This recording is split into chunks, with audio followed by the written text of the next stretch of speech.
The long winter at Jamestown, 1609–1610. Hey everyone, welcome back. Tonight, I want you to imagine a place that no longer exists in quite the same way. Imagine a small wooden settlement standing beside a wide, dark river in the year 1609. There are no paved roads, no electric lights, no distant city glowing on the horizon, no engines moving through the night. Only the slow movement of the river, the whisper of wind through the trees, the occasional sound of an axe striking wood, and the soft crackle of a fire behind the walls of a small colonial settlement. You are in Virginia. The summer has almost disappeared. The leaves are beginning to change. The days are becoming shorter. And somewhere beyond the settlement, deep inside the enormous forests, autumn is quietly giving way to winter. The people living here do not yet know exactly how difficult the coming months will become. They cannot see the hunger that waits ahead. They cannot know how quickly their supplies will disappear. They cannot know how cold the nights will feel when the river turns dark beneath a winter sky. For now, there is only another evening, another sunset, another fire, another quiet night beside the James River. And tonight, we are going to remain here. We will follow the people of Jamestown through the changing seasons. We will walk along the wooden palisade. We will hear the river moving beyond the settlement.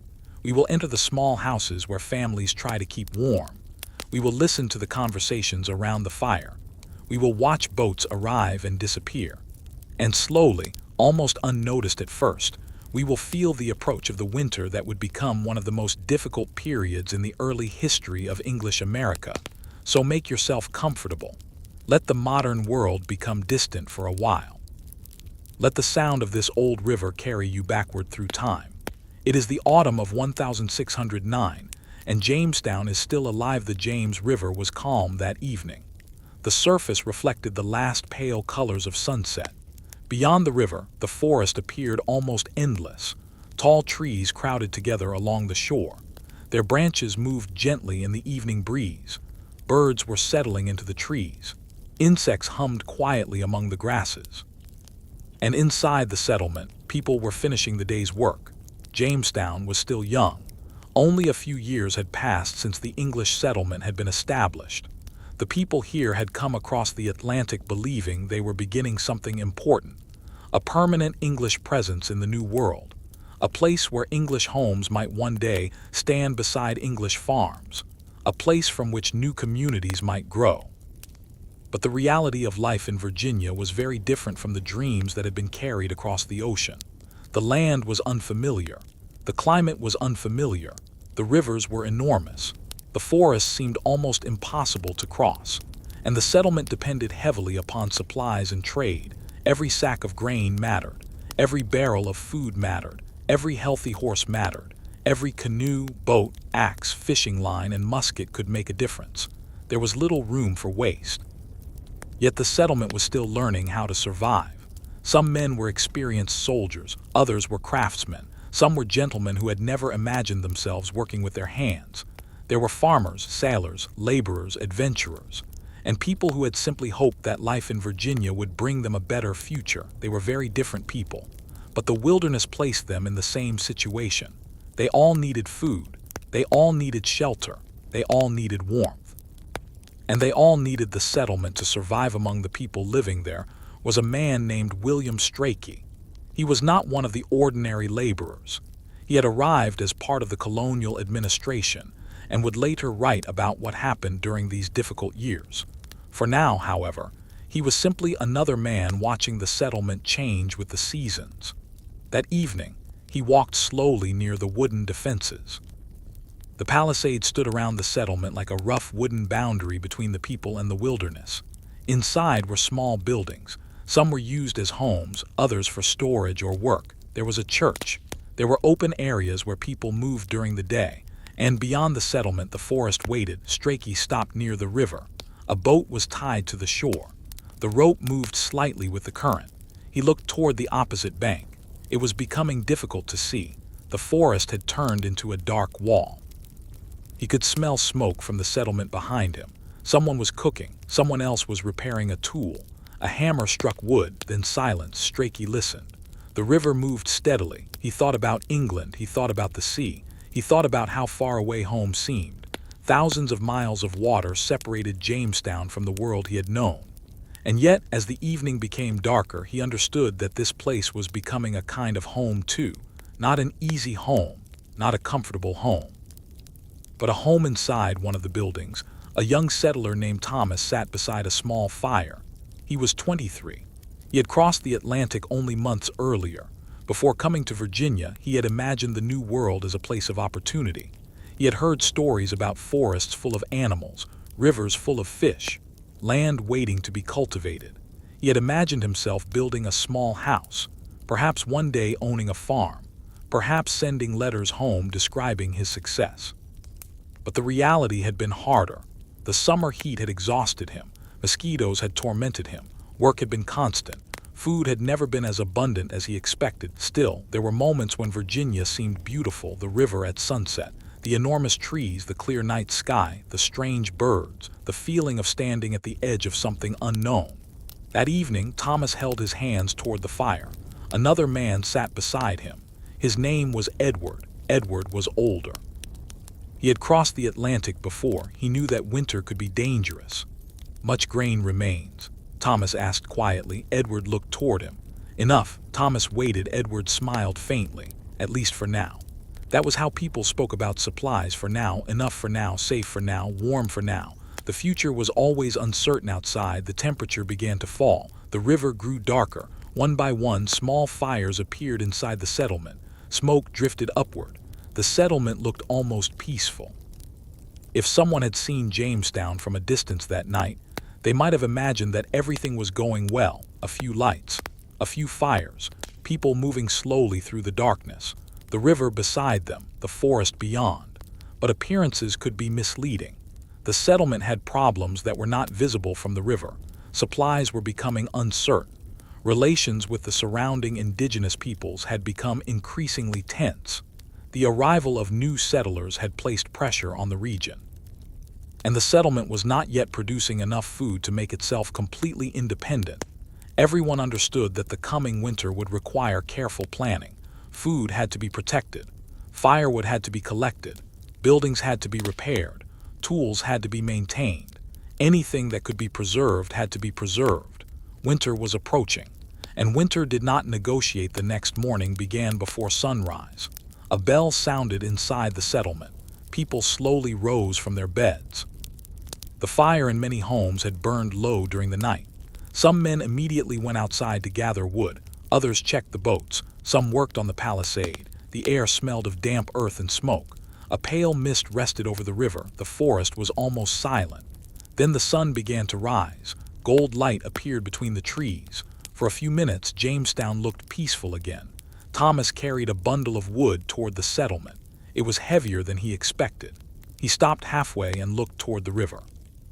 A bird flew low over the water. Thomas watched it disappear into the trees. He wondered how many winters these forests had seen before English settlers arrived. Hundreds, perhaps thousands. The forest had existed long before Jamestown. The river had flowed long before the settlement. The seasons had come and gone without caring who lived beside the water. Thomas understood that in a quiet way. The wilderness did not belong to them. They were simply trying to live inside it. As autumn continued, the landscape slowly changed. The leaves became yellow, then orange, then brown. Some fell gently onto the ground. Others were carried across the river by the wind.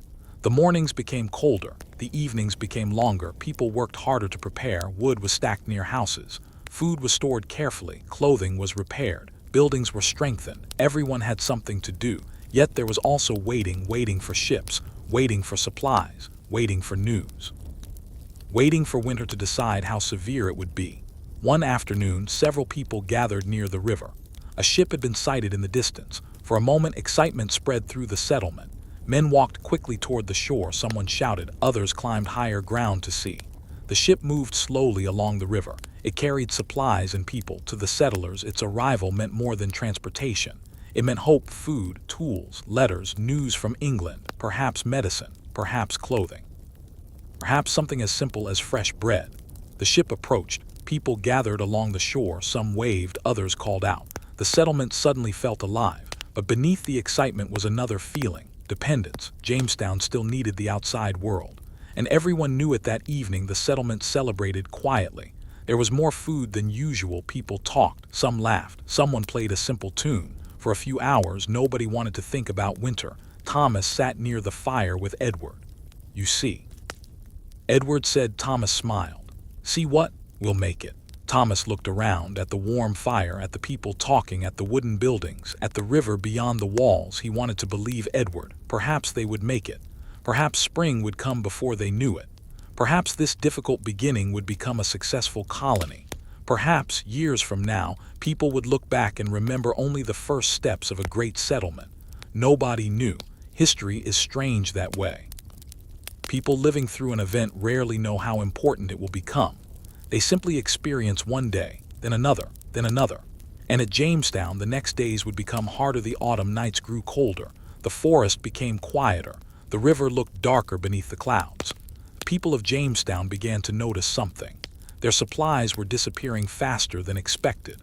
A sack of grain that looked large at the beginning of the season suddenly seemed much smaller. A barrel of food became noticeably lighter. Every meal required thought, every portion mattered. Some people began searching more actively for food, fishing, hunting, gathering, trading. But the settlement needed more than occasional success. It needed a reliable supply, and that was becoming difficult. Still, people tried. Men walked into the forest. Boats moved along the river. Fishermen checked their lines. Others searched for edible plants. Each evening they returned with whatever they had found. Sometimes it was enough, sometimes it was not. And slowly, almost imperceptibly, the mood of the settlement began to change. People talked less about the future. They talked more about tomorrow than about tonight. Then about the next meal. One evening Thomas sat outside his building. The sun had already disappeared. The sky was clear. Stars appeared one by one. He wrapped his coat tightly around himself. The fire beside him made a soft crackling sound. A man nearby was sharpening a knife. Someone else was repairing a shoe. Nobody spoke. The settlement had become quiet. Thomas looked toward the river. Moonlight stretched across the water. He thought about England again. He imagined his mother's kitchen. He remembered the smell of bread. He remembered rain against the windows. He remembered how ordinary those things had once seemed. Now they felt precious. He closed his eyes. For a moment he could almost imagine hearing the sound of rain on the old roof. Then the wind moved through the trees. He opened his eyes. Virginia was still there. The river, the forest. The settlement, the cold night. He slowly stood and returned inside. The fire needed another piece of wood. December approached. The first frost covered the ground. Then came the first real snow. It fell quietly during the night. By morning the roofs were white. The wooden walkways were covered. The trees stood beneath a thin layer of frost. People stepped outside carefully. Some smiled. Children looked at the snow with curiosity. Others immediately began thinking about food. Winter had arrived. And with it came the beginning of one of the most difficult periods Jamestown would ever experience.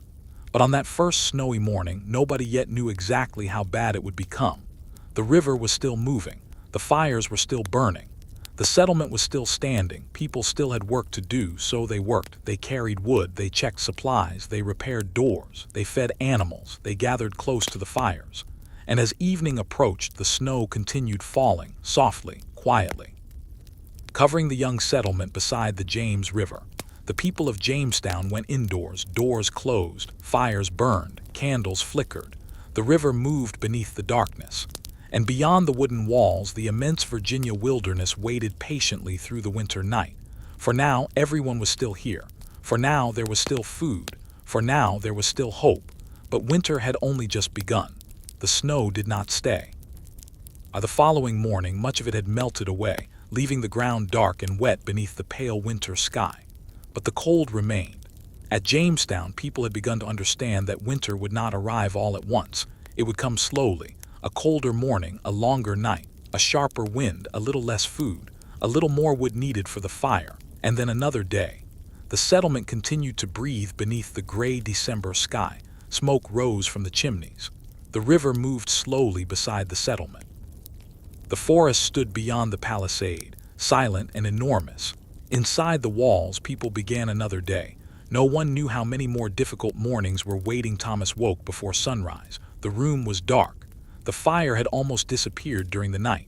He could feel the cold through his blanket. For a moment he remained still. He listened. Someone was moving outside. Boots crossed the wooden ground. A door opened, then closed. The sound of a cough came from another room. Thomas sat up. He placed another piece of wood into the fireplace. A small flame appeared. He watched it grow. Orange light slowly returned to the room. He held his hands toward the warmth. Then he stood. There was work waiting. There was always work outside. The settlement looked different in winter. During the warmer months, people had been everywhere. Now they moved quickly from one building to another. The cold encouraged everyone to stay close to shelter. Thomas walked toward the river. A thin layer of ice had formed along the edges. The water in the center still moved. It was dark and cold. He looked across the river. Mist hovered above the surface. The opposite shore seemed distant and mysterious. Thomas had sometimes wondered what lay beyond the forests. He knew there were other communities, other peoples, other rivers, other lands. But from Jamestown, the wilderness seemed endless. The English settlement was only a small point beside a great river. Thomas understood how fragile it was near the storehouse. Several men were moving barrels. The settlement's leaders had ordered supplies to be counted again. Every barrel, every sack, every container, nothing could be ignored. Thomas watched as two men carried a sack of grain inside. One of them looked tired. "Much?" Thomas asked. The man shook his head. "Enough." Thomas said nothing. There were certain answers that did not need explanation. Everyone already knew. The settlement had too many people, too little food. And winter had arrived. The supply situation had become more complicated after the arrival of new settlers. Jamestown had received a large number of people during the summer. Ships had brought hundreds of newcomers. More people meant more hands, but it also meant more mouths. The settlement's leaders had hoped that additional people would strengthen Jamestown. Instead, the population increase placed enormous pressure on supplies. There were also problems with trade. Relations with the Powhatan people had become increasingly difficult. Food that might once have been obtained through trade was no longer easily available. The settlers had to depend more heavily on what they could produce, find, or preserve themselves. And they were entering winter with insufficient reserves. Still, the work continued. One afternoon, Thomas walked toward the blacksmith shop. Elias Boone was inside. The forge was glowing. The warmth was intense. Thomas stood near the doorway. "Need help?" Elias looked at him. "Always." Thomas smiled. He moved closer. Elias placed a piece of metal into the fire. They waited. The metal slowly became red. Elias pulled it out. He placed it on the anvil, then struck it. Clang, clang, clang. The sound echoed through the small building. Thomas watched. There was something comforting about the rhythm, the fire, the hammer, the sparks, the repeated movement. No matter how uncertain the future was, the blacksmith could still make something useful: a nail, a hinge, a tool. A piece of metal that might help someone survive another day. Elias finally looked toward Thomas. "Are things?" Thomas knew what he meant. "Cold." Elias smiled. "That wasn't the question." Thomas looked down. "Food is getting tight." Elias nodded. He returned to the anvil. "Yes." Clang, another strike. Then silence. That evening, people gathered inside the larger buildings whenever possible. The cold made outdoor conversation uncomfortable. The fires became the center of life. A fire was not simply warmth, it was light, it was cooking, it was companionship. It was a reason to gather. People sat close together. Some repaired clothing, some cleaned tools. Some simply watched the flames. Conversation moved slowly. One person talked about England. Another remembered a journey. Someone described a river they had seen farther west. Someone else spoke about the possibility of spring. There was always talk about spring. Spring was the distant promise that kept winter from feeling endless. Margaret Carter sat beside a fire that night. She was not alone. Several women were repairing clothing. A child slept nearby. The women worked quietly. Needles moved through worn fabric. A torn sleeve became usable again. A damaged blanket was patched. A pair of stockings was repaired. Nothing was thrown away, not now. Every piece of cloth mattered. Margaret looked toward the sleeping child. She wondered what life would be like for children growing up in Virginia. Would they remember England? Would they think of Jamestown as home? Would they ever see a large city? Would they travel across the ocean? She did not know. No one knew. The future was hidden behind the winter outside. The wind increased. It moved through the trees. Branches rubbed against one another. The sound was almost like distant whispering. The river became rough. Waves struck the shore. Inside the buildings, people added more wood to their fires. Night came early. By late afternoon, the settlement was already dark. Lanterns appeared in windows. The small lights looked warm against the cold landscape. From the outside, Jamestown seemed almost peaceful. A handful of glowing windows. Smoke drifting upward. The river beside them, the forest beyond. But inside those walls, hunger was becoming a growing concern as December continued. The situation became worse. Some people began eating smaller portions. Others searched for food wherever they could. Fishing became important. Hunting became important. Gathering became important. Anything edible mattered. People who had once been careless with food became extremely careful. A piece of bread was no longer ordinary. A bowl of grain was precious. A successful fishing trip could change the mood of an entire group. When someone returned with food, people gathered around. When someone returned empty-handed, the silence was heavier. Thomas went fishing one morning. The river was cold. He sat inside a small boat with another man. The fog was thick. They moved slowly. The oars dipped into the water. Pull, lift, pull, lift. The rhythm continued. Neither man spoke much. The forest along the riverbank was almost invisible. Thomas looked at the water. He imagined fish moving below the surface. He hoped there would be enough. After several hours, they returned. Their catch was small, very small. The men carried it back toward the settlement. Nobody complained. It was food. That was enough that afternoon. The fish was divided. Small portions were prepared. People ate quietly. Thomas sat near the fire. He noticed that nobody talked much during the meal. They were conserving energy. The winter had begun to change people. They were quieter, more cautious, more serious. Yet there was still kindness. Someone gave part of their portion to an older person. Someone shared firewood. Someone repaired another man's coat. Someone helped carry water. The settlement was struggling, but it had not forgotten community. One night, a storm arrived. The wind began shortly after sunset. At first, it was only a low sound. Then it grew stronger. The wooden walls creaked. The roofs shook. Snow began falling again. People moved quickly to secure doors and windows. Outside, loose objects were tied down. Horses were brought closer to shelter. The settlement disappeared beneath darkness. Thomas stood inside his room and listened to the storm. The wind sounded enormous. It seemed to come from every direction. He placed another log on the fire. Sparks rose. He sat down. The storm continued. Hours passed. The fire burned. The wind howled. And eventually Thomas fell asleep. Morning came quietly. The storm had passed. Snow covered everything. The settlement looked almost beautiful. White roofs, white ground, white trees. The sky was pale blue. The river was dark beneath the morning light. For a moment Thomas forgot about hunger. He simply looked. The winter landscape was beautiful in its own way. There was peace in it, a strange kind of peace. The wilderness did not care about human difficulties. Snow fell on everyone equally, on the wealthy, on the poor, on the hungry, on the strong, on the weak. The forest simply remained. As January approached, the settlement entered a new phase. The cold became more familiar. People learned where the warmest buildings were. They learned how much wood they needed. They learned which paths were safest. They learned how to stretch food. They learned to conserve energy. Survival became a collection of small habits. Close the door quickly. Save the firewood. Do not waste food. Repair the coat. Check the roof. Keep the animals sheltered. Stay near the settlement. Help the neighbor. Wait for spring. The days became simple. But simple did not mean easy. One evening, Samuel Carter sat in the general store. The store was almost empty.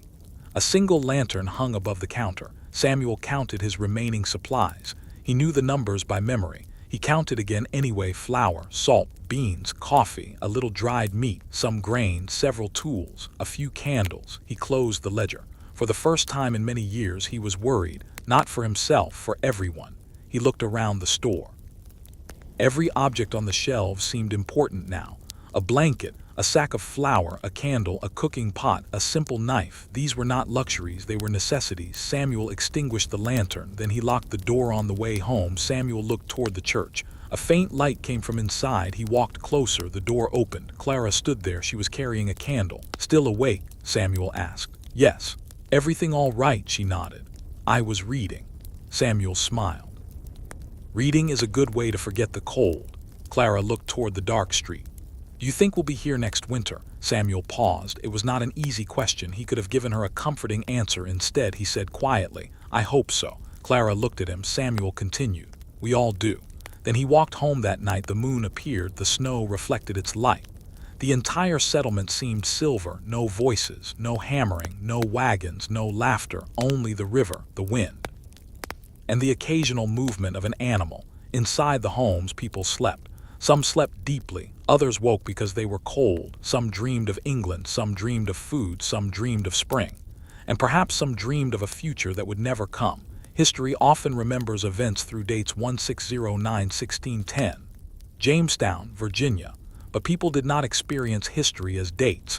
They experienced it as mornings, as meals, as cold nights, as the sound of a door opening, as the warmth of a fire, as the face of a neighbor, as the feeling of waking up and wondering what the next day would bring. January passed slowly.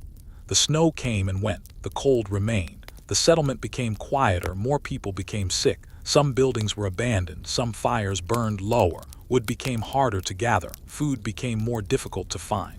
Still, every morning the sun rose over the river. The trees remained standing. The river continued flowing. And the people of Jamestown continued trying.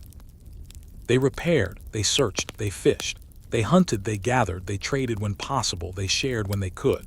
They endured. One afternoon, Thomas walked beyond the settlement with Elias. They carried axes, they needed wood. The forest was quiet, snow covered the ground. Their boots left a trail behind them. Elias stopped near a fallen tree. He examined it. Good wood. Thomas nodded. They began working. The axes struck slowly. Thud, pause, thud, pause. The work was exhausting, but there was comfort in the rhythm. They did not need to talk. After some time, Thomas stopped. He looked upward. The trees were enormous. Their branches reached toward the gray sky. He suddenly felt very small. Elias. Yes. Do you think this place will ever become a real town? Elias looked around. He smiled slightly. It already is. Thomas looked at him. Elias continued chopping. A town doesn't need stone buildings, doesn't need streets, doesn't need thousands of people. If people live here, work here, and care whether the person next to them survives. He lifted the axe. Then it's a town. Thomas thought about that. Then he returned to work. Thud, pause, thud, pause. The sound continued through the winter forest. By late afternoon, they carried the wood back. The settlement was already dark. Smoke rose from several chimneys. Someone called to them. They answered. The wood was divided. Some went to the church. Some went to a shared fire. Some went to homes where the need was greatest. That evening, Thomas sat near his fire. He thought about Elias' words. A town did not need to be large. It simply needed people who cared whether the person beside them survived. Outside, the wind moved gently. Inside, the fire burned. Thomas pulled his blanket around his shoulders. For the first time in several days, he felt something close to peace. Not because the situation was good, it wasn't, but because he was not alone. And so another night passed at Jamestown. The river flowed beneath the moon. The forest stood quietly beyond the settlement. The wooden walls creaked in the cold. Fires burned inside small rooms. People slept. Some dreamed, some prayed, some listened to the wind. And the winter continued, slowly, patiently, without mercy, without anger, simply moving through its natural course. The people of Jamestown could not stop it. They could only endure it. And somewhere beneath the frozen ground, spring was already waiting. They just could not see it yet. For now, there was only another cold night, another fire, another quiet morning waiting beyond the darkness, and another day of survival beside the James River. The winter deepened. By the middle of January, the people of Jamestown had stopped expecting the cold to end quickly. Morning arrived with frost on the wooden walls. The river looked darker beneath the gray sky. Thin ice gathered along the edges, breaking apart whenever the current pushed against it. The forest beyond the settlement stood almost motionless. There were fewer birds, fewer insects, fewer sounds. The land seemed to be sleeping. But inside Jamestown, nobody could afford to sleep for long. There was always something that needed to be done. A fire needed wood. A roof needed repair. A boat needed checking. An animal needed feeding. A wall needed strengthening. And somewhere, someone was always thinking about food. The settlement had entered the quietest and hardest part of the year. Thomas woke before sunrise again. This time, the cold felt different. He opened his eyes and immediately knew the fire had gone out. The room was silent. His breath appeared faintly in the darkness. He wrapped himself in his blanket and walked carefully across the floor. There was almost no wood left beside the fireplace. He looked at the small pile. Then he looked toward the door. Going outside meant cold. Staying inside meant even colder, so he dressed quickly. His hands were stiff as he tied his clothing. He put on his coat, then his boots. Before leaving, he looked once toward the sleeping man in the corner. The man was older. He had been sick for several days. Thomas quietly opened the door. Cold air entered. He stepped outside. The sky was still dark. Above the settlement, the stars were fading as morning approached. Thomas walked toward the woodpile. There were only a few pieces remaining. He picked them up. Then he headed toward the forest. The path was difficult. Snow covered much of it. Thomas followed the footprints left by others. The forest was silent. His boots made the only regular sound, crunch, crunch, crunch. He carried his axe over one shoulder. The farther he walked, the smaller Jamestown became behind him. Eventually, the settlement disappeared between the trees. Thomas stopped. For a moment, he stood completely still. The wilderness surrounded him, tall trees, gray sky, white ground, cold air. He understood why the English settlers had always felt uncertain here. The forest was beautiful, but it was also immense, and it could make a person feel very far from everyone else. Thomas began looking for fallen branches. He did not want to cut a living tree unless necessary. He gathered what he could, then he heard something. A bird, one short call, then silence. Thomas waited. Nothing else happened. He continued working. When he returned to Jamestown, the sun had risen. Smoke was beginning to rise from several fires. People were moving between buildings. The settlement slowly came alive. Thomas carried the wood to the house. He placed it beside the fireplace. Then he built the fire again. The older man woke. Morning. Thomas smiled. Morning. Cold, very. The man laughed softly. Then it's still winter. Thomas smiled. It was a small joke. But small jokes were valuable during difficult times. The food situation continued to worsen. The settlers had hoped that hunting and fishing would provide enough. Sometimes they did. Sometimes they did not. The weather made everything more difficult. The river was cold. The forests were difficult to search. Travel was dangerous. And the settlement's relations with the Powhatan people had become increasingly hostile. The possibility of obtaining large quantities of food through trade had nearly disappeared. Jamestown had to rely more heavily on itself, but the settlement was not yet prepared. The colony had been built with hopes of prosperity. It had not been designed for a long period of isolation and scarcity. Now everyone was learning the difference. One afternoon, Samuel Carter opened the general store. Only a few people came. They stood quietly beside the stove. Nobody wanted to spend unnecessary time outside. Samuel poured coffee. There was very little left. Still, he served it. A cup for one man, another for an older woman, another for himself. The smell filled the room. For a few minutes, everyone seemed happier. Coffee was a small thing, but in a cold frontier settlement, small comforts mattered. The older woman held the cup with both hands. She closed her eyes. Feels almost like home, she said. Samuel smiled. Where was home? London. Samuel nodded. Long way from here. Very. They sat quietly.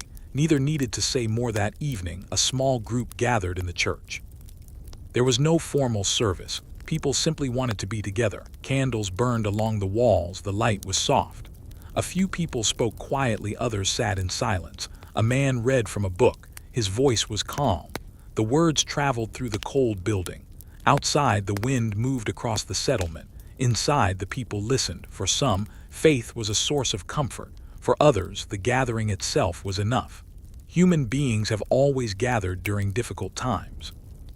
Sometimes there is nothing practical that can be done. Sometimes all a person can do is sit beside another person. And that alone can make the night easier. After the gathering, Thomas walked home. The sky was completely clear. Stars covered the darkness. He stopped outside the church. Above him, the winter sky seemed endless. He had never seen so many stars in England. The absence of city lights made them brighter. For a moment, he forgot about hunger. He forgot about the cold. He forgot about the uncertainty. He simply looked upward. The universe seemed peaceful, ancient, unchanging. The same stars had watched countless winters before Jamestown existed. And they would watch countless winters after it was gone. Thomas stood there for a long time. Then he returned home. February approached. The days became slightly longer. Nobody noticed at first. The change was almost invisible. Sunrise came a little earlier. Sunset came a little later. But the cold remained. Snow still appeared. Frost still covered the ground. People still needed fires. Yet something in the light had changed. The winter was slowly moving. Time was passing. Spring was not here. But it was somewhere ahead. One morning, Thomas walked beside the river. The ice had begun to break apart. Small pieces floated on the surface. They moved slowly downstream. The sound was gentle. Crack, pause, crack. The river was beginning to wake. Thomas crouched near the shore. He touched the water. It was freezing. He quickly pulled his hand away. Then he smiled. Water meant movement. Movement meant change. Change meant that winter would eventually end that same day. Elias Boone was working at the forge. The fire burned brightly. He was repairing a broken metal tool. Thomas entered. Elias looked up. River breaking. Thomas nodded. A little. Elias smiled. Good. He returned to his work. Neither man said anything else. But both were thinking the same thing. Spring still. The hardest days were not yet over. The supply stores continued to shrink. People were weaker. Some were sick. Some buildings were nearly empty. The settlement had become quieter, not peaceful, quiet in a different way. There was less energy, less conversation, less laughter. People saved their strength. They moved slowly. They stayed near fires. They watched the sky. They watched the river. And they waited. One evening, Margaret Carter prepared a simple meal. There was very little, a small portion of grain, some vegetables, a little dried meat. She divided everything carefully. Samuel watched. Take more, he said. Margaret shook her head. We both need it. Samuel looked at her. She smiled. We'll be all right. It was something people said often. We'll be all right. Sometimes they believed it. Sometimes they simply needed to say it. Samuel took her hand. They sat together near the fire. Outside, the wind moved across the snow. Inside, the room was warm. For a few minutes, they said nothing. Later that night, Samuel went outside. He walked slowly toward the river. The moon was hidden behind clouds. The settlement was dark. Most fires had been reduced to glowing embers. Samuel could see smoke rising from the houses. He stopped near the water. The river was black. He listened. Somewhere far away, an animal moved through the forest. A branch broke. Then silence. Samuel thought about all the people who had come to Virginia believing they were beginning a new life. He wondered how many would still be here when spring arrived. He did not know. He did not want to guess, so he turned around. He went back inside. The next morning brought unexpected news. A boat had been seen farther down the river. People gathered near the shore. Could it be a supply vessel? Could it be help? The sighting spread quickly. Men walked toward the river. Women watched from doorways. Children followed the adults. For a few moments, the entire settlement seemed to wake up. Everyone waited. The boat appeared slowly. It moved along the river. But as it came closer, the people realized it was not a large supply ship. It was only a small local boat. The excitement faded. Nobody said much. They simply returned to their work. Hope had risen, then fallen. That was becoming part of life at Jamestown. Days passed. The weather began to change. Rain replaced snow. The ground became muddy. The air was slightly softer, but food remained scarce.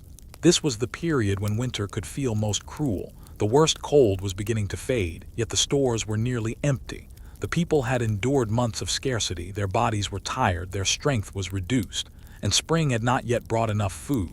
The settlement was caught between seasons. Winter was ending, but survival was still uncertain. Thomas became quieter. He spent much of his time helping others. He carried water, he gathered wood, he repaired fences, he helped fishermen, he assisted Elias at the forge. Sometimes he returned home exhausted and simply sat beside the fire. He no longer thought about grand plans. He no longer imagined becoming wealthy. He no longer dreamed of traveling across the continent. His hopes had become smaller. A warm meal, a healthy morning, a dry coat, a little sunlight, a safe night. He began to understand that human happiness often becomes very simple when circumstances become difficult. One afternoon, Clara Miller returned to the settlement. She had been staying with relatives farther away. When she arrived, she immediately noticed the change. People looked thinner. The settlement looked quieter. Buildings that had once been busy were empty. She walked toward the general store. Samuel was there. He looked older. Clara, he said. She smiled. Are you? Samuel paused, then smiled.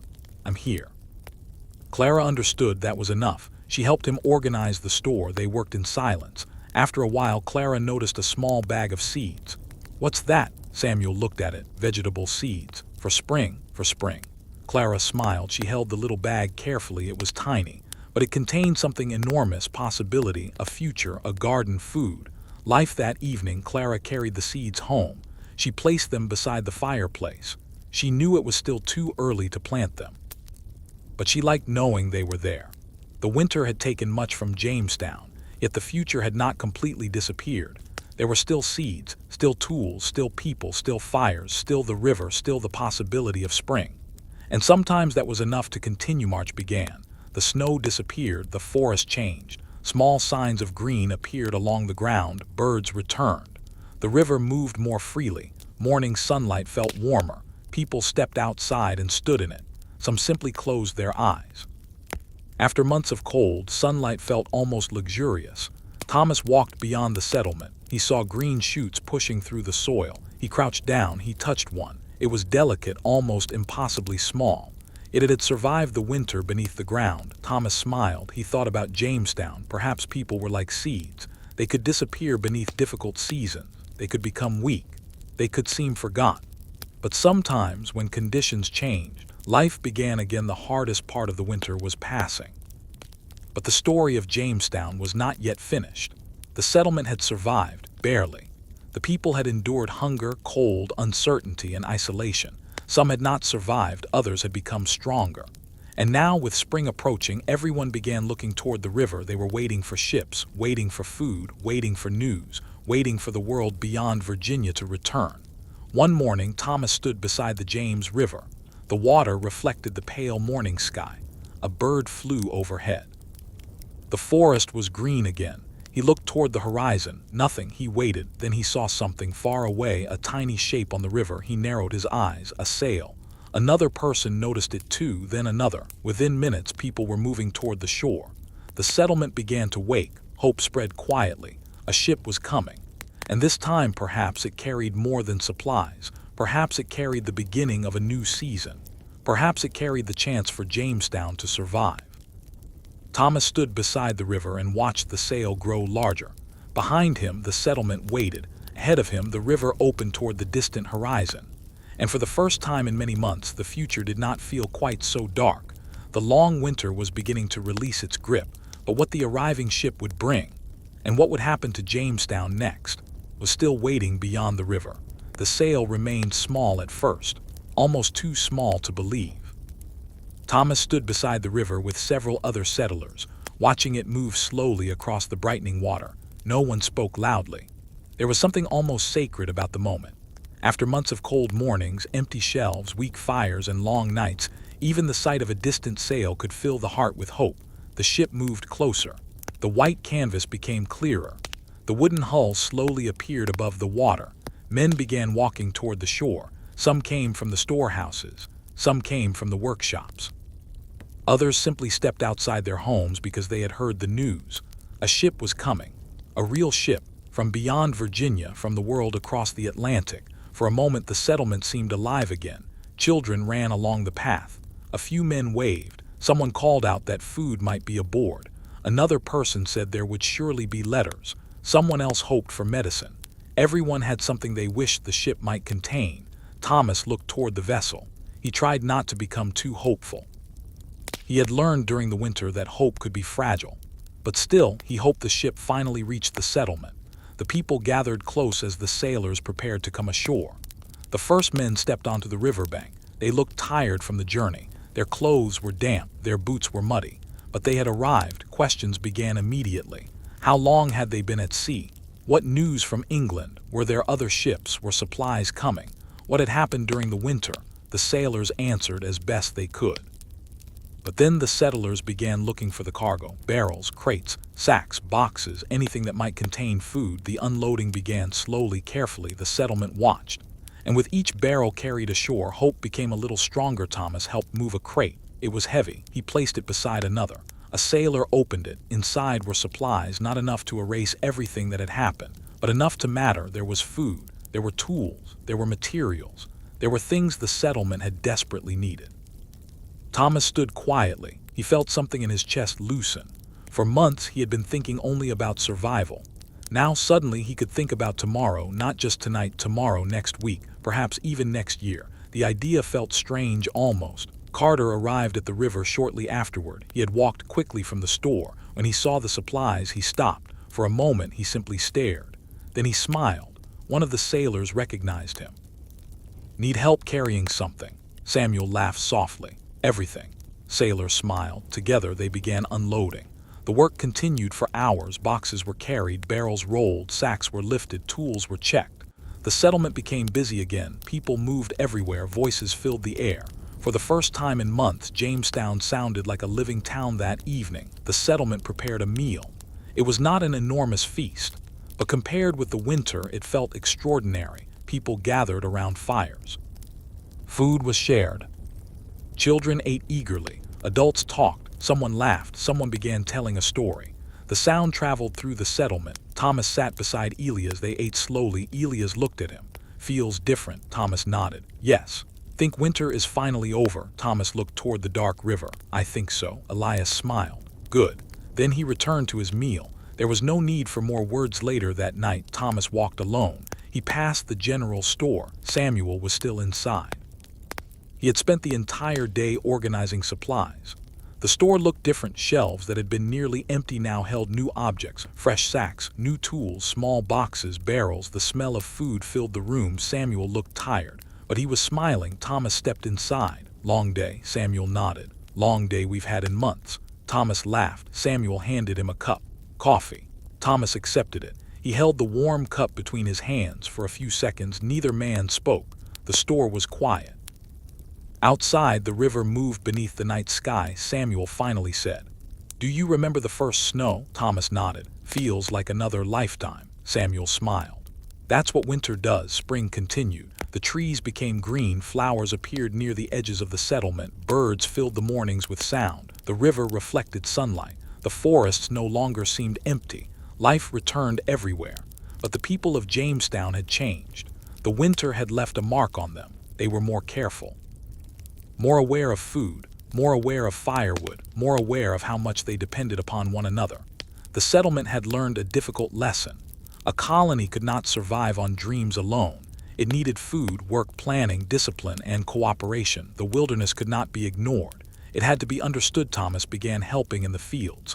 The soil was dark and rich. He planted seeds. He watched them carefully.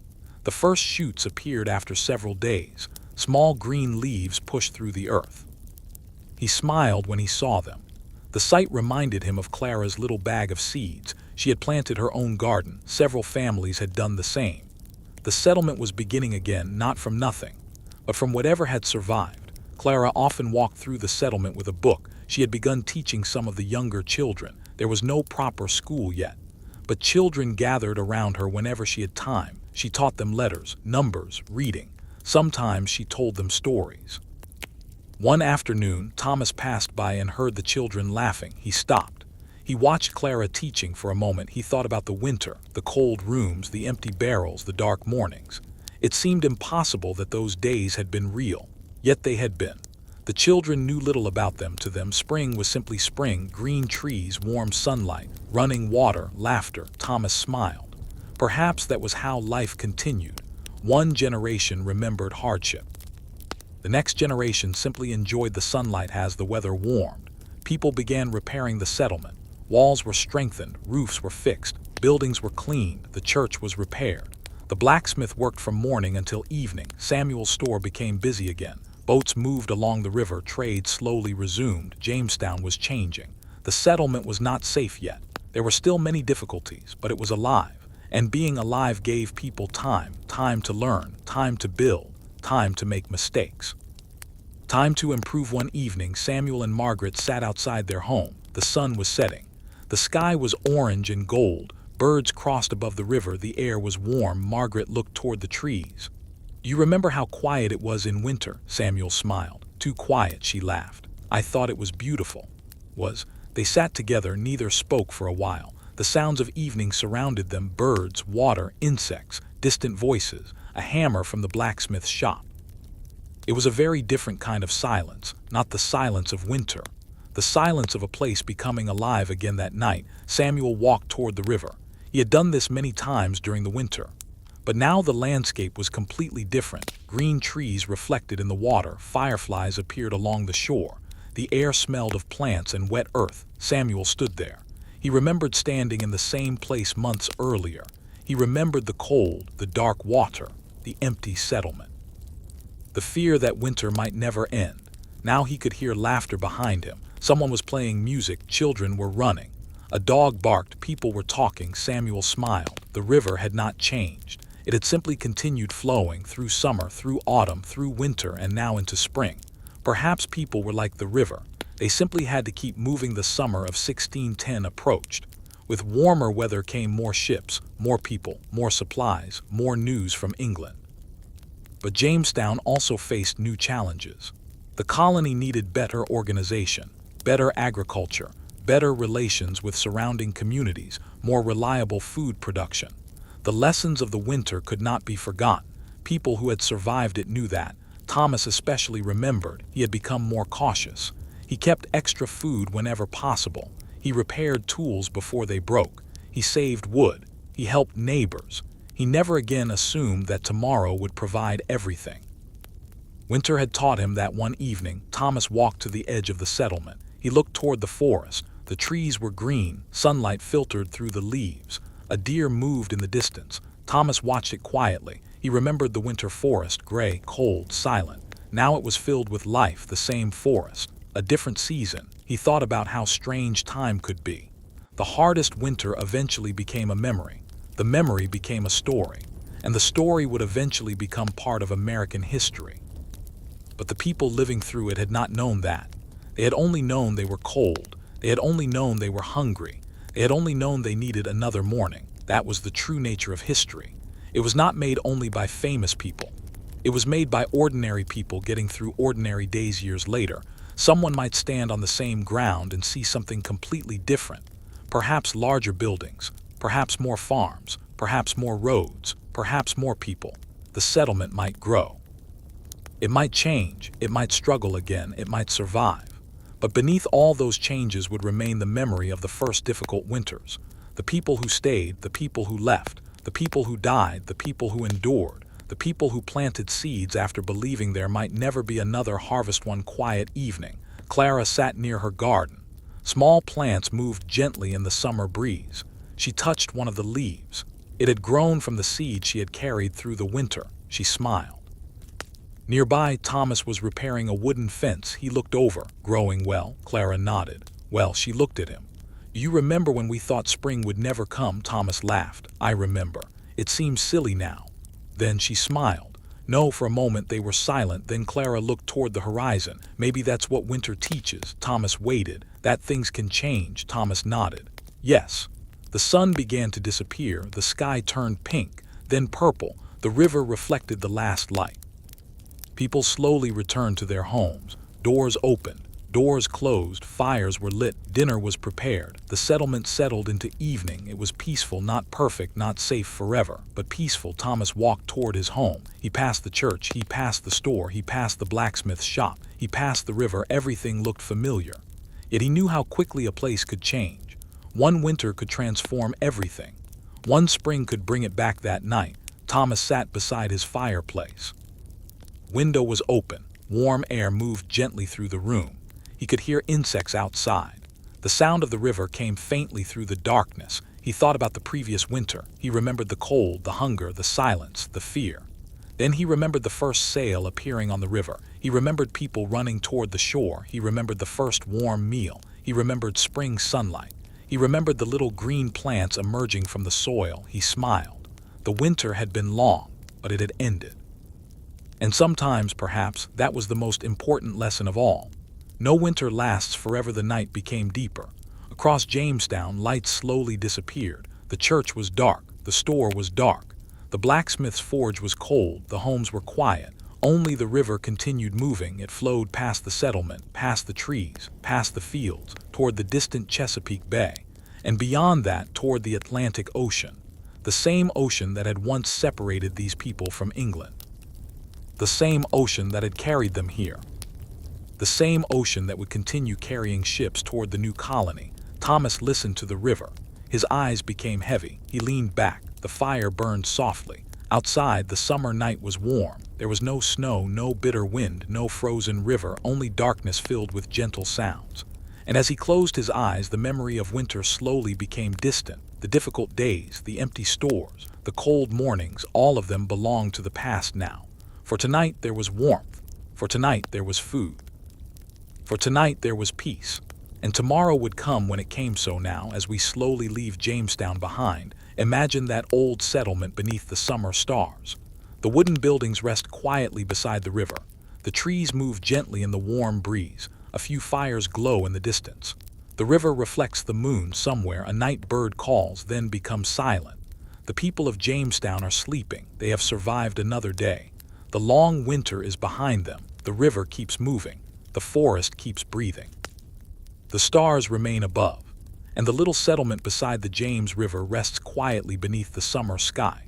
For one peaceful night there is nothing left to solve, nothing left to fear, nothing left to carry, only the soft movement of the river, only the warm night air, only the distant sound of trees moving in the breeze, and the quiet knowledge that morning will eventually come, slowly, naturally, just as spring once came after the longest winter.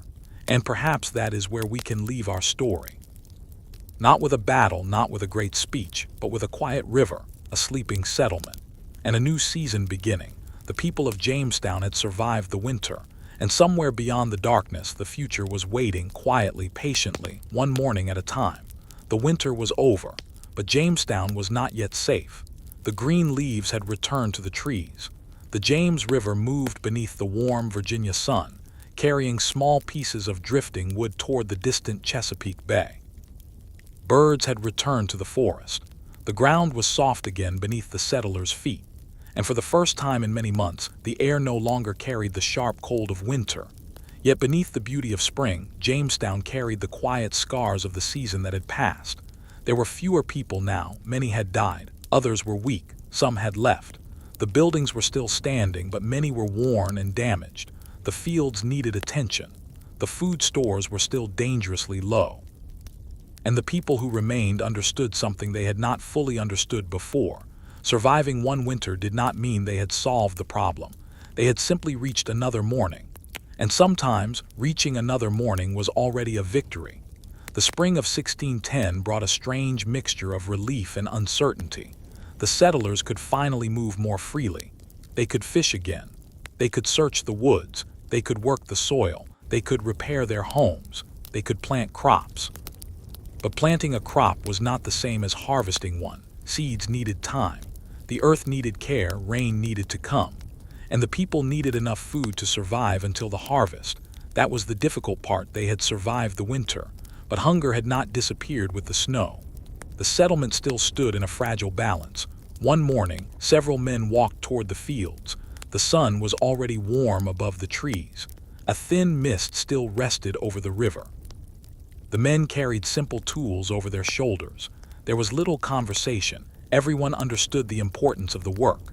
The soil was turned. Small holes were made. Seeds were placed carefully into the earth. Then the soil was gently pushed back over them. To someone looking from a distance, it might have seemed like an ordinary farming morning. But to the people standing there, each seed represented something much greater: food, summer, autumn, another winter, perhaps a future. They could not afford to think too far beyond that. For now they planted. The settlement had changed during the winter. Before, some settlers had imagined Virginia as a place of opportunity. Now they understood it as a place that demanded patience. The wilderness did not provide food simply because someone had arrived. The river did not guarantee fish. The forest did not guarantee game. The soil did not guarantee a harvest. Everything required work. Everything required knowledge. And knowledge was something the English settlers were still learning. They had crossed an ocean believing that determination would be enough. The winter had taught them that determination needed to be accompanied by preparation. Then, in the spring of 1610, new people arrived. Their arrival changed the atmosphere of Jamestown. Among them was Sir Thomas Gates. He had been expected to help govern the colony, but his journey to Virginia had been unlike anything the settlers could have imagined. His ship, the Sea Venture, had been separated from the rest of the fleet during a powerful hurricane in the Atlantic. For months, people in England had feared that the ship had been lost, but Gates and the others had survived. They had reached Bermuda. There they remained for months. They built new vessels. They repaired what they could. Eventually, they continued toward Virginia. And now, after so much uncertainty, Gates had finally reached Jamestown. When Gates entered the settlement, he saw the reality for himself. The colony was not the thriving settlement that might have been imagined in England. It was struggling. The people were thin. The buildings needed repair. The supplies were limited. The fields were not enough. And the population had been greatly reduced. Gates listened. He asked questions. He inspected the settlement. He looked at the remaining provisions. And slowly, he understood the seriousness of the situation. There was not enough food to comfortably support the survivors. Something had to change. The arrival of Gates also brought new supplies, not enough to solve everything, but enough to give the settlers a little more time. For the first time in many months, the people of Jamestown had new leadership and additional resources. Still, the situation remained difficult. Gates had to make decisions. How much food should be distributed? How should the settlement be organized? Where should people work? How could the colony survive? The questions were endless. And behind every question was the same concern: food. One evening, several leaders gathered together. The light from a candle moved gently across the wooden walls. Outside, the river was dark. Inside, the men discussed the future, the fields, the supplies, the people, the settlement, and finally, the possibility that nobody wanted to say aloud: leaving. The thought of abandoning Jamestown was difficult. The colony had already cost enormous effort. People had crossed the Atlantic. They had built homes. They had constructed defenses. They had cleared land. They had endured disease. They had endured hunger. They had endured the terrible winter. And yet, after all of that, perhaps the colony could not continue. Perhaps the settlement had reached the end of its story. The possibility of leaving spread slowly. At first, it was only a thought. Then it became a conversation, then a possibility, then a decision that could no longer be ignored. The settlers had very little food. They had suffered enormous losses. The new supplies had given them time, but not certainty. There was another option. They could leave. They could travel down the James River. They could sail toward the Chesapeake Bay. They could eventually return toward England. It would mean giving up the settlement, but perhaps it would mean survival. Imagine standing beside the river that morning. The sun rises behind the trees. The water is calm. A ship waits near the shore. People carry their belongings toward it. Barrels are moved. Boxes are loaded. Tools are gathered. The settlement becomes strangely busy. But beneath all the activity is sadness. People look at the buildings they built, the church, the houses, the wooden walls, the fields, the river. They had spent years trying to make this place work. Now they were preparing to leave. Thomas stood near the shore. He looked back toward Jamestown. The settlement seemed smaller than he remembered. The winter had changed everything. He remembered the first day he had seen the place. He remembered the excitement, the enormous trees, the wide river, the hope. Then he remembered the winter, the cold, the hunger, the empty storehouse. The long nights beside the fire, the people who had disappeared. Now the river was bright beneath the morning sun.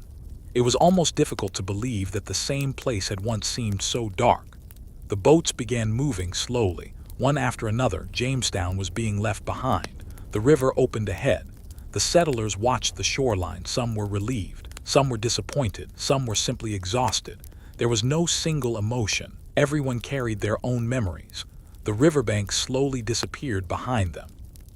The settlement became smaller, then smaller still, and finally the trees hid most of it from view. For a while the journey was quiet.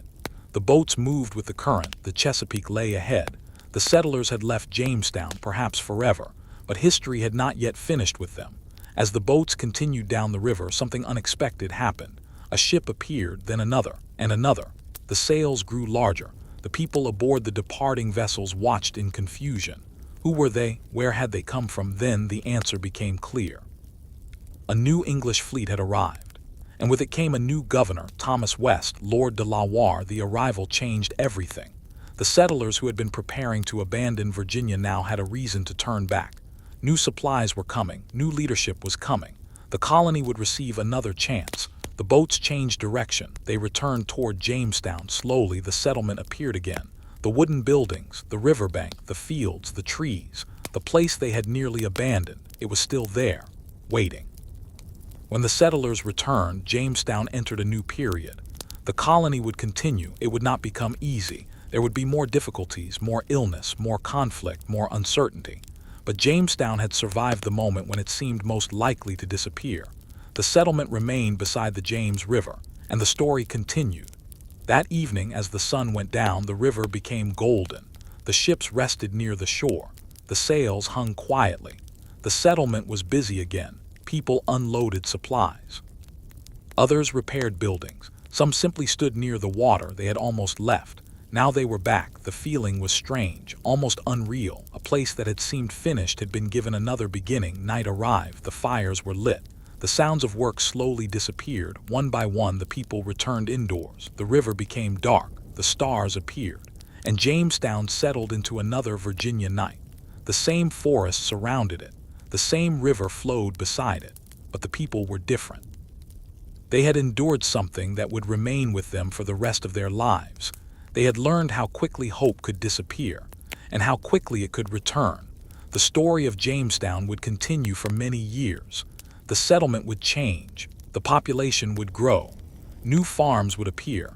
New buildings would rise. More ships would arrive. The little settlement beside the river would become part of a much larger story. But whenever people later looked back toward the earliest years of Jamestown, they would remember the winter of 1609 and 1610, the winter that became known as the Starving Time, a season when food became scarce, a season when the population collapsed, a season when the colony came extraordinarily close to disappearing. And yet, it did not disappear. Tonight, if we imagine that old settlement again, we do not need to remember only the suffering. We can remember the quiet moments too, the river beneath the moon, the sound of an axe striking wood, the warmth of a small fire, the soft light of a candle, the first green leaves returning after winter, the tiny seeds placed into dark soil, the distant sails appearing on the horizon, and the people who continued working, even when they did not know what tomorrow would bring. Because history is not always about great battles. Sometimes history is simply about people waking up, lighting a fire, finding something to eat, repairing a wall, planting a seed, walking beside a river, and trying one more time. The moon rose above Jamestown. The water reflected its light. The forest was quiet. The settlement rested. And somewhere inside those small wooden buildings, exhausted people finally slept. Tomorrow would bring more work, more uncertainty, more decisions. But tonight, the river was calm. The wind was gentle. The fires were warm. And after everything they had endured, there was another night, another morning, another chance. And the quiet river continued flowing beside the little settlement that had nearly vanished, but somehow remained. The morning after the ships returned to Jamestown felt different. The settlement had been given another chance, but everyone understood that a second chance was not the same thing as safety. The work began early. Men carried barrels from the ships. Others inspected tools and supplies. Some repaired the damaged buildings. Others walked toward the fields. The settlement was busy again. Yet beneath the activity, there was a quiet awareness of what had happened. Only months earlier, Jamestown had seemed almost empty. The winter had taken so many lives that the survivors had begun to wonder whether the colony could continue at all. Now ships were anchored nearby. Fresh supplies had arrived. New leadership had taken control, and the people who remained were determined to make the settlement work. For the moment, that was enough. The sun climbed slowly above the trees. The river shone beneath it, and the long struggle of Jamestown entered a new season. Lord de la Warr established himself as the new governor. He did not arrive expecting an easy life. He had heard reports of the colony's condition, but seeing it with his own eyes was different. The settlement was small. The defenses needed attention. The people were weakened. The surrounding wilderness was enormous. And the relationship between the English settlers and the Powhatan people had become increasingly dangerous. De la Warr understood that Jamestown needed discipline. It needed organization. It needed food. And it needed protection. The days of simply hoping that things would improve were over. Now the colony would have to be managed carefully. Orders were given. Work was organized. The settlement became more structured. People were assigned tasks. Some worked in the fields, some repaired buildings, some maintained the defenses, others prepared supplies. The blacksmith's fire burned again. Hammers struck metal, axes struck wood. The sounds of work returned to the settlement. It was not the cheerful sound of a thriving town, not yet. But it was the sound of people rebuilding. And after the winter they had experienced, rebuilding itself felt like progress. Thomas walked toward the river one afternoon. The water was calm. A few ships rested offshore. Their sails moved gently in the breeze. He stood quietly and watched them. There had been a time when the sight of a ship meant only one thing: hope, food, letters, news from England. Now the ships meant something else too. They represented the connection between Jamestown and the wider world. The colony was no longer completely isolated. More people could come, more supplies could arrive, more instructions could be sent. The future of the settlement was still uncertain, but it was connected to something larger. As evening approached, the workers slowly returned to their homes. Smoke rose from cooking fires. The smell of food drifted through the settlement. It was still simple food, nothing luxurious, but there was enough for tonight, and that mattered. A family sat together near a fire. A child held a wooden cup. An older man repaired a piece of clothing. Someone outside was chopping wood. The river made a quiet sound beyond the walls. It was an ordinary evening, but ordinary evenings had become precious. The first months of the new season were difficult. Disease remained a danger. The settlement remained vulnerable.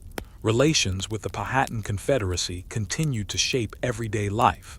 The settlers needed food from the land around them, but they also needed to protect themselves. Every journey outside the settlement required thought. Every encounter could have consequences. The wilderness was not empty. It was home to people who had lived there for generations. The English had arrived with their own ambitions. The Powhatan people had their own communities, leaders, traditions, and interests. Two worlds had come into close contact, and neither fully understood what the future would bring. Still, life continued. The river rose and fell. The sun moved across the sky. Rain came, then sunshine. Plants grew. The fields slowly became greener. The settlement became louder. More children could be heard. More tools were being used. More boats moved along the river. The terrible silence of winter had disappeared. Jamestown was alive. One morning, a group of settlers went into the forest. They were searching for useful wood. The forest was warm and green. Sunlight passed through the leaves. The smell of damp earth filled the air. Birds moved between the branches. It was difficult to imagine that only months earlier the same forest had been covered in frost. One man stopped beside a large tree. He placed his hand against the rough bark. For a moment he simply stood there. The forest had been there before they arrived. It would remain long after many of them were gone. That thought made him quiet. He lifted his axe, and the work continued. The days passed, then weeks. The settlement slowly recovered some of its strength. The gardens produced small amounts of food. Fishing became easier. The warmer weather allowed people to spend more time outside. The river became a highway. Boats carried people and supplies. Messages traveled between settlements. Jamestown was beginning to look less like a desperate camp and more like a permanent colony. But permanence did not mean peace. The conflict with the Powhatan people was growing. The English wanted food and land. The Powhatan communities wanted to protect their territory and way of life. Misunderstandings multiplied. Trust became difficult, and soon the region would experience a new and dangerous period of conflict. Yet on quiet evenings, people still found moments of peace. One such evening, the sun disappeared behind the trees. The sky slowly turned from gold to blue. The river became darker. A gentle breeze moved across the settlement. A few settlers sat outside their homes. They spoke quietly. One man told a story about England. Another remembered his family. Someone laughed. Someone else sang softly. The sounds were carried away by the evening wind. For a few minutes, nobody talked about hunger. Nobody talked about disease. Nobody talked about war. They simply sat together and watched the night arrive. Thomas looked toward the river. The surface reflected the first stars. He remembered the winter. He remembered standing in the cold beside the dark water. He remembered wondering whether Jamestown would survive. Now he saw lights along the shore, small fires, lanterns, warm windows. The settlement had not become perfect, but it had survived. And perhaps survival was not always dramatic. Sometimes it was simply a fire burning at the end of a long day, a meal shared between tired people, a repaired roof, a field beginning to grow, a child laughing, a ship resting safely in the river, small things. But together those small things created a future. The summer grew warmer, the days became longer, the forests became thick and green, the river reflected the bright sky, the settlers worked harder. There was more confidence now, but there was also tension. The new leadership demanded obedience. The colony's survival depended on cooperation. Every person had to contribute. The lessons of the starving time were still fresh. Nobody wanted another winter like that. Nobody wanted to see the settlement collapse again. So the fields were expanded. Food was carefully stored. Buildings were repaired. Defenses were strengthened. The settlers prepared for the future. At night, the settlement became peaceful. The day's heat disappeared. The air cooled. Crickets began their endless songs. Frogs called from the marshes. The river moved quietly. The stars appeared one by one. Inside the wooden homes, people rested. Some slept deeply. Others remained awake near the fires. The colony was still young, still fragile, still surrounded by uncertainty. But it had survived its darkest season. And that gave its people something they had almost lost during the winter. Confidence. Years later, historians would look back at these events and see the beginning of something enormous. The settlement at Jamestown would become one of the earliest permanent English settlements in North America. Its story would become part of the much larger history of what would eventually become the United States.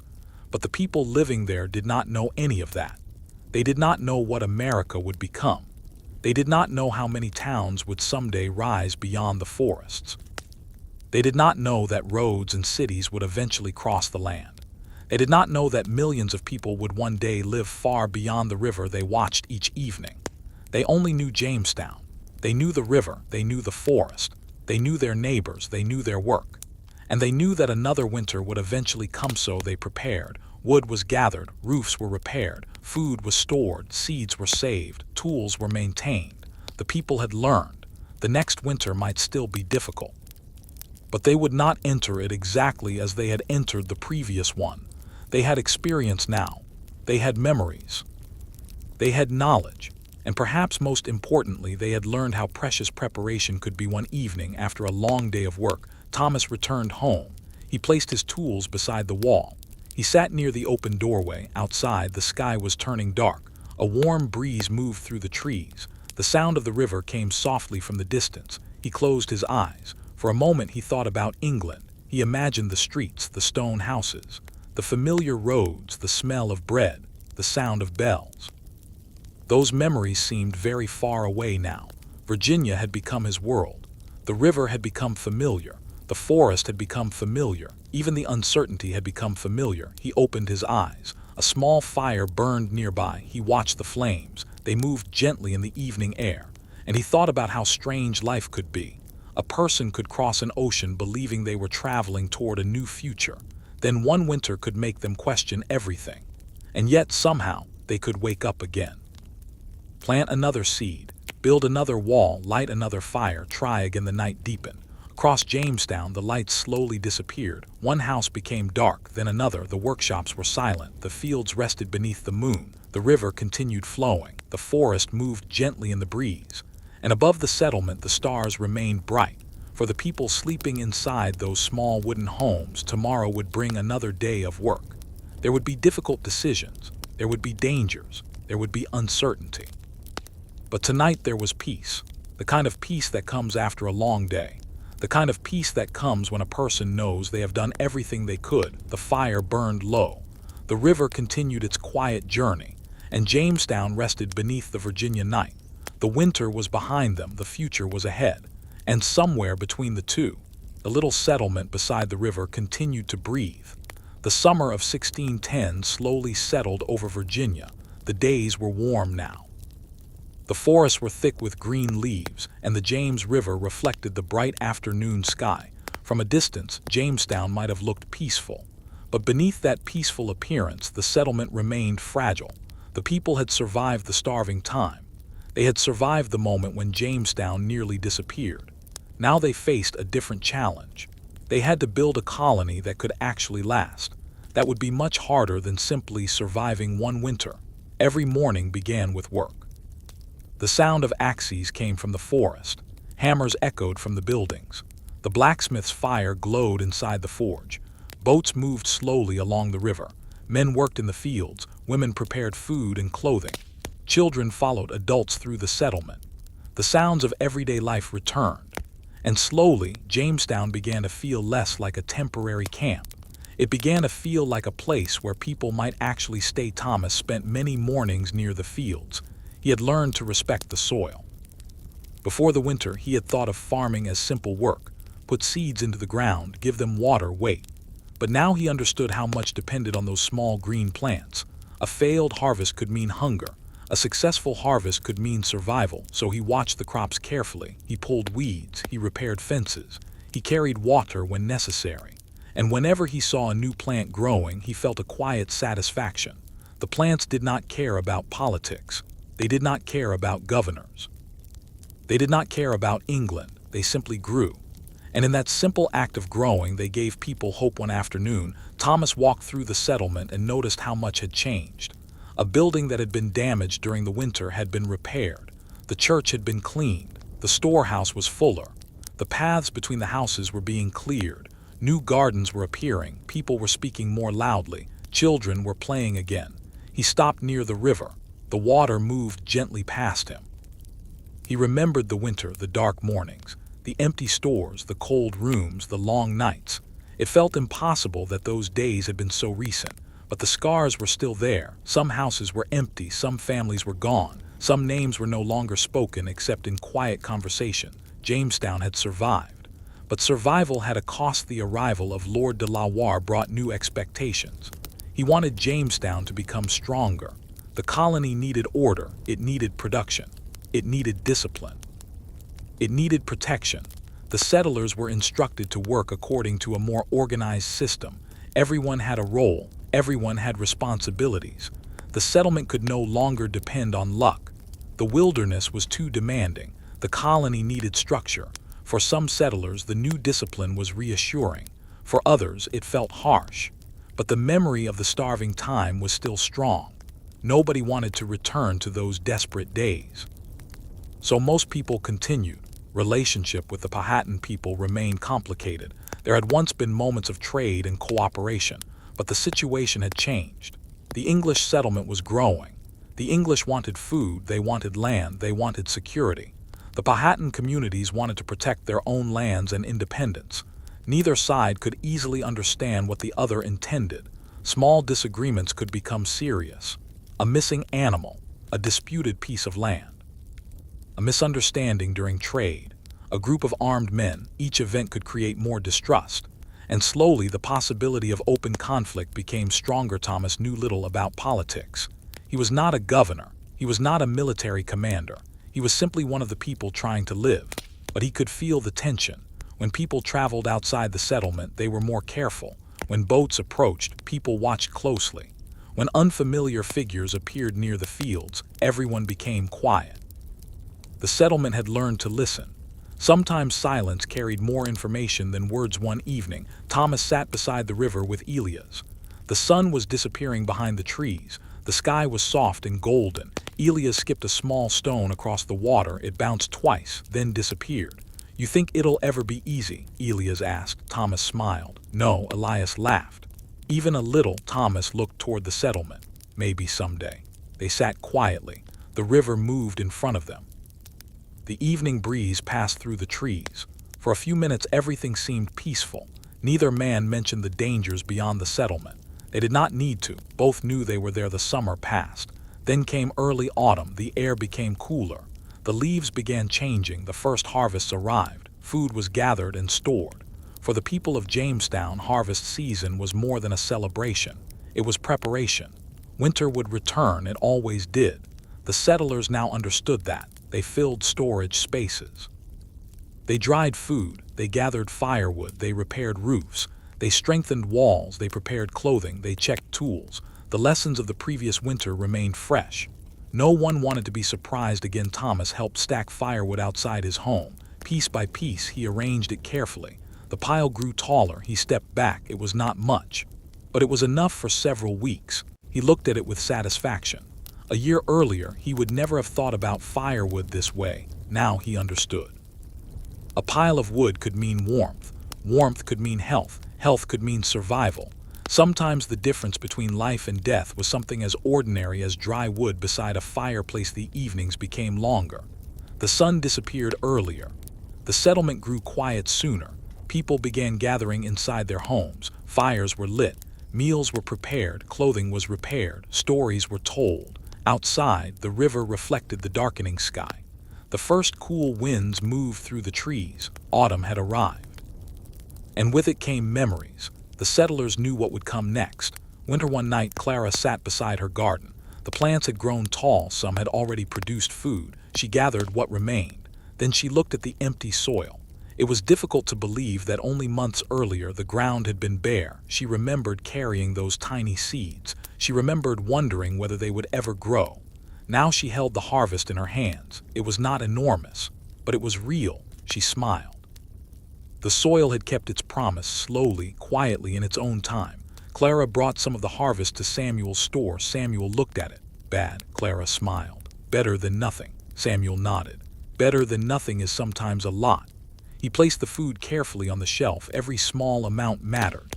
The settlement had learned that lesson the hard way. As autumn continued, ships arrived and departed. News came from England. New settlers arrived. Some people left. The colony remained connected to the wider Atlantic world. But Virginia still felt distant. The journey across the ocean was long. Communication was slow. Messages could take months. People could not simply send for help whenever they needed it. That distance shaped everything. The settlers had to make decisions without knowing what was happening far away. They had to solve problems themselves. They had to wait. And waiting was one of the hardest skills frontier life required. One cold morning, Thomas stood near the river. A light mist covered the water. The trees were turning brown. Leaves drifted slowly through the air. He watched a leaf fall into the river. It landed softly. Then the current carried it away. Thomas thought about time. The previous winter had seemed endless. Yet now it was almost a year behind him. A whole year. It had passed quietly, one day after another, one morning after another.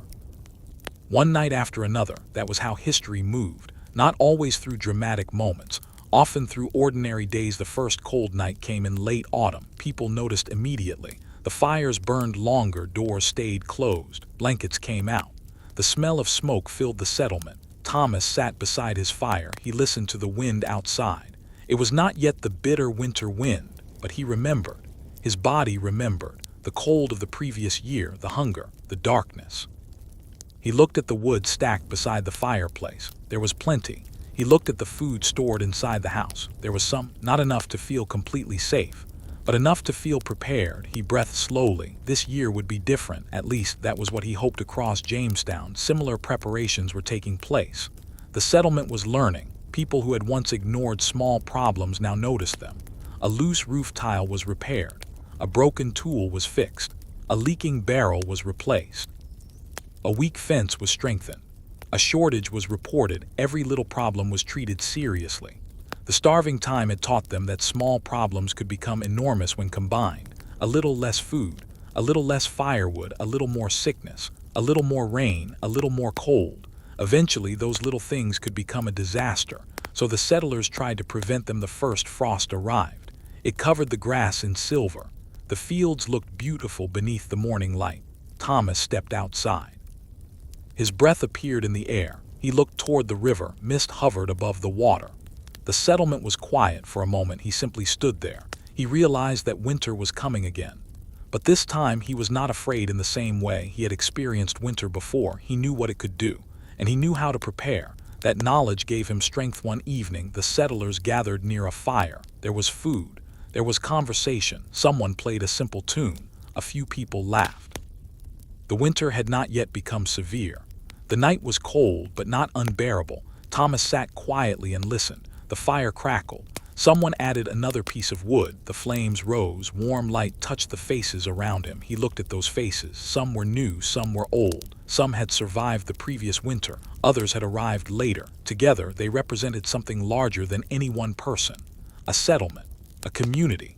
A beginning outside, the river moved beneath the moon. The trees stood dark against the sky. The wind passed gently through the branches. Inside the homes, fires burned, people rested, children slept. The settlement slowly became quiet. Thomas looked toward the doorway. He could hear the river, he could hear the wind, he could hear the faint sound of someone walking outside. Then silence returned. He leaned back beside the fire. His eyes became heavy. For tonight, everything was calm. Tomorrow there would be work. There would be problems. There would be uncertainty. But tonight there was warmth. And sometimes warmth was enough. The second winter was approaching.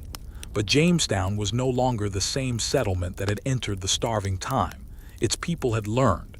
They had changed. They had survived. The future was still uncertain. But uncertainty no longer meant complete helplessness. The settlement had begun to understand the land. It had begun to understand its own weaknesses. It had begun to understand what survival required. And as the first winter winds returned to Virginia, the little settlement beside the James River prepared to face them once again. The river continued flowing. The forest slowly became quiet. The fields rested beneath the cold sky. And above the wooden rooftops, the first stars appeared. Jamestown settled into another long night, not the same night as before, a different night. A night shaped by memory, a night shaped by experience, a night in which the people knew that winter would pass, just as it had before. And somewhere beyond the darkness, spring was already waiting. The first winter winds returned to Virginia. They came softly at first. A cool breeze moved through the trees in the early morning. Then the nights became colder. The leaves continued falling. The fields turned brown, and the river reflected the pale gray sky. For the people of Jamestown, these changes carried a familiar message. Winter was approaching again. But this time the settlement was better prepared. Wood had been gathered. Food had been stored.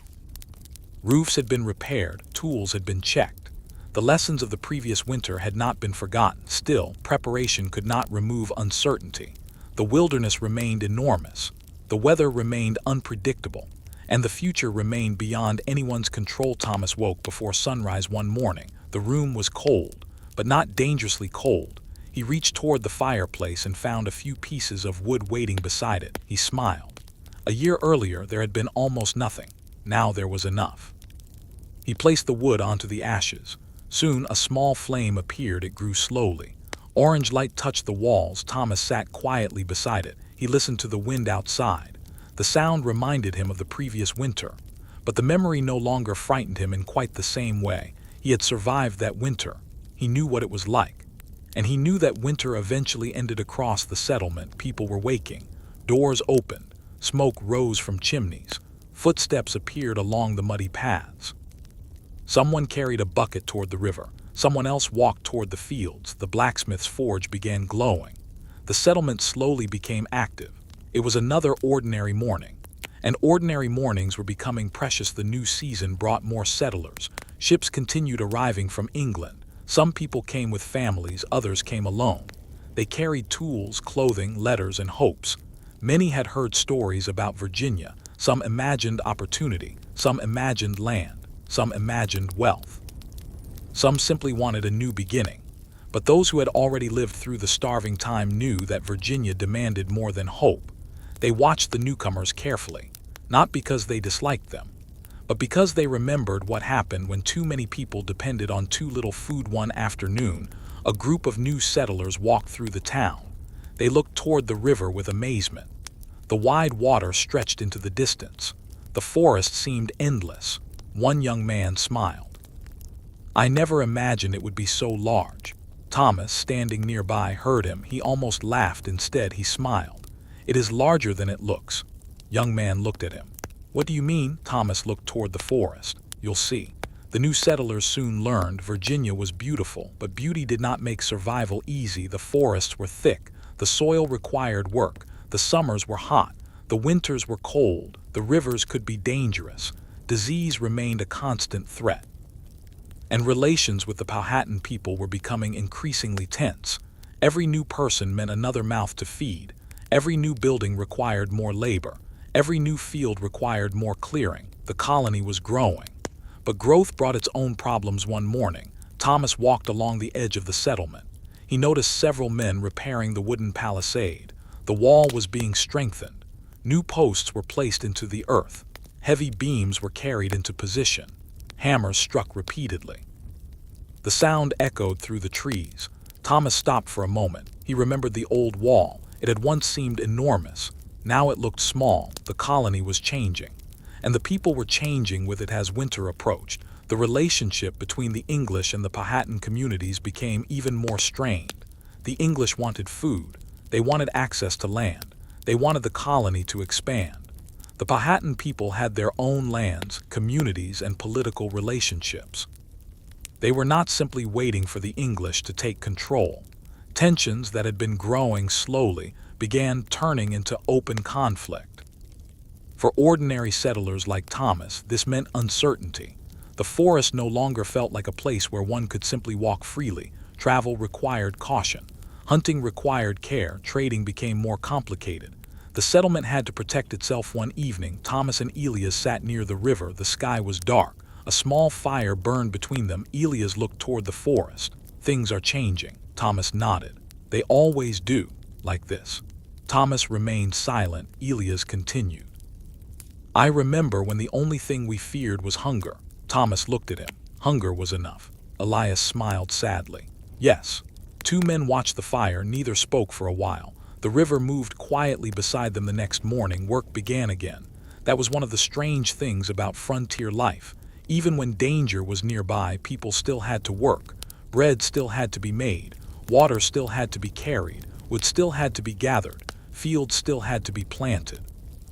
Buildings still had to be repaired. Children still needed care. Life did not stop simply because the future was uncertain. People continued. They always continued. By the middle of the season, the settlement had grown busier. The river was filled with boats. The storehouses were more active. The fields were larger. The forge was working constantly. There were more voices, more footsteps, more fires, more homes.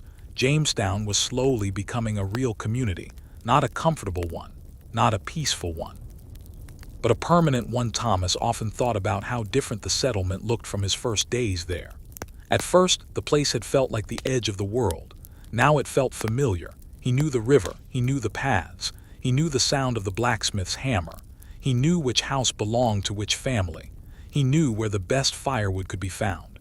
He knew where the ground became muddy after rain. He knew how the river looked before a storm. He had become part of the place. Even though the place was still very young, one evening Clara brought Thomas a small basket. Inside were vegetables from her garden. Thomas looked at them. That's quite a harvest, Clara smiled. Enough for a feast. Enough for dinner. Exactly. They laughed. Thomas carried the basket home. That evening the meal was simple: vegetables, bread, a little meat, nothing extraordinary, but Thomas ate slowly. He appreciated every bite. The winter had taught him that food should never be taken for granted. After dinner, he stepped outside. The sky was clear. Stars filled the darkness. The river reflected a narrow line of moonlight. He heard someone laughing in the distance. Then a dog barked. Then the sound disappeared. The settlement was quiet again. Thomas looked upward. He remembered standing beneath the same stars during the worst days of the starving time. Back then, he had wondered whether he would ever see another spring. Now another winter was approaching, and he was still here. That thought filled him with a quiet gratitude. The first snow did not come immediately. Instead, the weather became colder and wetter. Rain fell for several days. The paths turned to mud. The river rose. The wind became stronger. People stayed close to their homes. The settlement smelled of smoke and wet wood. Thomas spent more time indoors. He repaired clothing, checked tools, prepared firewood. He knew that winter could arrive suddenly, so he prepared quietly. There was no excitement, no ceremony, just work. One night the rain stopped. The clouds disappeared. The temperature dropped. By morning, frost covered everything. The grass was white. The rooftops were silver. The river looked dark beneath the pale morning sky. Thomas stepped outside. He looked at the frost. For a moment he stood completely still. The winter had returned. But this time the settlement was ready. Inside his home, the fire burned steadily. Food was stored nearby. Wood was stacked beside the wall. His coat was ready. His tools were in good condition. He sat beside the fire. Outside, the wind moved through the trees. He listened. The sound was familiar. It no longer felt like the sound of an unknown enemy. It was simply winter, a season, a part of the land, something that would arrive, stay. And eventually leave across Jamestown, similar fires were burning. Families gathered indoors. Children slept beneath blankets. Older people sat close to the warmth. People talked quietly. Some remembered the previous winter. Others were hearing those stories for the first time. The younger settlers listened. They could hardly imagine how close Jamestown had once come to disappearing. But the older settlers remembered. They remembered empty barrels. They remembered hunger. They remembered graves. They remembered the silence. Those memories remained beneath everything as the night deepened. Snow finally began to fall. The first flakes moved slowly through the darkness. They landed on rooftops, on fences, on the riverbank, on the fields. Thomas watched them through the window, one, then another, then hundreds. Soon the ground became white. The settlement grew quiet. The snow softened every sound. Footsteps disappeared. The forest became still. The river moved beneath a thin layer of mist. For a moment, Jamestown looked peaceful, almost beautiful. Thomas smiled. He remembered the previous winter. But this time there was enough wood, enough food, enough preparation. And perhaps most importantly, there was experience. The fire burned beside him. He added another piece of wood. The flames rose gently. He closed the door. The cold remained outside. The room became warm. He sat back. The sound of the fire filled the room, crackling, soft, steady. Outside, snow continued falling. Inside, the warmth remained. Thomas closed his eyes for a moment. He listened to the wind. He listened to the fire. He listened to the quiet settlement beyond the walls. And he realized something. The wilderness had not become less powerful. The winter had not become less cold. The river had not become less dangerous. The world had not become easier. He had simply become better at living within it. That was the difference. The night continued. Snow covered the fields. The trees stood dark against the sky. The river moved quietly through the darkness. Inside the houses, fires burned. People rested. The settlement slept. And for the first time, perhaps, winter did not feel like an ending. It felt like another season, another chapter in a story that was still unfolding. Jamestown had survived its darkest winter. It had survived the journey back from the edge of abandonment. Now it faced the future with greater knowledge, not certainty, not safety, but knowledge. And sometimes knowledge was the strongest protection a frontier settlement could possess. Morning would come. The snow would eventually melt. The river would continue toward the Chesapeake. The fields would wake again. More ships would arrive. More people would come. More challenges would appear. And the small settlement beside the James River would continue becoming something larger, something permanent, something that would one day be remembered far beyond the forests of Virginia. But tonight, none of that mattered. Tonight there was only the fire, only the snow, only the quiet river, only the soft wind moving through the trees. And inside one small wooden home, a tired settler rested beside the warmth. He had survived one terrible winter. He was prepared for another. And beneath the quiet Virginia sky, Jamestown slept. Morning arrived slowly over Jamestown. The snow from the previous night had covered the ground in a thin white layer. The roofs of the wooden buildings were pale. The branches of the trees carried small patches of frost, and the James River moved quietly beneath the gray winter sky.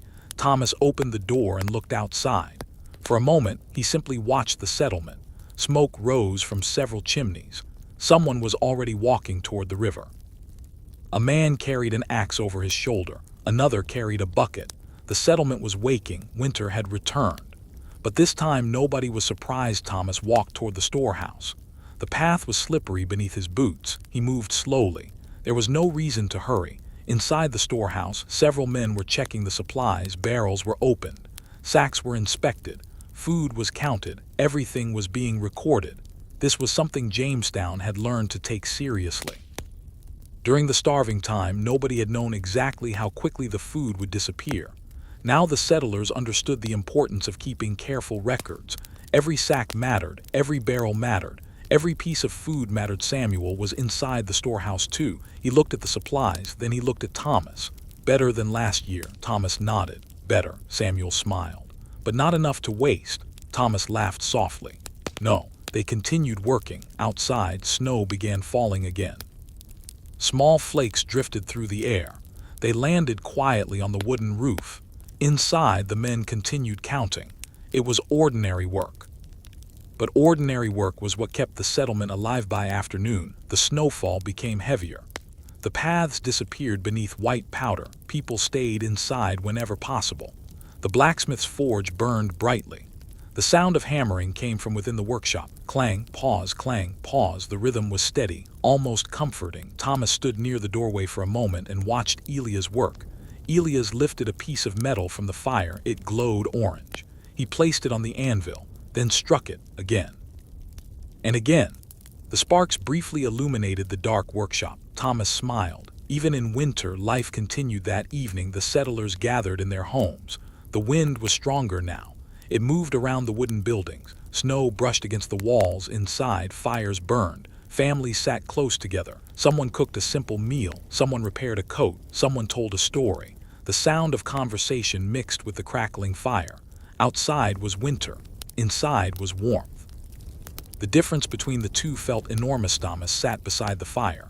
His meal was simple: bread, dried meat, a little vegetable. He ate slowly. He remembered how food had once been divided into tiny portions. He remembered people counting every bite.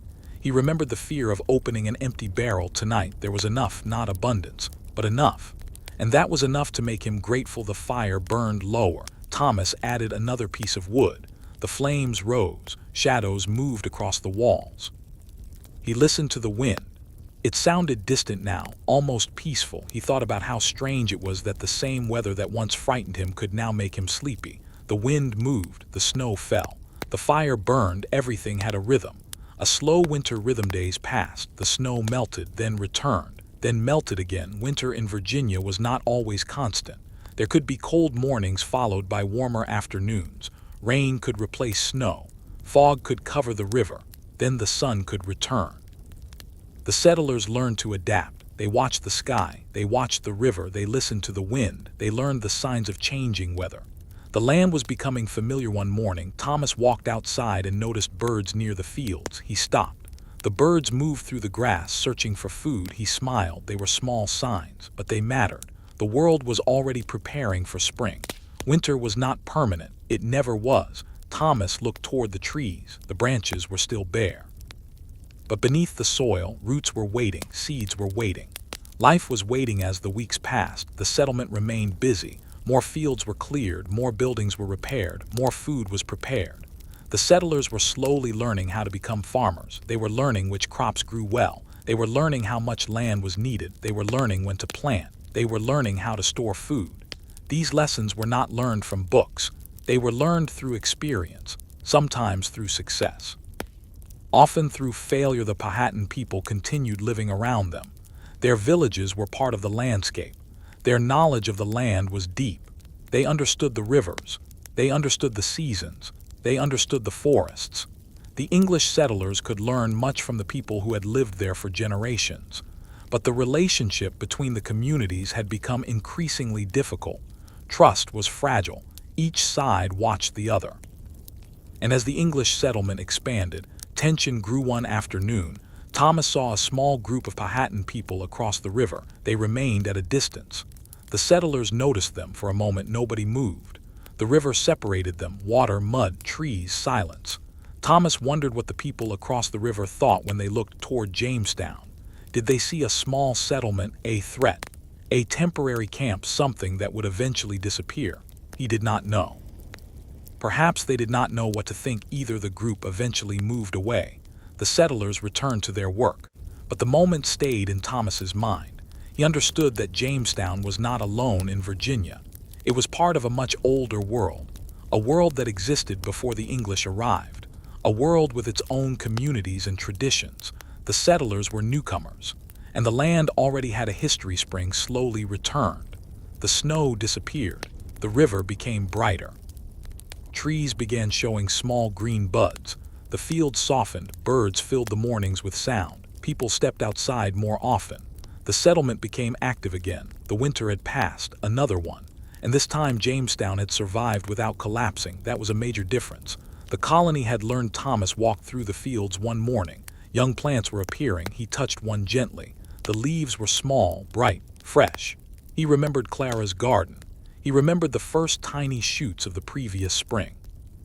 The cycle continued. Winter, spring, summer, autumn, winter again, and then spring. The land followed its rhythm. The people were learning to follow it too. One afternoon, Clara came to the river. She stood beside Thomas. The water moved slowly. The weather was warm. She looked toward the fields. "You think we'll still be here next year?" Thomas smiled. "I hope so." Clara looked at him. "That's not an answer." Thomas laughed. "It's the only one I have." She smiled. They watched the river together. Neither needed to say anything else. The years ahead would bring enormous changes. Jamestown would grow. The English colony would become more established. New industries would appear. Tobacco would eventually transform Virginia's economy. More settlers would arrive. More land would be cleared. More conflicts would develop. And the small settlement beside the river would become part of the larger history of English America. But none of that was certain in these early years. The people of Jamestown could not see the future. They could only build it. One day at a time. One evening, Thomas sat outside his home. The sun was low. The river reflected the golden light. Birds moved across the sky. Children played nearby. Someone was repairing a boat. A woman carried a basket toward her house. The blacksmith's hammer had finally become silent. The settlement was settling into evening. Thomas looked around. He remembered the winter, the starvation, the fear, the possibility of abandonment. He remembered the boats leaving. He remembered the ships appearing. He remembered returning. And now he was sitting in the same place beneath a warm sky. Life had changed. The sun disappeared. The sky turned purple. Then dark blue stars appeared above the trees. The river became black. Small lights appeared in the settlement. One house, then another, then another. The fires inside them glowed softly. From far away, Jamestown looked peaceful, small, fragile. But alive. Thomas returned inside. He placed another piece of wood on the fire, then sat down. The room was warm. The sounds of the settlement were fading. He could hear the river outside. He could hear the wind moving through the trees. He could hear a distant voice. Then silence. His eyes became heavy. He thought about all the people who had come before him, all the people who had crossed the ocean, all the people who had struggled, all the people who had died, and all the people who had continued. Their story was becoming history. But for tonight, they were simply people resting beside a river. The fire burned quietly. Outside, the stars remained bright. The river continued moving toward the distant Chesapeake. The forest stood quietly around the settlement, and Jamestown rested. Tomorrow would bring more work, more uncertainty, more challenges. But tonight there was warmth. Tonight there was food. Tonight there was shelter. And after everything the settlement had endured, that was enough. The night grew deeper. The fire became smaller. The room became quieter. And beneath the peaceful Virginia sky, the little settlement beside the James River slept. The years began to pass more quickly. What had once been a small and uncertain settlement beside the James River was slowly becoming a permanent English community. The wooden buildings were repaired and rebuilt. New homes appeared. More fields were cleared. The paths became familiar. The river remained the center of life. Every morning, its surface reflected the changing sky. Every evening, it carried the last light of the sun toward the Chesapeake. For Thomas, the river had become almost like an old friend. He had seen it in summer heat. He had seen it beneath winter frost. He had seen it during storms. He had seen it covered in morning fog. And he had watched people arrive on its waters and leave again. The river remained. Everything else changed. One spring morning, Thomas walked toward the edge of the settlement. The forest was bright with new leaves. The air smelled of wet earth. Birds called from the branches. The ground was soft beneath his boots. He stopped beside an old tree. A year earlier, a smaller tree had stood nearby. Now it had grown taller. Thomas placed his hand against the bark. He smiled. Growth was slow, almost invisible from one day to the next. But when enough time passed, the difference became obvious. Jamestown was the same. It had grown slowly, one building, one field, one family, one ship, one season at a time. The settlers had learned many things. They had learned how to grow food in Virginia. They had learned how to preserve what they harvested. They had learned where to find useful materials. They had learned how to build stronger houses. They had learned how to navigate the rivers. They had learned that the seasons could not be ignored. And they had learned something even more important. The colony could not survive through courage alone. It needed patience. It needed organization. It needed cooperation. And it needed people who were willing to work even when there was no guarantee of success. One afternoon, Thomas entered the storehouse. The shelves were fuller than they had been years before. Barrels stood along the walls. Sacks were stacked carefully. Tools hung from wooden pegs. He remembered the old storehouse. He remembered how empty it had once been, how frightening that emptiness had felt. Now there was food, not endless food, but enough to make the room feel secure. Thomas touched one of the barrels. He smiled quietly. Sometimes the greatest victories were not celebrations. Sometimes they were simply full shelves outside. The settlement continued its daily rhythm. A carpenter worked on a roof. A farmer carried tools toward the fields. A woman washed clothing near the river. Children ran between the houses. A boat arrived with supplies. Someone called to another person across the settlement. A hammer struck wood. A dog barked. The sound of ordinary life filled the air. Thomas stood still for a moment. He listened. It was a sound he had once feared would disappear forever. The colony's future was still complicated. The English settlement continued expanding. The Powhatan communities remained nearby. The two societies had different goals, different customs, different understandings of land, different ideas about authority. There had been moments of trade and cooperation. There had also been violence and distrust. Neither side could easily predict the other. As more English settlers arrived, the pressure increased. More people needed food. More people wanted land. More settlements appeared. The balance became harder to maintain. Thomas sometimes wondered what the future would bring. Would Jamestown become a large town? Would it remain small? Would more English settlements appear?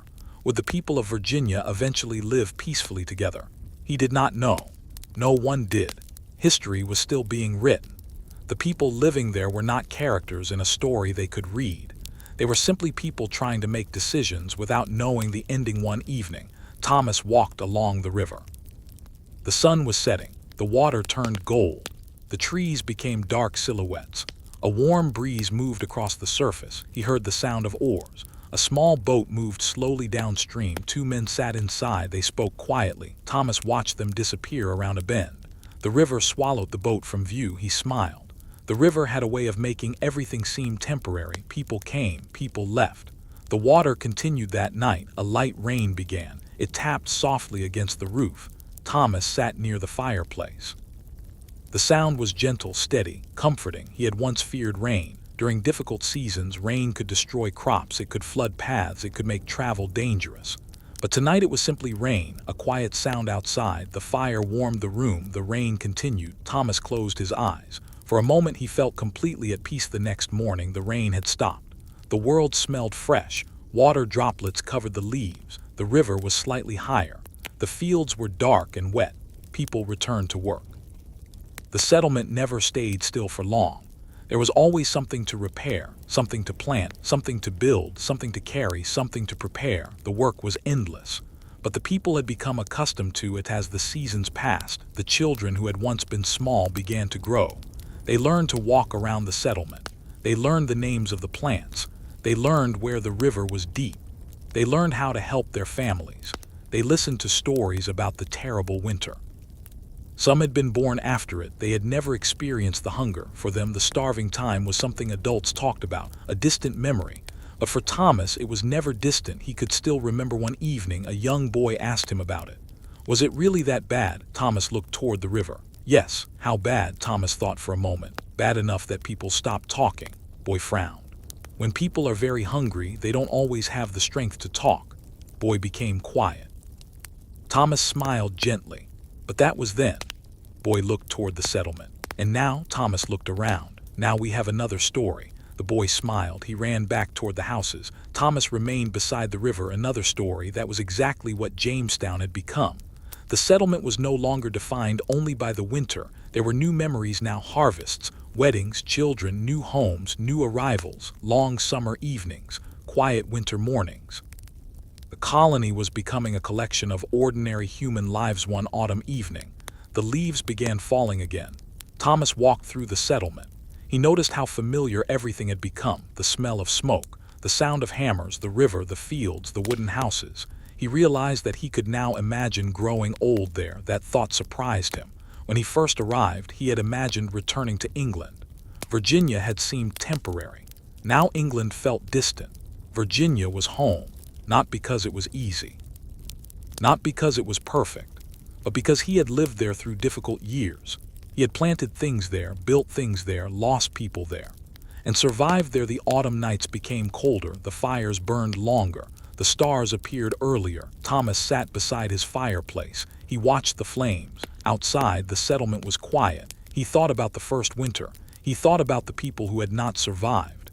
Their names remained in his memory. Some had been friends, some had been strangers. Some had been people he barely knew, but each had been part of the settlement. Each had once stood beside the same river. Each had once looked toward the same forest. Their lives had ended. But the settlement continued. History often works that way. One generation begins something, another continues it, and another changes it. The people who begin a settlement rarely know what it will become. They cannot see the roads. They cannot see the cities. They cannot see the future families. They cannot see the millions of people who may one day live on the land. They only see the next day, the next meal, the next winter, the next harvest. That was Jamestown, a future being built by people who could not see the future. The winter returned. But it was no longer the terrifying winter of 1609. The people had learned. The settlement had changed. There was more food. There were better buildings. There was more experience. The cold still came. Snow still fell. The wind still moved through the trees. But the settlement endured. Thomas watched the snow from his doorway. He smiled. He remembered how frightened he had once been. Now he simply waited for spring. The fire burned beside him. The room was warm. He could hear the wind outside. Snow touched the roof. The settlement was quiet. Thomas sat down. He looked at the flames. His eyes became heavy. The fire made a soft crackling sound. Outside, the river continued moving. The forest rested beneath the snow. Everything was still. Everything was quiet. For a moment, Thomas thought about the strange journey that had brought him there.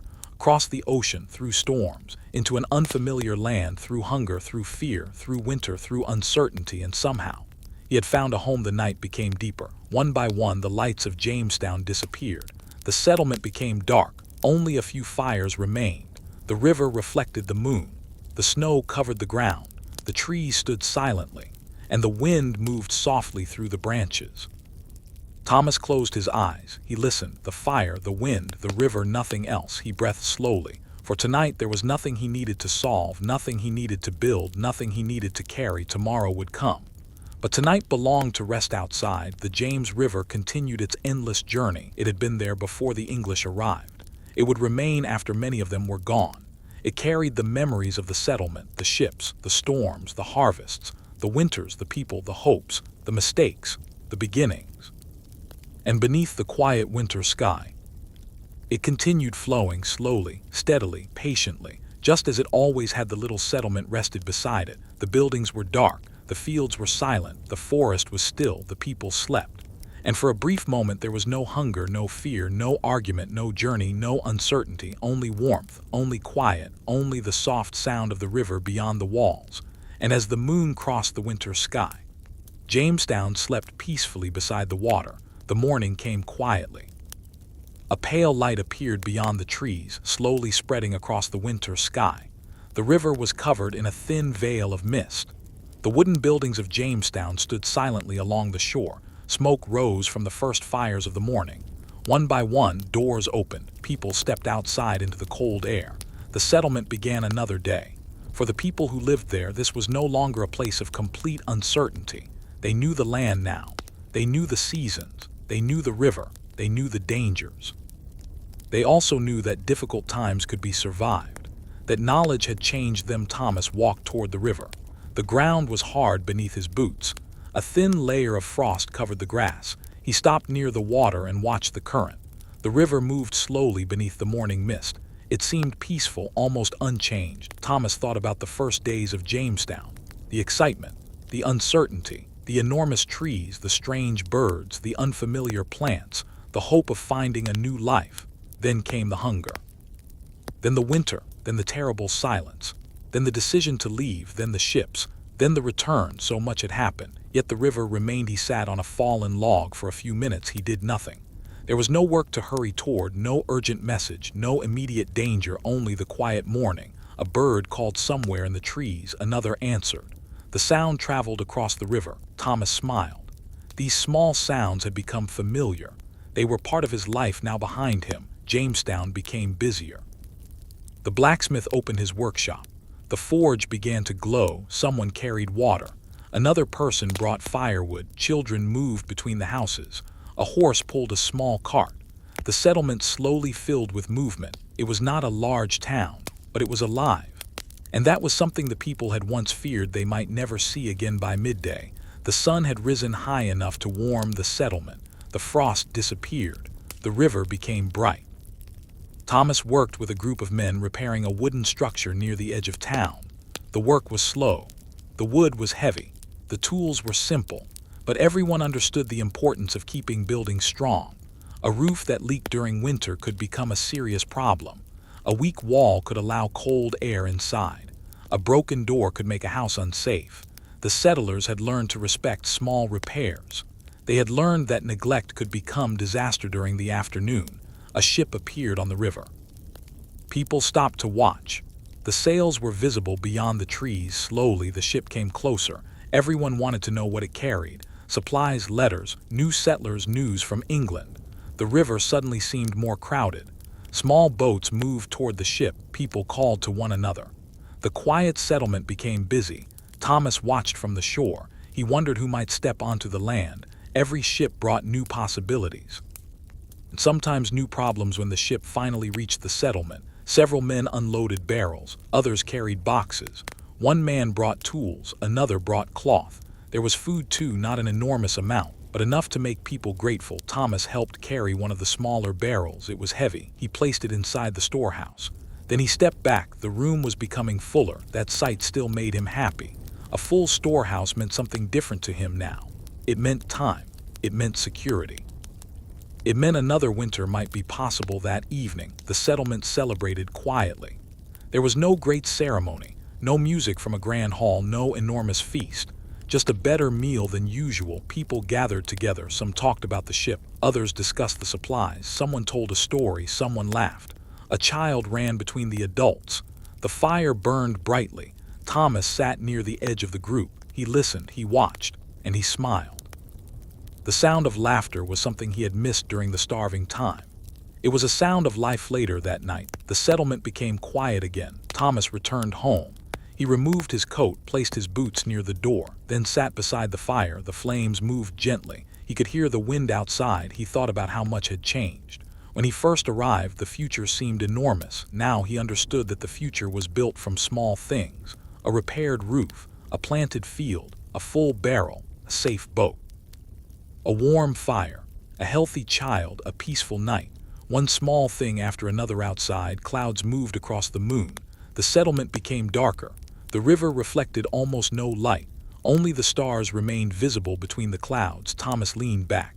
His eyes began to close. He was tired, the kind of tiredness that comes after honest work. He listened to the fire crackle, pause, crackle. The rhythm was slow, steady, comforting. The next morning brought rain. It began before sunrise. Soft drops tapped against the roofs. The paths became wet. The river rose slightly. People stayed indoors longer. Thomas listened to the rain from beside his fire. There was something peaceful about it. The rain reminded him of England. But Virginia rain sounded different. It fell through different trees. It struck different roofs. It flowed toward a different river. Even the sound had become part of his new life. The rain continued for most of the day. Work slowed. People repaired clothing. They sharpened tools. They prepared food. They told stories. A few settlers sat together and talked about England. They remembered old streets, old churches, old friends. Some wondered what their families were doing. Some wondered whether they would ever return. Thomas listened. He had stopped asking himself that question. England was still part of his memory. But Virginia was part of his life. That evening, the rain finally stopped. The clouds broke apart. The moon appeared. Everything outside was wet. Leaves shone beneath the moonlight. The wooden walls reflected pale light. The river was calm. Thomas stepped outside. The air smelled fresh. He walked slowly toward the shore. Water dripped from the trees. Somewhere in the darkness, a frog called. Then another answered. Thomas stood beside the river. The world felt peaceful. He looked across the water. On the opposite shore, the forest was dark. Beyond the forest were communities that had existed long before Jamestown. The land had its own stories, its own people, its own history. Thomas understood that now. Jamestown was only one small part of a much older world. The English settlers had arrived believing they were beginning something new, but they were entering a place where life had already been continuing for generations. That realization stayed with him. The following weeks brought more work. The settlers expanded their fields, they planted new crops, they repaired fences, they built additional homes. More families arrived. The settlement slowly spread. Jamestown was becoming larger, and with growth came hope. People began thinking beyond survival. They began thinking about prosperity, about farms, about trade, about families, about the future. But Thomas remembered something. Hope could be dangerous if it made people careless. He had seen that before. He had seen people arrive full of confidence. He had seen them underestimate the land. He had seen supplies disappear. He had seen strong men become weak from hunger. He had seen the colony nearly collapse. So whenever someone spoke too confidently about the future, Thomas remained quiet. He knew the wilderness always had the final word. One afternoon, a young settler asked him about the first winter. "Did you really think Jamestown would disappear?" Thomas nodded. "Yes." Young man looked surprised. Completely. "What kept you here?" Thomas looked toward the fields. "Some people, there was nowhere else to go." He paused. "Others, there was still hope." Young man asked, "And for you?" Thomas smiled. "Suppose I wanted to see what happened next."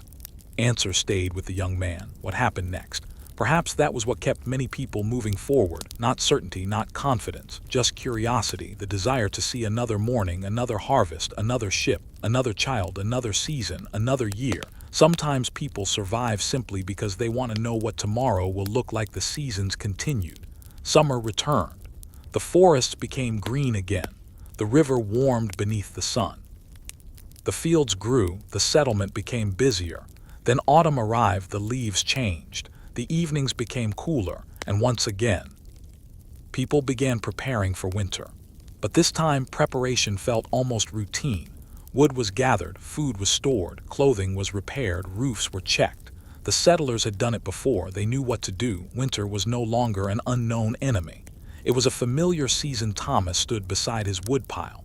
He looked at it. It was large, larger than the pile he had prepared the previous year. He smiled. He remembered the days when he had worried about every piece of wood. Now he had enough to last. He touched one of the logs. It was dry, solid, useful. Something so simple had become a symbol of survival. That night, Thomas sat near the fire. The settlement was quiet. The stars were bright. The river moved gently. He thought about the people who had not survived, their names, their faces, their voices. He wondered what they would think if they could see Jamestown now. Would they recognize it? Perhaps not. But Thomas believed they would understand. The colony had continued. Their efforts had not completely disappeared. The fire burned lower. Thomas added another log. The flames rose. He watched them. The room became warm. Outside, the wind moved gently. He closed his eyes. The river continued flowing. The settlement rested. The forest waited. Another night passed. Somewhere beyond the horizon, the future was already changing. More ships were crossing the Atlantic. More settlers were preparing to leave England. More people were hearing stories about Virginia. Some stories were filled with hope. Others were filled with warnings. But the little settlement beside the James River remained. It had survived the winter that almost destroyed it. It had survived hunger. It had survived uncertainty. And now it was beginning to survive something even more difficult. Time slowly transformed Jamestown. The temporary became permanent. The unfamiliar became familiar. The frightening became ordinary. The wilderness became home. And the people who had once been strangers became neighbors. That was perhaps the greatest change of all. A settlement was not made only from wood and soil. It was made from people who shared meals, people who repaired one another's homes, people who watched the river, people who raised children, people who remembered the dead, people who continued. The night became very quiet. No hammering, no footsteps. No voices, only the river, only the wind, only the distant sounds of the forest. Thomas lay beside the fire. The warmth slowly spread through the room. His breathing became slower, his eyes closed. Outside, the moon moved across the sky. The river reflected its light. The wooden buildings stood quietly along the shore. And the little settlement that had once been so close to disappearing remained, still fragile, still uncertain, but alive. And beneath the peaceful Virginia night, Jamestown slept. The morning mist rested lightly over the James River. It was early. The sun had not yet climbed above the trees. Across Jamestown, the first signs of life were beginning to appear. A door opened. A small fire was stirred. Footsteps moved slowly across the damp ground. Somewhere near the river, a boat rope creaked softly against a wooden post. Then came the familiar sound of an axe, one strike. A pause, another strike. The settlement was waking, and another day was beginning. For the people who lived there, these mornings had become familiar. But beneath that familiarity was something deeper. They knew how quickly an ordinary morning could become a difficult one. They had learned that lesson during the terrible winter of 1609 and 1610. They had watched food disappear. They had watched friends grow weak. They had watched the population of Jamestown fall dramatically. They had wondered whether the settlement would survive. Yet here they were, still here, still working. Still building, still hopping. The river continued flowing beside them. Thomas stepped outside. The air was cool. He pulled his coat closer around himself. The morning smelled of wet wood and earth. He looked toward the river. A thin layer of mist floated above the water. The opposite shore was almost invisible. For a moment, the entire world seemed quiet. Then the first bird called from the trees. Another answered. Thomas smiled. He had learned to appreciate these small sounds. During the starving times, silence had often been frightening. Now silence felt peaceful. There was a difference. He walked toward the fields. The path was still wet from the previous night's rain. His boots left marks in the soft soil. As he reached the edge of the field, he saw several workers already there. They were preparing the ground. The work was slow. But the fields were larger than they had once been. More land had been cleared. More crops were being planted. The settlers were becoming better farmers. They were learning through experience. They were learning what grew well. They were learning when to plant. They were learning how much food was needed, and most importantly, they were learning not to take the harvest for granted. Thomas stopped beside one of the workers. "How is the soil?" The man looked down. "Good," Thomas nodded. "Then we might have a good season." Man smiled. "Let's hope." Thomas looked toward the sky. Hope was useful, but preparation was better. He knew that now, as the morning continued, the settlement became louder. The blacksmith began working. The sound of metal striking the anvil traveled through the air. Clang, clang, clang. Nearby, a carpenter worked on a wooden frame. Children carried small buckets. Women prepared food. Men repaired fences. A boat arrived along the river. Someone shouted from the shore. The settlement was busy. It was beginning to sound like a real town, not the desperate camp Thomas remembered. A town, small, rough, unfinished. But growing at midday, the sun became warm. Thomas returned toward the settlement. He passed several houses. Some were newly built, others had been repaired. He noticed how different the buildings looked from the earliest days. There were more roofs, more walls, more gardens, more signs of permanence. People were no longer simply waiting to see whether they would survive.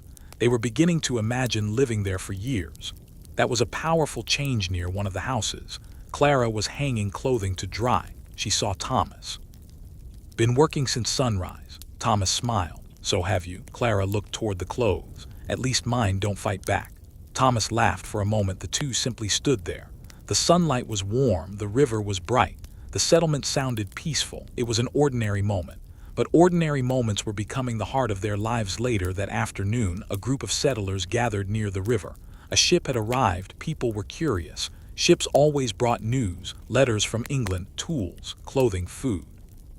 New settlers, sometimes instructions, sometimes rumors.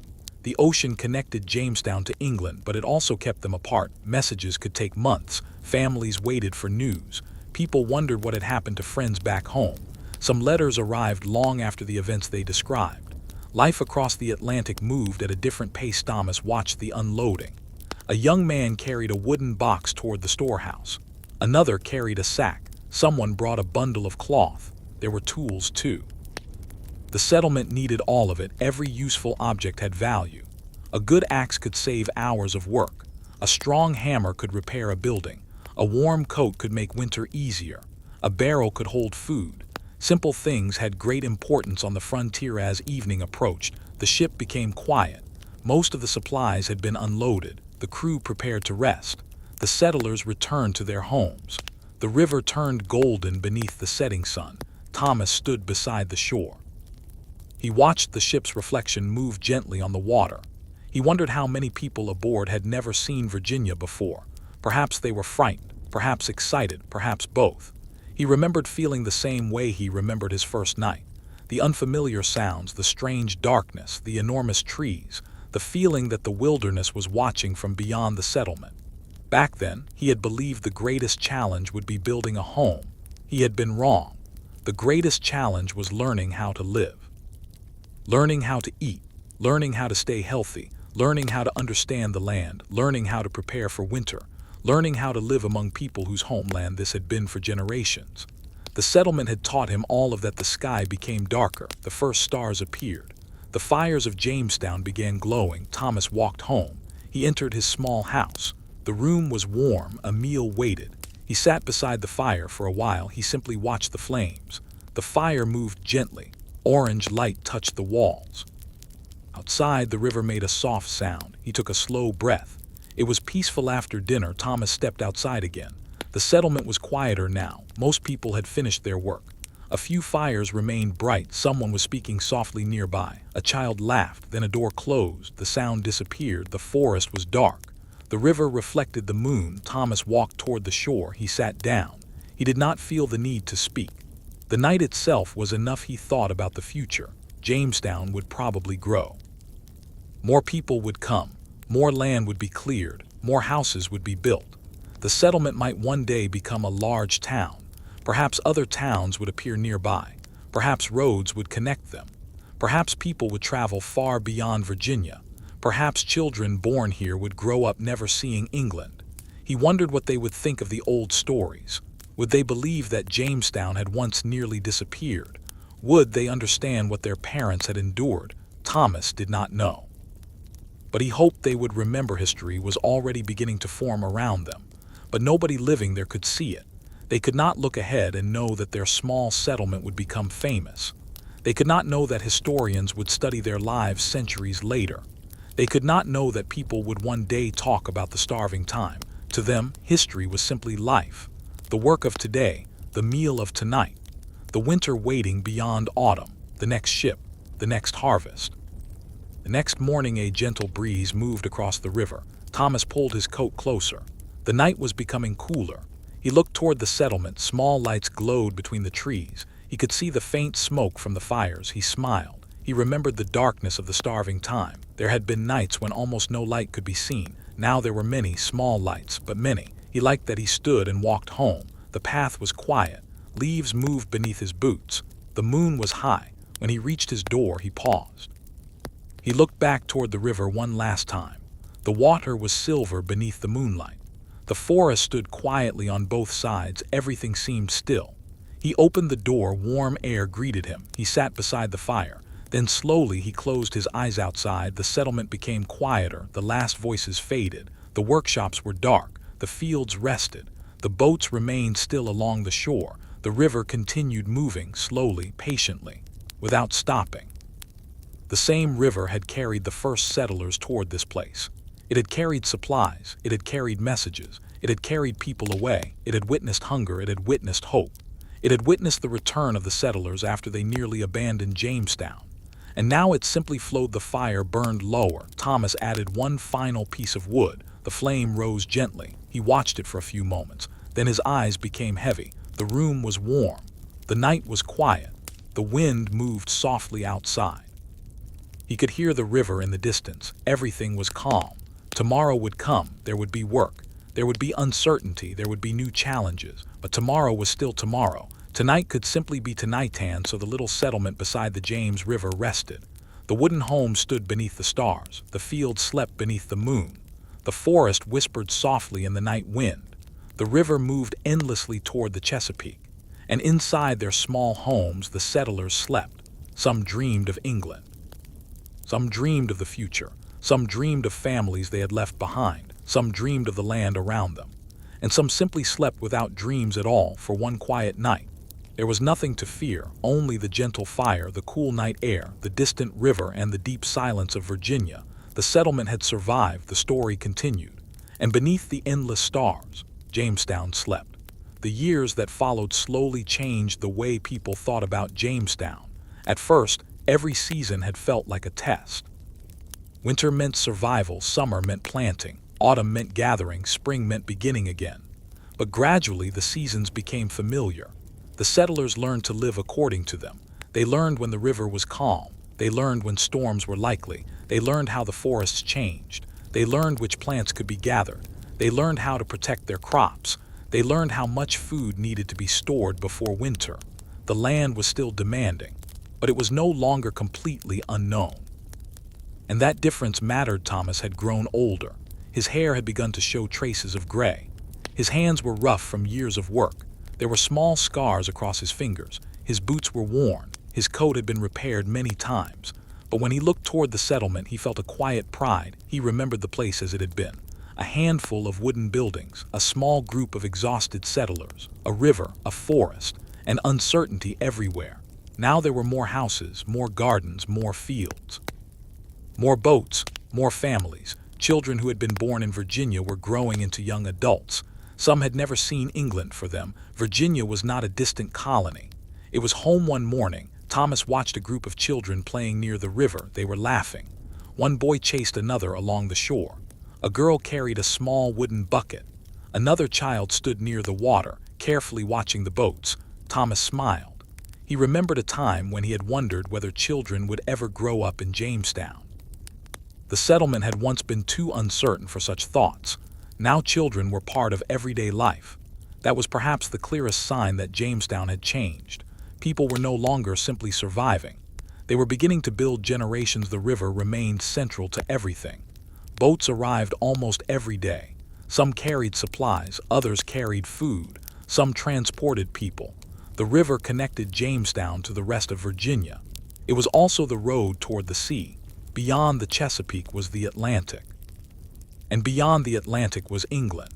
The settlers lived between two worlds, the world they had left behind, and the world they were creating. Thomas sometimes wondered whether he still belonged to England. He remembered the old streets, the stone buildings, the church bells, the cool rain, the smell of bread. He remembered his family. Some were still alive, some were not. Years had passed, memories had changed.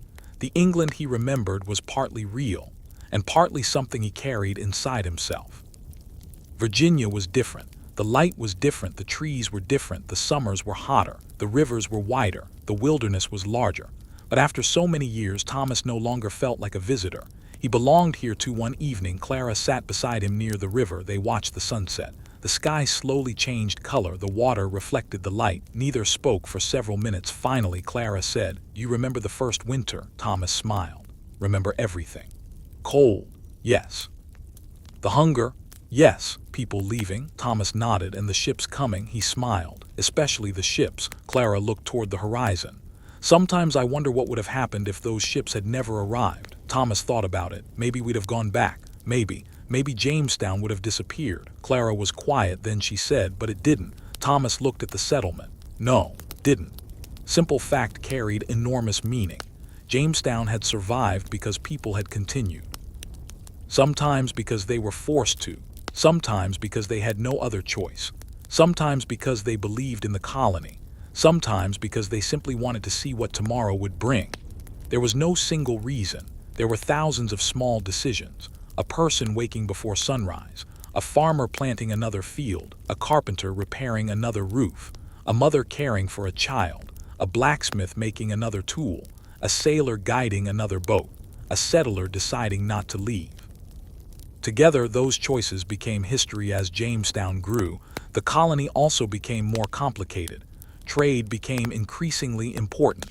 Land became more valuable. Political disagreements appeared. Different groups wanted different things. Some wanted farms. Some wanted wealth. Some wanted stronger trade. Some wanted greater independence. Others wanted closer control from England. The simple question of survival became a much larger question. What kind of colony would Virginia become? Nobody knew. Thomas was not involved in those decisions. He preferred the fields and the river. He had learned that politics could change quickly. The land changed more slowly. A field planted in spring still needed to grow. A tree still needed years to become large. A river still followed its course. These things were more dependable, so he spent much of his time working outdoors. One summer afternoon, Thomas walked deep into the forest. The air was warm. Sunlight passed between the branches, birds called overhead. He stopped near a small stream. Water moved over stones. He knelt and drank. The water was cool. He sat beside the stream. The forest was quiet. He thought about the first time he had entered the Virginia wilderness. Back then, everything had seemed threatening. Every sound was unfamiliar. Every shadow seemed dangerous. Now the forest felt different. He knew its sounds. He knew the birds. He knew the paths. He knew where water could be found. He had learned to listen that evening. He returned to Jamestown. The sun was low. Smoke rose from the chimneys. People were preparing dinner. The smell of cooking filled the air. Thomas walked past the houses. A young woman was washing vegetables. An older man was repairing a chair. Two children carried a basket together. Someone was singing quietly. It was a peaceful evening. Thomas stopped. He realized that this ordinary scene would have seemed impossible during the starving time. Yet here it was. Life had continued that night. Rain began. It fell gently at first, then steadily.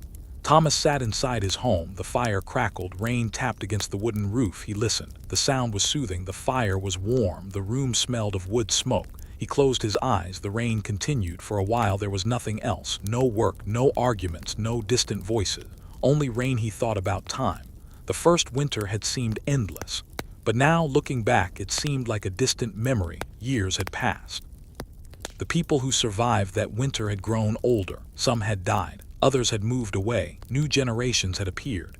Yet the memory remained. The winter was still part of Jamestown's story. Perhaps it always would be. The rain stopped near midnight. Thomas opened the door. The air was cool. Water dripped from the roof. The clouds had cleared. Stars appeared above the settlement. The river was dark and peaceful. He stepped outside. Everything smelled fresh. He walked toward the shore. The ground was damp beneath his boots. He sat down. Across the river, the forest was almost completely dark. A few distant lights could be seen. Thomas listened. A frog called, then silence. A bird moved somewhere in the trees, then silence again. The world seemed enormous. But for a moment it also felt safe. He thought about the people who had died. Some had been friends, some had been strangers, some had been people he had never truly known. But all of them had shared the same beginning. They had crossed the ocean. They had stepped onto Virginia soil. They had looked toward the forest. They had hoped. And some had not survived long enough to see what Jamestown would become. Thomas wondered what they would think now. Would they be surprised? Would they recognize the settlement? Would they understand that their suffering had become part of something larger? There was no answer. Only the river. The river moved slowly. Its surface reflected the stars. Thomas watched the water. He remembered the boats leaving during the crisis. He remembered believing that Jamestown was finished. And yet, here he was sitting beside the same river years later. Sometimes life changed direction without warning. A ship appeared, a storm arrived, a harvest succeeded, a winter passed, a child was born, a new person arrived, a person left. The future was always moving, just like the river. The next morning was bright. The rain had cleared the air. The fields looked fresh. The settlement was busy. Thomas returned to work. He carried tools toward the fields. The sun rose higher. The day became warmer. There was no great event, no dramatic moment, just another day. And that was enough. By afternoon, the children were playing again. The blacksmith was working. The carpenters were building. The farmers were planting. The river was busy. Jamestown was alive. Thomas stopped for a moment and looked around. He realized that he had become part of the history he once thought he was merely witnessing. He was no longer just a settler. He was one of the people who had helped keep the settlement alive, not through great deeds, but through ordinary ones. Every day, again and again, the evening arrived. The sky became golden. The river reflected the setting sun. Thomas walked home slowly. He was tired, but it was a pleasant tiredness, the kind that comes after a day of useful work. He entered his home. The fire was already burning. He sat beside it. The warmth touched his face. Outside, the sounds of Jamestown slowly faded. A door closed. A voice disappeared. Footsteps became quieter. Then only the river remained. Thomas leaned back. His eyes became heavy. He listened to the fire. He listened to the wind. He listened to the distant river. For a moment he thought about the long journey that had brought him here. He had crossed an ocean. He had entered a wilderness. He had nearly died during a terrible winter. He had watched people leave. He had watched new people arrive. He had seen the settlement nearly disappear. and then he had watched it grow. He had seen history happen slowly. One ordinary day at a time outside, the moon rose. The settlement rested beneath it. The river carried the moonlight toward the sea. The forest stood quietly around the homes. The fields waited for morning. The fires burned low, and the people slept. Somewhere a baby cried briefly, then became quiet. A dog moved through the settlement, then lay down. A night bird called from the forest. Then silence returned. The little settlement was no longer as fragile as it had once been. But it was still young, still growing, still uncertain. The future remained unknown. Yet that was the nature of frontier life. People did not need to know exactly what tomorrow would bring. They only needed enough courage to meet it, and enough patience to wait for the next sunrise. The fire in Thomas's home became smaller. He added one last piece of wood. The flame rose, then settled. He closed his eyes. Outside, the river continued flowing, slowly, quietly, endlessly. The same river that had watched the first settlers arrive was now watching their children grow. The same forest that had once seemed endless was now surrounded by fields and homes. The same settlement that had once nearly disappeared was becoming a lasting part of the land. And beneath the peaceful Virginia sky, the people of Jamestown slept. The river flowed. The stars remained bright. The fire slowly faded. And another quiet night passed into history. The next morning began with a soft autumn fog. The river was almost invisible. Only the sound of moving water revealed its presence. Jamestown seemed smaller in the mist. The wooden houses appeared and disappeared behind drifting white vapor. The trees stood quietly along the shore. For a few moments the settlement felt almost untouched by time. Thomas stepped outside and breathed in the cool morning air. He could smell damp earth and wood smoke. Somewhere nearby, a rooster called. A door opened, then another. Slowly, the settlement woke. Thomas looked toward the river and smiled. He had seen mornings like this many times, but he never became tired of them. The fog began lifting as the sun rose. Golden light appeared between the trees. The river slowly became visible. Small boats rested near the shore. Their wooden sides were wet with morning dew. Thomas walked toward the water. He noticed that the river was unusually calm. There was almost no wind. The surface reflected the pale sky. He stood there quietly. Then he heard footsteps behind him. It was Samuel. Been here long? Thomas turned. Long. Samuel looked at the river. It's peaceful. Thomas nodded. Enjoy it. Samuel smiled. The river doesn't always stay peaceful. They both laughed. By mid-morning, the settlement was busy again. The harvest season was approaching. People were gathering crops from the fields. Baskets were carried toward the storage buildings. Corn was collected. Vegetables were sorted. Food was dried and preserved. Every harvest brought relief. The settlers knew that what they gathered now might determine how comfortable their winter would be. A successful harvest meant warmth. A poor harvest meant uncertainty. So nobody wasted time. Thomas worked beside a group of younger settlers. They moved carefully through the field. The sun was warm. The sky was clear. The air smelled of dry grass. One young man complained about the work. Thomas smiled. You think this is difficult? The young man laughed. Very. Thomas shook his head. You should have seen the work before we knew what we were doing. Young man looked curious. What was it like? Thomas paused. Confusing. Then he smiled. Hungry. Young man laughed. Thomas continued. Harvest continued for several days. The storehouses slowly filled. Barrels were sealed. Sacks were stacked. Food was counted. The settlers checked everything carefully. Nobody wanted to repeat the mistakes of the past. They remembered what happened when supplies were poorly managed. They remembered hunger. They remembered desperation. They remembered how quickly a community could collapse. The memory was painful, but it was also useful. One afternoon, Thomas entered the largest storehouse. He stood in the doorway. The room was full. He could see rows of barrels. Sacks were stacked against the walls. Bundles of dried food hung from wooden supports. He breathed slowly. For a moment, he simply looked. Years earlier, the same kind of room had represented fear. Now it represented preparation. Thomas smiled. He had learned to appreciate full storehouses more than anything else outside. The sun was beginning to set. The day's work was ending. People returned to their homes. The fields became quiet. The river turned golden. Smoke rose from chimneys. The smell of dinner filled the settlement. Thomas walked home slowly. He was tired. His hands were dirty. His clothes were covered in dust. But he felt satisfied. The harvest was good. That was enough that evening. Several families gathered together. There was food, not a feast. But more than enough, people talked. Children laughed. Someone told an old story about England. Someone else told a story about the first years in Virginia. Thomas listened quietly. He had heard the story many times. But every time someone told it, another detail appeared, another memory, another name, another moment. History was carried through stories. And stories changed slightly every time they were told later. When everyone had gone home, Thomas sat outside. The night was cool. The moon was bright. The river moved quietly. He could hear insects in the grass. The settlement was peaceful. Thomas thought about the years behind him. He had once been young. He had crossed the ocean believing adventure awaited him.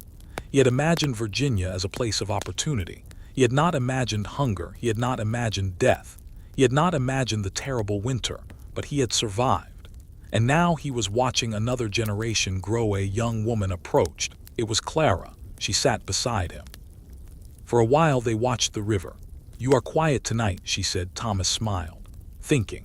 "About what?" "The beginning." Clara looked at him. "Which beginning?" Thomas laughed softly. "That's the problem. There have been so many." They sat quietly. The moonlight stretched across the river. Clara asked, "Do you ever regret coming?" Thomas looked toward the water. He thought for a long time. "No. Even after everything. Even after everything." Clara smiled. "Why?" Thomas looked around. He saw the houses, the fields, the lights, the river, the people. Then he said, "Because this place became home." Clara looked toward the settlement. "I think it became home for me too." Thomas nodded. Neither said anything more. Sometimes there was nothing else to say. The river moved slowly. The night air was cool. A breeze passed through the trees. It was one of those moments that seemed ordinary while it was happening. It would become precious later. The following morning brought stronger winds. The river became restless. Small waves struck the shore. Boats moved against their ropes. People secured anything that might be blown away. Thomas watched the sky. Dark clouds were gathering. A storm was coming. The settlers knew what to do. They secured doors, checked roofs, moved supplies indoors, tied boats firmly. The settlement prepared. Nobody panicked. They had learned that storms could be survived when people respected them. By afternoon, rain began.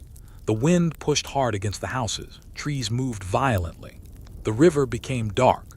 Waves struck the shore.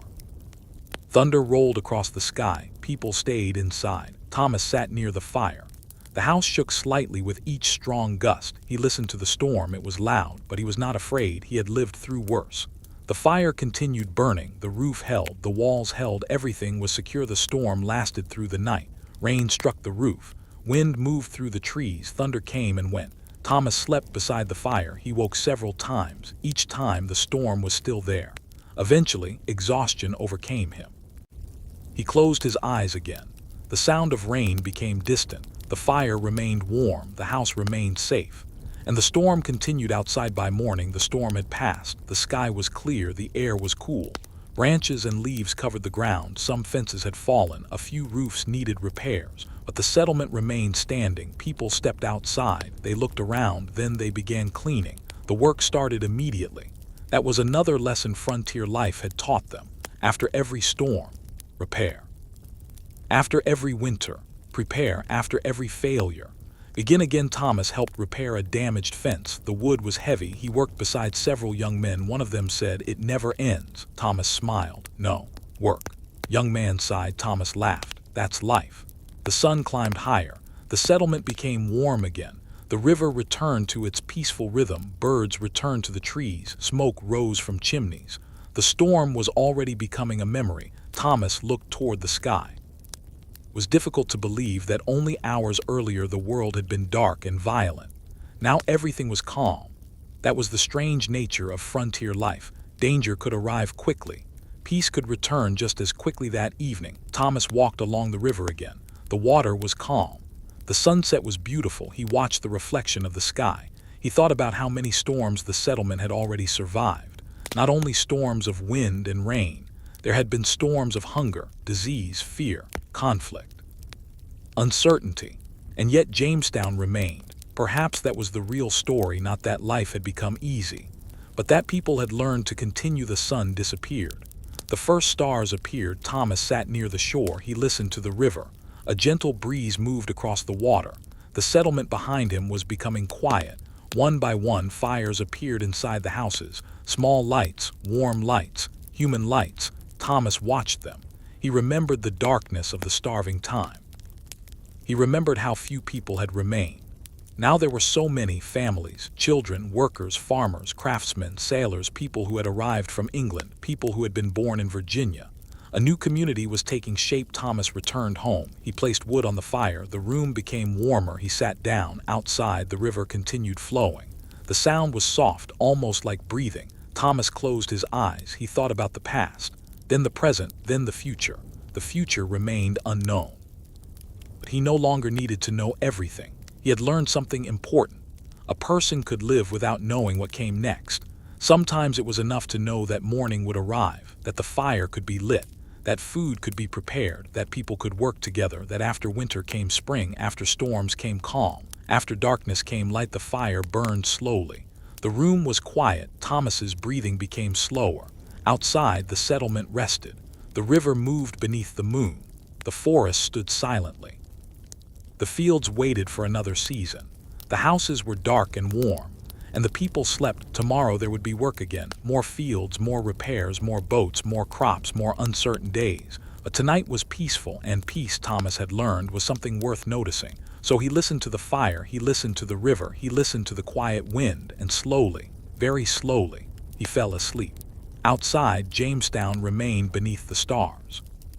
The little settlement that had once stood at the edge of disappearance was still alive, still growing, still waiting for tomorrow. And beneath the calm Virginia night, the river continued flowing, the fires continued glowing, the people continued dreaming, and Jamestown slept.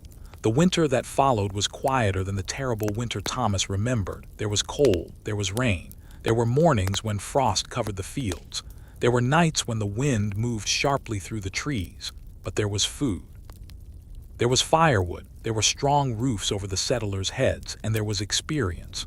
Those four things changed everything. Thomas woke one morning to the sound of rain. It was gentle. The drops touched the wooden roof in a slow, steady rhythm. He remained in bed for a few moments, listening. The fire had burned low during the night. A little warmth remained in the room. He reached for another piece of wood and placed it carefully onto the embers. The fire slowly returned. A small flame appeared, then another. Soon the room began to warm. Thomas sat beside the fireplace. He looked toward the window. Outside, the world was gray. The river was hidden behind mist. The trees were dark. The fields were wet. Yet there was no feeling of panic. The rain was simply rain. Winter was simply winter. Life had become calmer. Thomas prepared a small breakfast. He ate slowly. There was enough food. That simple fact still felt remarkable. He remembered the old days when people had counted every grain, when a small piece of bread could feel like a treasure, when an empty barrel could change the mood of an entire settlement. Those memories never completely disappeared, but they became quieter with time, like an old scar still there, but no longer painful. Every breakfast, Thomas stepped outside. The rain had almost stopped. Water dripped from the trees. The ground was muddy. He walked carefully toward the storehouse. Along the way, he passed several houses. A family was preparing breakfast. A man was repairing a door. Two children were carrying firewood. A woman was sweeping water away from the entrance of her home. The settlement looked ordinary. That was what Thomas liked most about it, ordinary. After everything they had experienced, ordinary life felt precious. At the storehouse, Samuel was already working. He was checking the barrels. Thomas entered. Everything dry? Samuel nodded. So far. Thomas inspected the walls. Any leaks? None. Thomas smiled. Good. They continued their work. The rain had stopped completely. A little sunlight began appearing through the clouds by late morning. The settlement was active. People returned to their work. The blacksmith's forge glowed. The carpenters worked with fresh timber. Farmers checked the fields. Boats moved slowly along the river. Smoke rose from chimneys. The sound of hammers mixed with birdsong. It was a peaceful sound, a working settlement, a living settlement. Thomas walked toward the river after finishing his work. The water was high from the rain. It moved faster than usual. Small branches floated downstream. He stood on the shore and watched them disappear. He thought about time. Everything moved. The river moved. The clouds moved. The seasons moved. People moved. Nothing stayed exactly the same. Perhaps that was why the settlement had survived. It had learned to change. That afternoon, a group of younger settlers began clearing a new section of forest. Axes struck the trees. The work was slow. A tree would sway, then slowly begin to fall. The sound of its impact traveled through the forest. Thomas watched from a distance. He remembered clearing the first fields. Back then, every tree had seemed enormous. The forest seemed impossible to defeat. Now the fields stretched farther. The settlement was expanding. The wilderness was still enormous, but Jamestown was becoming larger. One of the young men noticed Thomas watching. "You remember doing this?" Thomas smiled. "I remember." "It harder?" Thomas laughed. "It was always hard." Young man looked at the forest. "How did you keep going?" Thomas thought about the question. "Tree at a time." Young man smiled. Thomas added, "That's how most things are done."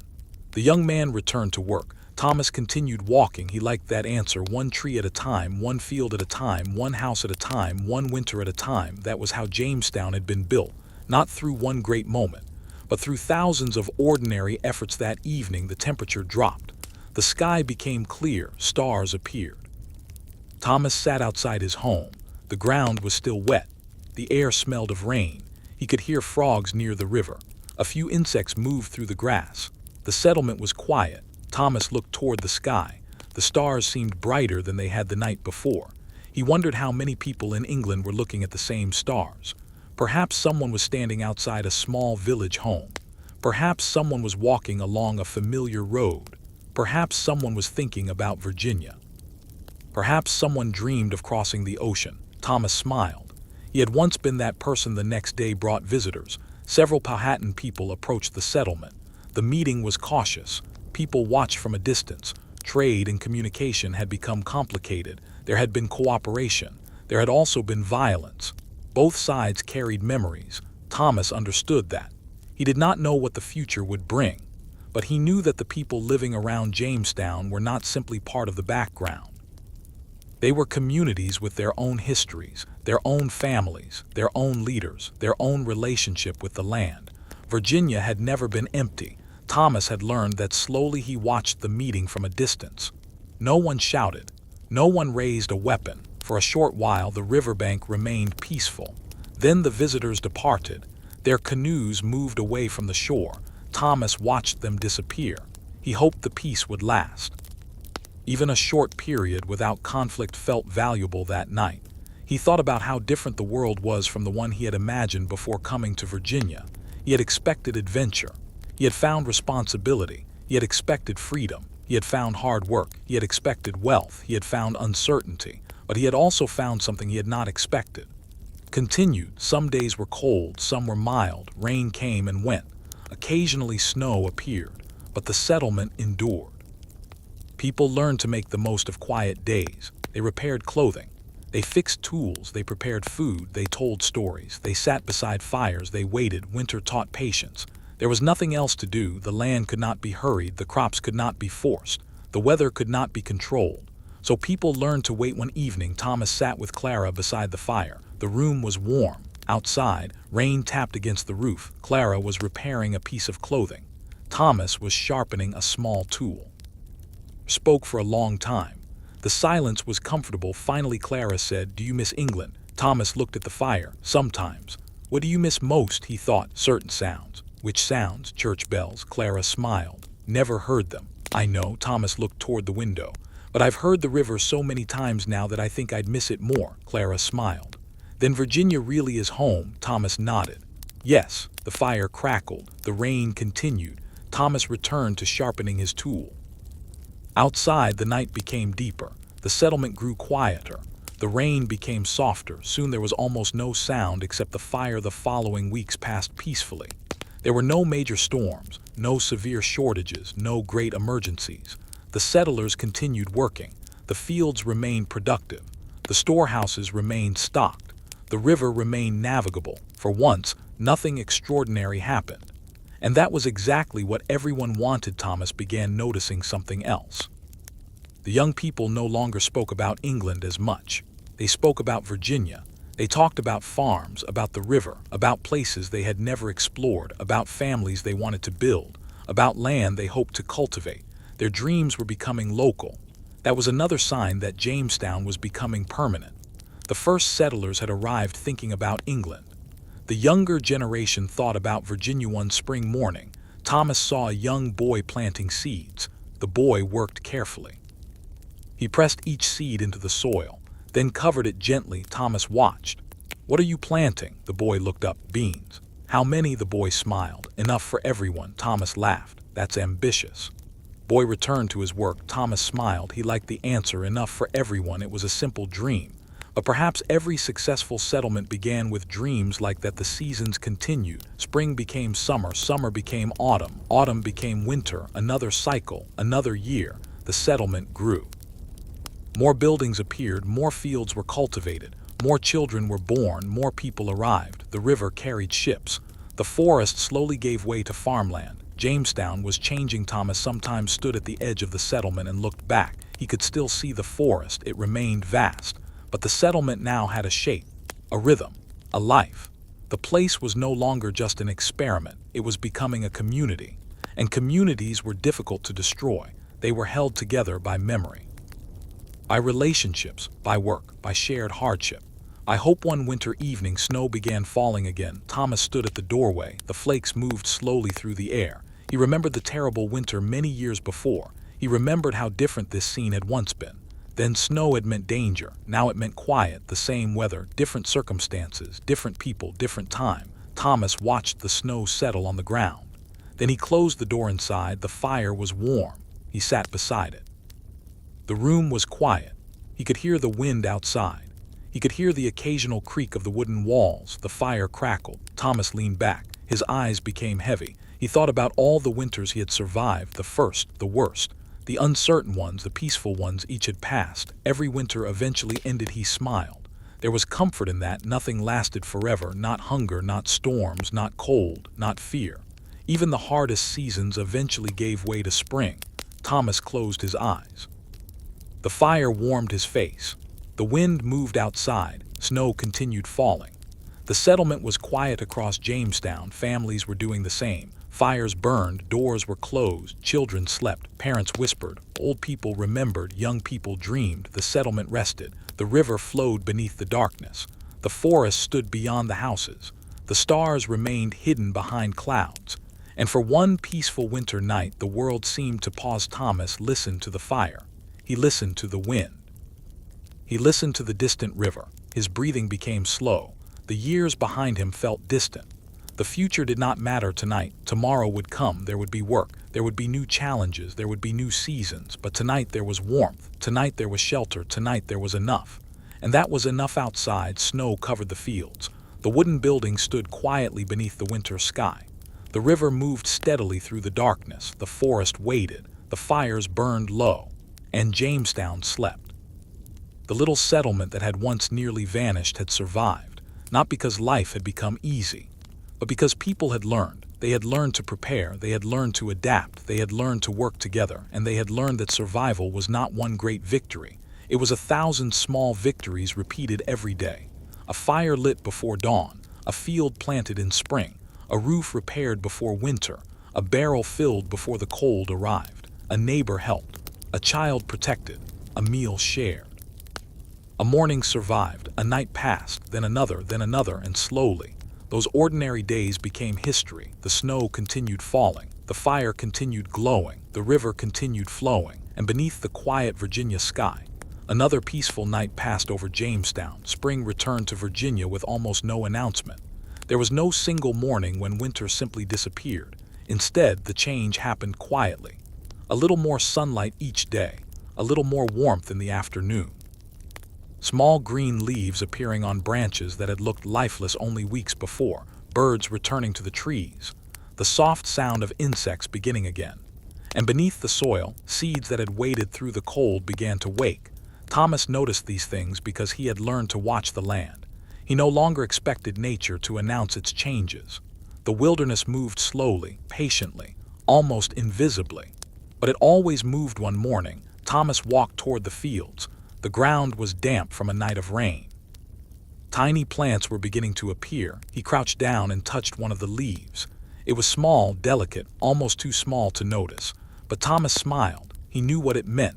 Another growing season had begun. Another chance. Another beginning. The settlement was already awake. People were preparing tools. Farmers were checking the soil. Carpenters were repairing buildings damaged by winter. The blacksmith was heating iron. Children were carrying small bundles of wood. The river was bright beneath the morning sun. A boat moved slowly along the shore. The sound of oars echoed across the water. It was another ordinary day. But Thomas had learned not to underestimate ordinary days. Sometimes ordinary days were the most important ones. At the edge of the field, several young settlers were working. They were clearing weeds and preparing rows. Thomas watched them for a while. One young man struggled with his tool. Thomas walked over, holding it too tightly. Young man looked at him. Like this, Thomas showed him. The tool do some of the work. Young man tried again. The movement became easier. Thomas nodded. Better. Young man smiled. Long did it take you to learn? Thomas laughed. Long enough to make every mistake first. They continued working. The sun rose higher. The morning became warmer. The field slowly changed beneath their hands. There was something satisfying about preparing soil. Nothing happened immediately. A seed went into the ground, then nothing for days, sometimes weeks. Yet beneath the surface, something was happening. Roots were forming. Life was beginning. The settlers simply had to trust the process. Thomas often thought that people were not so different from seeds. They arrived in unfamiliar soil. They struggled. They adapted. They grew. And if they survived long enough, they became part of the place. Jamestown had changed him in the same way. He was no longer the person who had first stepped ashore. Virginia had shaped him. The river had shaped him. The winters had shaped him. The hunger had shaped him. The work had shaped him. And the people around him had shaped him most of all. By afternoon, the settlement became noisy. A ship was approaching. Its sails appeared beyond the river. People gathered along the shore. The arrival of a ship was still an event. No matter how many ships came, people remained curious.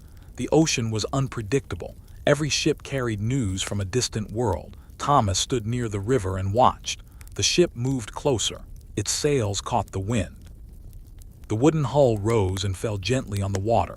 Soon the first small boat traveled out to meet it. When the ship finally reached the settlement, several people came ashore. Some were sailors, some were new settlers.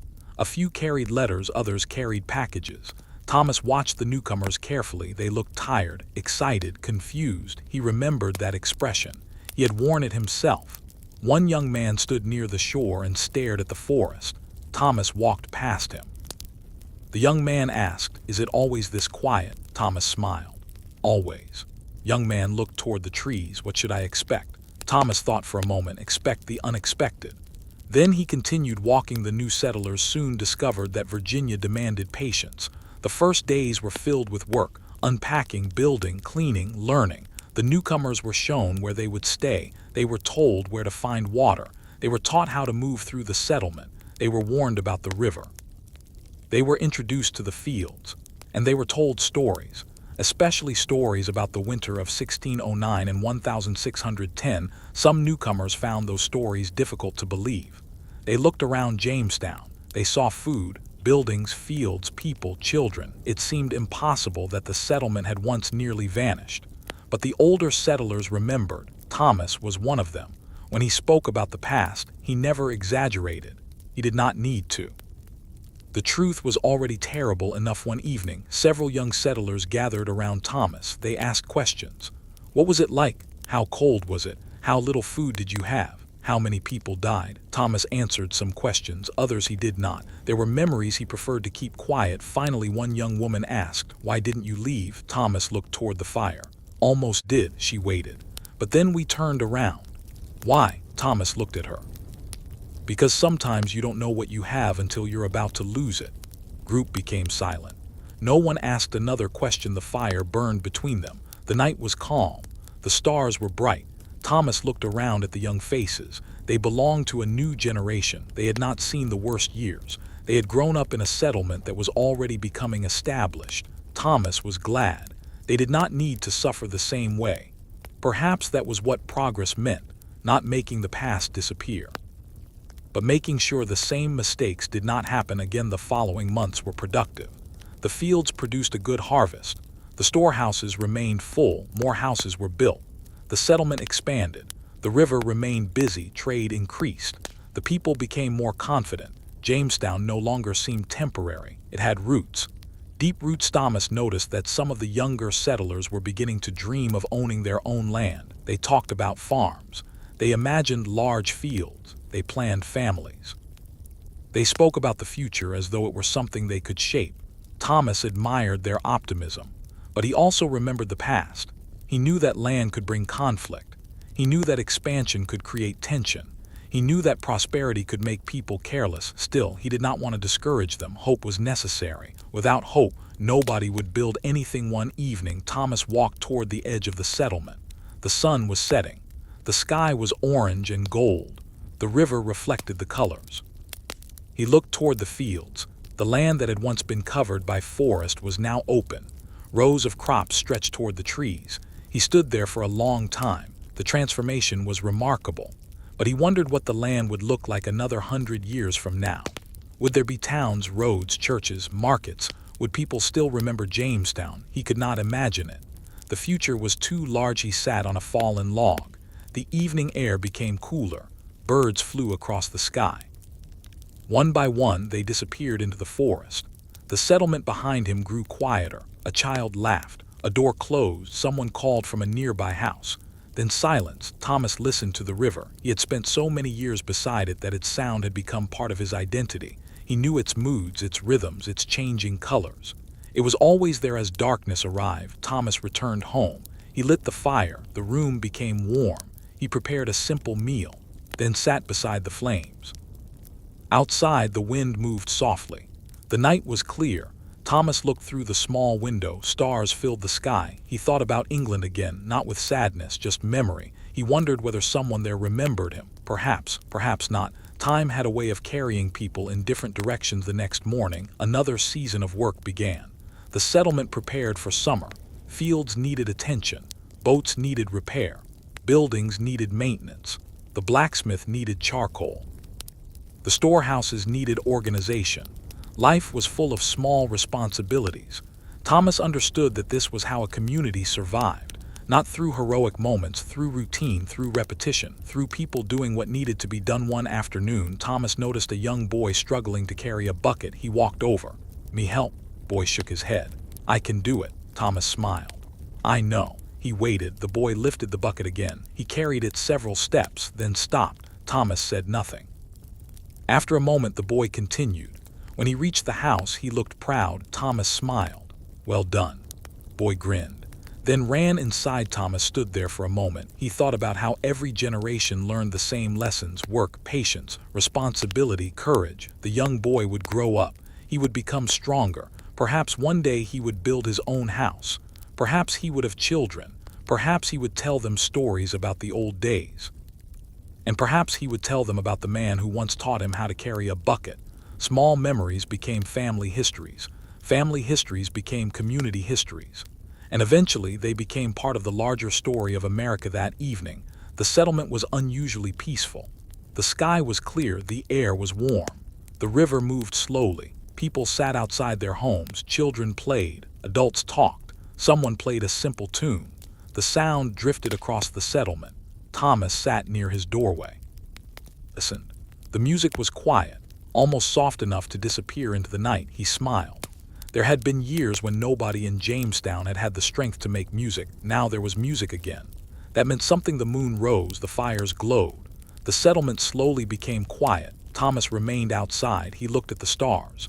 He wondered how many people across the world were sleeping beneath the same sky. England, France, Spain, Africa, the Caribbean, native communities across North America. So many lives. So many stories. Jamestown was only one small place among countless others. Yet it was his place. He finally entered his home. The fire was still burning. He added a small piece of wood, then sat down. His body was tired. His mind was calm. He listened to the night. A soft breeze, the distant river, the quiet creaking of the wooden house, nothing else.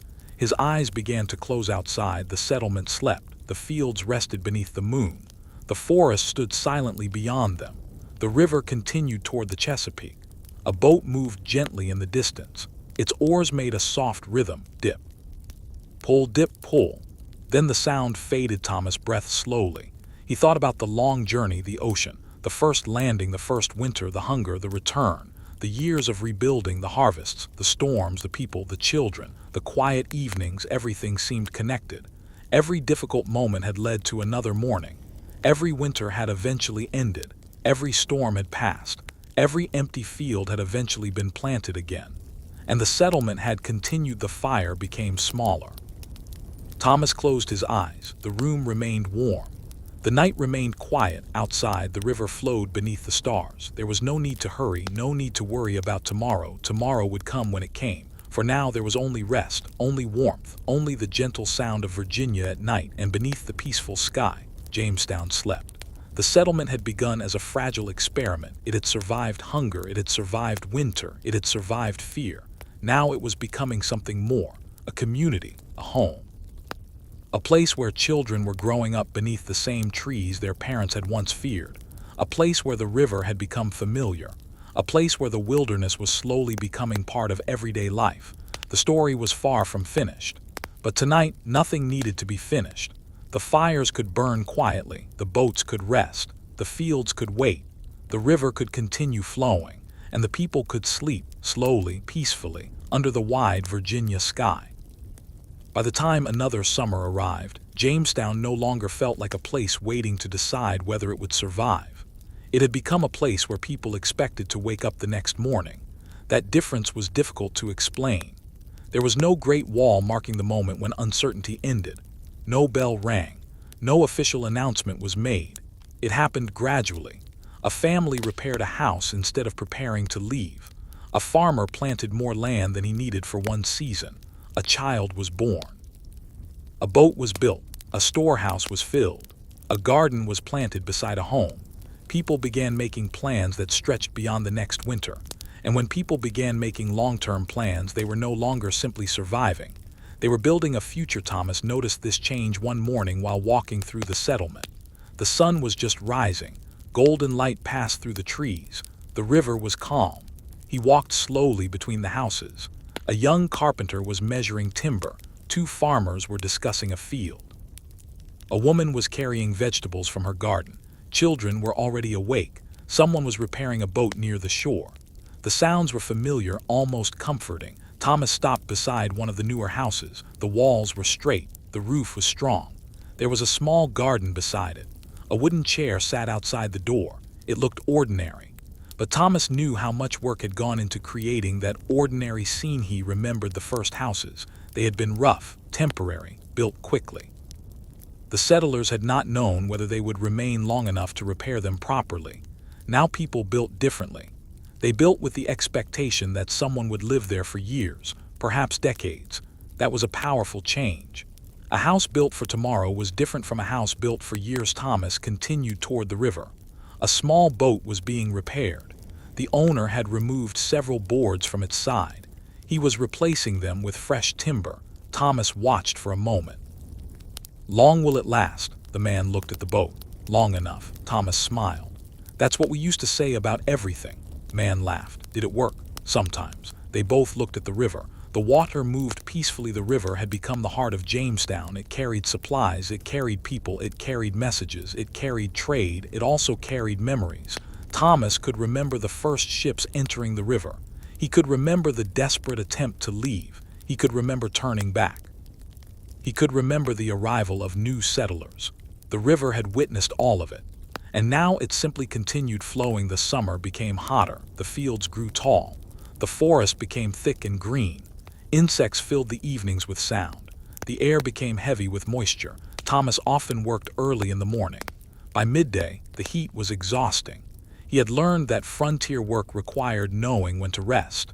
During his first years, he had believed that working harder always meant accomplishing more. Experience had taught him otherwise. Sometimes the wise thing was to stop, drink water, sit in the shade, let the heat pass. Then continue. One afternoon, Thomas sat beneath a tree. A young boy was nearby. The boy was watching the river. Thomas recognized him. He was the same child who had once carried a bucket with great determination. Now he was taller, stronger. He was beginning to help with real work. Thomas smiled. Grown. Boy looked at him. I told you I could carry that bucket. Thomas laughed. You did. Boy smiled proudly. See? Thomas nodded. I see. They watched the river together. The boy asked, do you think I'll ever go to England? Thomas considered the question. Maybe. Would you? Thomas looked toward the horizon. Already been. I mean again. Thomas smiled. I don't know. Boy frowned.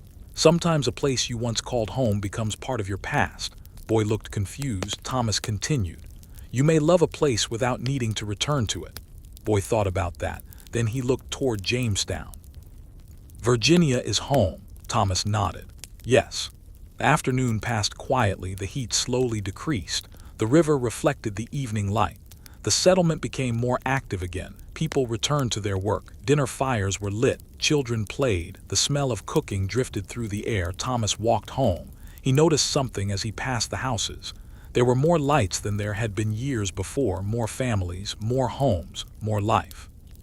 The little settlement had become a small community that evening. Thomas sat outside his house. The sky was clear. The stars appeared one by one. A warm breeze moved through the trees.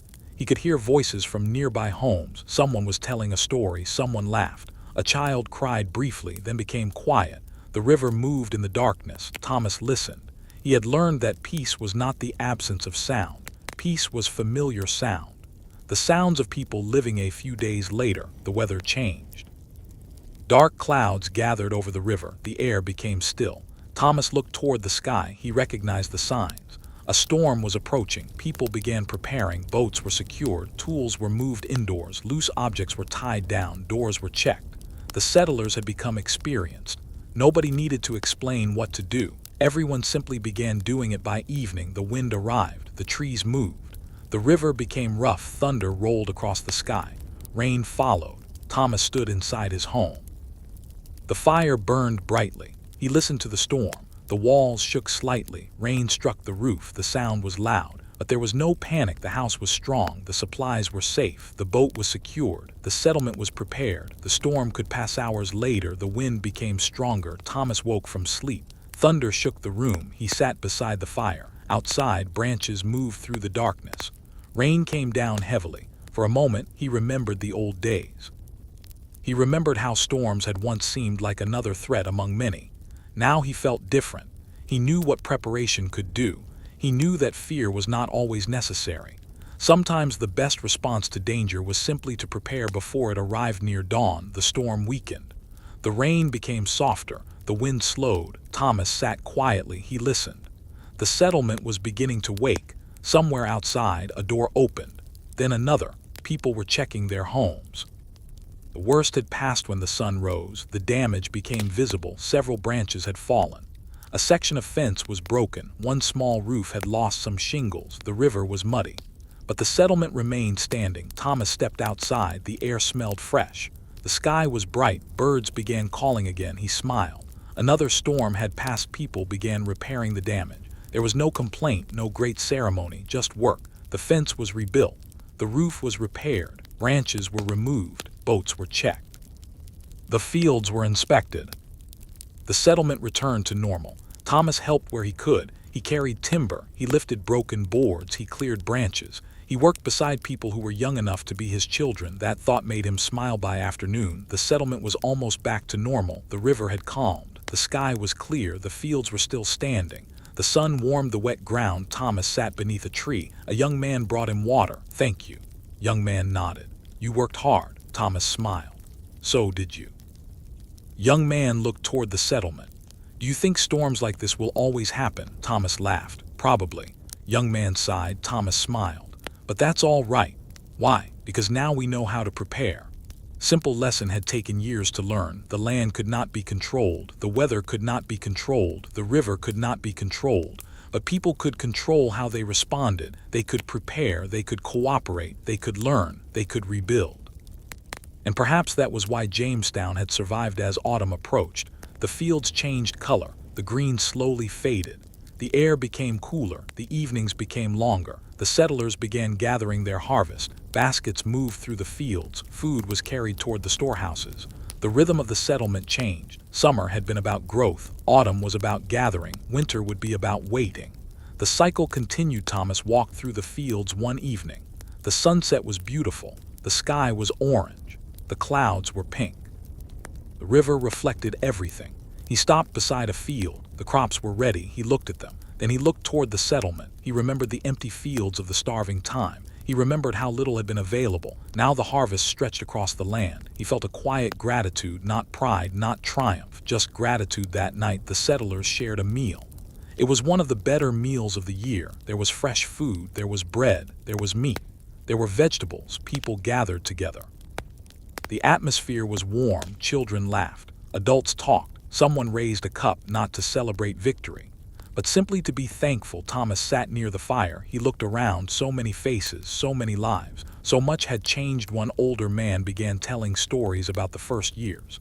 The younger settlers listened. He spoke about the journey, the arrival, the difficult months, the winter, the hunger, the ships. Thomas listened. He had heard many versions of the story, but he never interrupted. He knew how important memory was. If people forgot the past, they might repeat it. When the story ended, the room became quiet. For a few moments, nobody spoke. Then a child asked, "Did people really think Jamestown would disappear?" The old man nodded. "Yes." Child looked around. "But it didn't." "Why?" The old man looked toward the fire. "Because people kept going." Child seemed satisfied with the answer. Thomas smiled. It was simple, but it was true. Later that night, Thomas walked home. The moon was bright. The air was cool. The harvest had been good. The storehouses were full. The settlement was safe. He felt something he had rarely felt during his first years in Virginia. Peace, not complete peace. There were still uncertainties, there were still tensions, there were still dangers, but there was enough peace to breathe, enough peace to sleep, enough peace to dream. Thomas entered his home. He placed another log on the fire. The flames rose. He sat down. The room was warm. Outside, the night was quiet. The river moved slowly. The forest was dark. He listened to the fire. The sound was soft, steady, familiar. His eyes became heavy. He thought about the first night he had spent in Virginia, how frightened he had been, how little he had understood. Now he understood something simple. A home was not always the place where you were born. Sometimes a home was the place where you survived long enough to belong. The fire burned lower. Thomas leaned back. His breathing slowed. Outside, the stars filled the sky. The settlement rested beneath them. The fields waited. The river flowed. The forest stood quietly. The boats rested along the shore. The houses were warm. The children slept. The adults rested after another day of work. And the small community beside the James River remained alive. Tomorrow would bring another morning, another field, another boat, another task, perhaps another storm, perhaps another harvest, perhaps another ship. No one knew, but no one needed to know tonight. Tonight there was warmth. Tonight there was food. Tonight there was shelter. Tonight there was peace. Thomas closed his eyes. The fire continued to glow. The river continued to flow. The wind moved gently through the trees, and beneath the quiet Virginia sky, Jamestown slept. The first light of morning appeared slowly over the James River. There was no sudden brightness, only a pale glow behind the trees. The river reflected the early sky. A thin mist rested above the water. Jamestown was quiet. For a short while, the settlement seemed almost asleep. Then a bird called from somewhere beyond the houses. Another answered. A door opened. Someone stepped outside. A fire was stirred. And another day began. Thomas woke to the familiar sounds. He remained still for a moment. He listened. There was something comforting about knowing exactly what those sounds meant. A person preparing breakfast. A worker leaving home. A horse moving somewhere nearby. A boat rope creaking against wood. The settlement was waking in its usual way, slowly. Naturally, Thomas dressed and stepped outside. The morning air was cool. He looked toward the river. The water was calm. A small boat moved slowly across it. Two people were rowing. Their movements were steady. Dip, pull, dip, pull. The sound carried softly across the water. Thomas watched until the boat disappeared behind the mist. Then he turned toward the fields. There was work waiting. There was always work waiting. But he no longer thought of work as something to escape. Work had become part of the rhythm of his life. The path toward the fields was quiet. Dew covered the grass. Thomas walked carefully. The sun rose higher. The mist began to disappear. Soon the entire river became visible. Beyond it stood the forest, green, dense, silent. The trees had always seemed endless to Thomas. Even after all these years, they still did. The settlers had cleared land. They had built homes. They had planted fields. But the wilderness remained. It surrounded them patiently, quietly.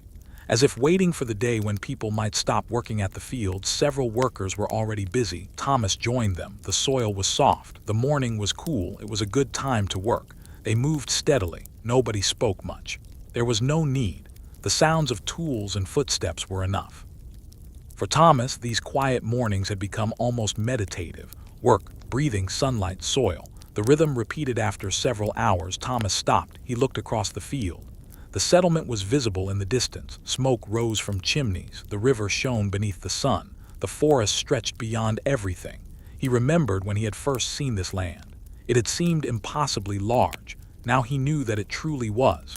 There was still so much that nobody had seen, so much that nobody understood. The colony was only a small mark beside an enormous wilderness. A young worker approached. "You resting?" Thomas smiled, thinking. About what? Thomas looked toward the forest. "Large this country is." Young man followed his gaze. "You think we'll ever know all of it?" Thomas laughed softly. "No, not. Because every time you think you've reached the end, you find another forest." Young man smiled. "Maybe that's a good thing." Thomas nodded. "Maybe it is." The work continued until midday. The sun became stronger. Everyone moved toward the shade. Water was passed around. People ate simple meals. Thomas sat beneath a tree. He looked toward the river. A bird landed on a nearby branch. It remained there for several seconds, then flew away. Thomas watched it disappear. He had learned to enjoy moments that lasted only a few seconds. A bird, a breeze, a sunset, a quiet river. These small moments became important because they asked nothing from him. After the midday rest, Thomas returned to work. The afternoon passed quickly. By sunset, the workers had finished. Thomas walked home. The sky was turning orange. Long shadows stretched across the fields. The air was cooler. The settlement looked peaceful. Smoke rose gently from the houses. Someone was carrying firewood. A woman called her children inside. A dog followed behind them. The sounds of evening were beginning. Thomas stopped near the river. The sunset reflected across the water. He stood there quietly. The river seemed almost motionless. He remembered the day he had first arrived. He had been younger then, full of expectations. He had believed that the future would reveal itself quickly. Instead, the future had arrived slowly, one day at a time, one season at a time, one difficult decision at a time. He thought about all the people who had stood beside this same river. Some had stayed, some had left, some had died, some had been born. The river had watched them all. It had never judged them. It simply continued flowing. Thomas liked that. There was something reassuring about a thing that did not change its nature. As darkness approached, Thomas returned home. The fire was already burning. He sat beside it. A warm meal waited. He ate slowly. Outside, the settlement became quieter. The day was ending. Thomas felt tired, but it was a pleasant tiredness. His body was tired from work. His mind was calm. After dinner, he stepped outside again. The moon was rising. The stars were becoming visible. The air was cool. Thomas sat on a wooden bench outside his home. He listened, the river, the insects, the wind, the occasional voice. Then silence. He breathed slowly. The night felt safe. A young boy came running past. Thomas recognized him, the same boy who had once struggled with a bucket. Now he carried a small bundle of wood. He stopped. "Good evening," Thomas smiled. "Good evening. You always sitting here?" "Sometimes." "What are you doing?" "Listening." Boy looked confused. "To what?" Thomas smiled. "Everything." Boy stood quietly. For several seconds they listened together, the river, the wind, the insects. Then the boy smiled. "Hear it?" Thomas nodded. "Good." Boy ran home. Thomas smiled after him. The child was learning not just how to work, how to notice. That mattered too. A person could live in a beautiful place and never truly see it. Thomas had almost made that mistake.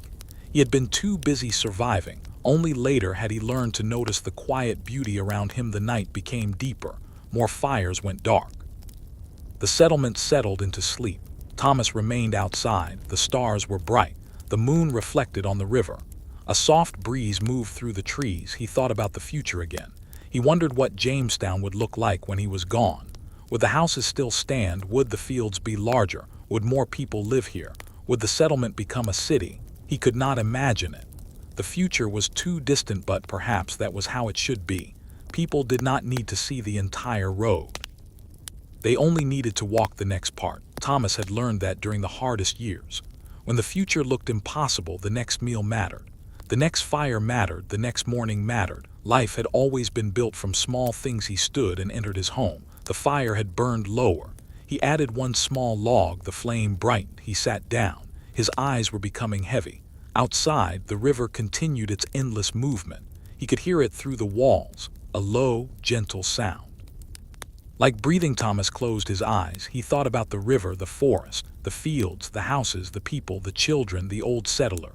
The newcomers, everything seemed connected, the past, the present, the future, all moving together slowly, quietly. The fire crackled. A log shifted, tiny sparks rose and disappeared. Thomas breathed slowly. The room was warm. The night was cool. He felt safe. And for a man who had once wondered whether he would survive another winter, that feeling meant more than words could explain. Outside, the moon moved higher. The river remained silver beneath it. The trees stood dark against the sky. The settlement was almost completely silent. Only a few fires remained. A guard walked slowly along the edge of the settlement. His footsteps were quiet, then they faded. The night returned to silence. Thomas slept. Across Jamestown, others slept too. Children dreamed. Parents rested. Workers recovered from the day's labor. The new settlers slept beneath unfamiliar roofs. The old settlers slept with memories of distant years. Everyone had different dreams. But they shared the same night, the same river, the same sky, the same quiet wilderness. And the settlement continued, not dramatically, not perfectly, but steadily. That was its strength. Every morning brought another beginning. Every evening brought another ending. And between them were the small moments that made life meaningful. A warm fire, a shared meal, a repaired roof, a planted seed, a quiet conversation, a child laughing, a river at sunset. A peaceful night. The years would continue to pass. The settlement would change. New people would arrive. New challenges would appear. Old memories would slowly become stories. And those stories would eventually be carried far beyond the people who lived them. But tonight there was no need to think about any of that. Tonight the river was calm. The fires were warm. The homes were quiet. The fields were resting. The forest was still. And the people of Jamestown were sleeping beneath the stars. The long journey had not ended. But for this one quiet night, there was nothing left to do, nothing left to fear, nothing left to prove, only rest, only darkness, only the soft sound of the James River moving endlessly through the night. And slowly, the little settlement slept. The morning came quietly again. A pale line of light appeared beyond the eastern trees. The darkness slowly lifted from the river. Mist rested above the water. The wooden houses stood in silence. For a few minutes, Jamestown belonged entirely to the morning. Then came the first sound, a bird, then another, a soft cough from one of the houses, the creaking of a wooden door, footsteps, a fire being stirred. The settlement slowly returned to life. Thomas opened his eyes. For a moment he did not move. He listened to the familiar sounds around him. The house was cool. The fire had almost disappeared. A few red embers remained beneath the ash. He reached toward the fireplace and carefully placed a small piece of wood over them. The embers glowed. A tiny flame appeared, then another. Soon the fire was alive again. Thomas sat quietly before it. The warmth touched his hands. He looked toward the window. Morning had arrived. Another day, another beginning. Outside, the river was calm. The surface looked almost like polished glass. A few birds moved along the shore. Thomas stepped outside. The air was cool and clean. He breathed deeply. There was something different about mornings now. When he had first arrived in Virginia, he had awakened wondering whether the day would bring danger. Now he woke wondering what work needed to be done. It was a small difference, but it represented years of change. He walked toward the storehouse. Along the way, he passed the homes. People were beginning their morning routines. A woman swept the ground outside her doorway. A man carried a bucket toward the river. Two children followed their father toward the fields. A carpenter stood beside a pile of timber. The settlement was waking naturally. Nobody needed to tell them what to do. They knew at the storehouse Samuel was already waiting. He was older now too. His beard had become gray. His shoulders were broader from years of work. He looked at Thomas. "You are early," Thomas smiled. "So are you," Samuel laughed. "I never learned how to sleep late." Thomas looked toward the barrels. "Everything all right?" "Everything is dry." Thomas nodded. That answer pleased him. Dry storehouses, full barrels, good roofs, strong boats. These were the things that made a frontier settlement feel secure. They checked the supplies together. One barrel, then another. Every container was inspected. Nothing was taken for granted. That was one lesson the starving time had left behind. Food could disappear quickly. A small mistake could become a large problem. A wet storehouse could ruin supplies. A broken roof could destroy months of preparation. A failed harvest could change everything. So they checked, and checked again. When they finished, Thomas walked outside. The sun had risen above the trees. The mist was disappearing from the river. The settlement was fully awake now. Hammers could be heard, voices carried across the fields. A horse moved along the road. A boat was being pushed into the water. The smell of breakfast drifted through the morning air. Thomas smiled.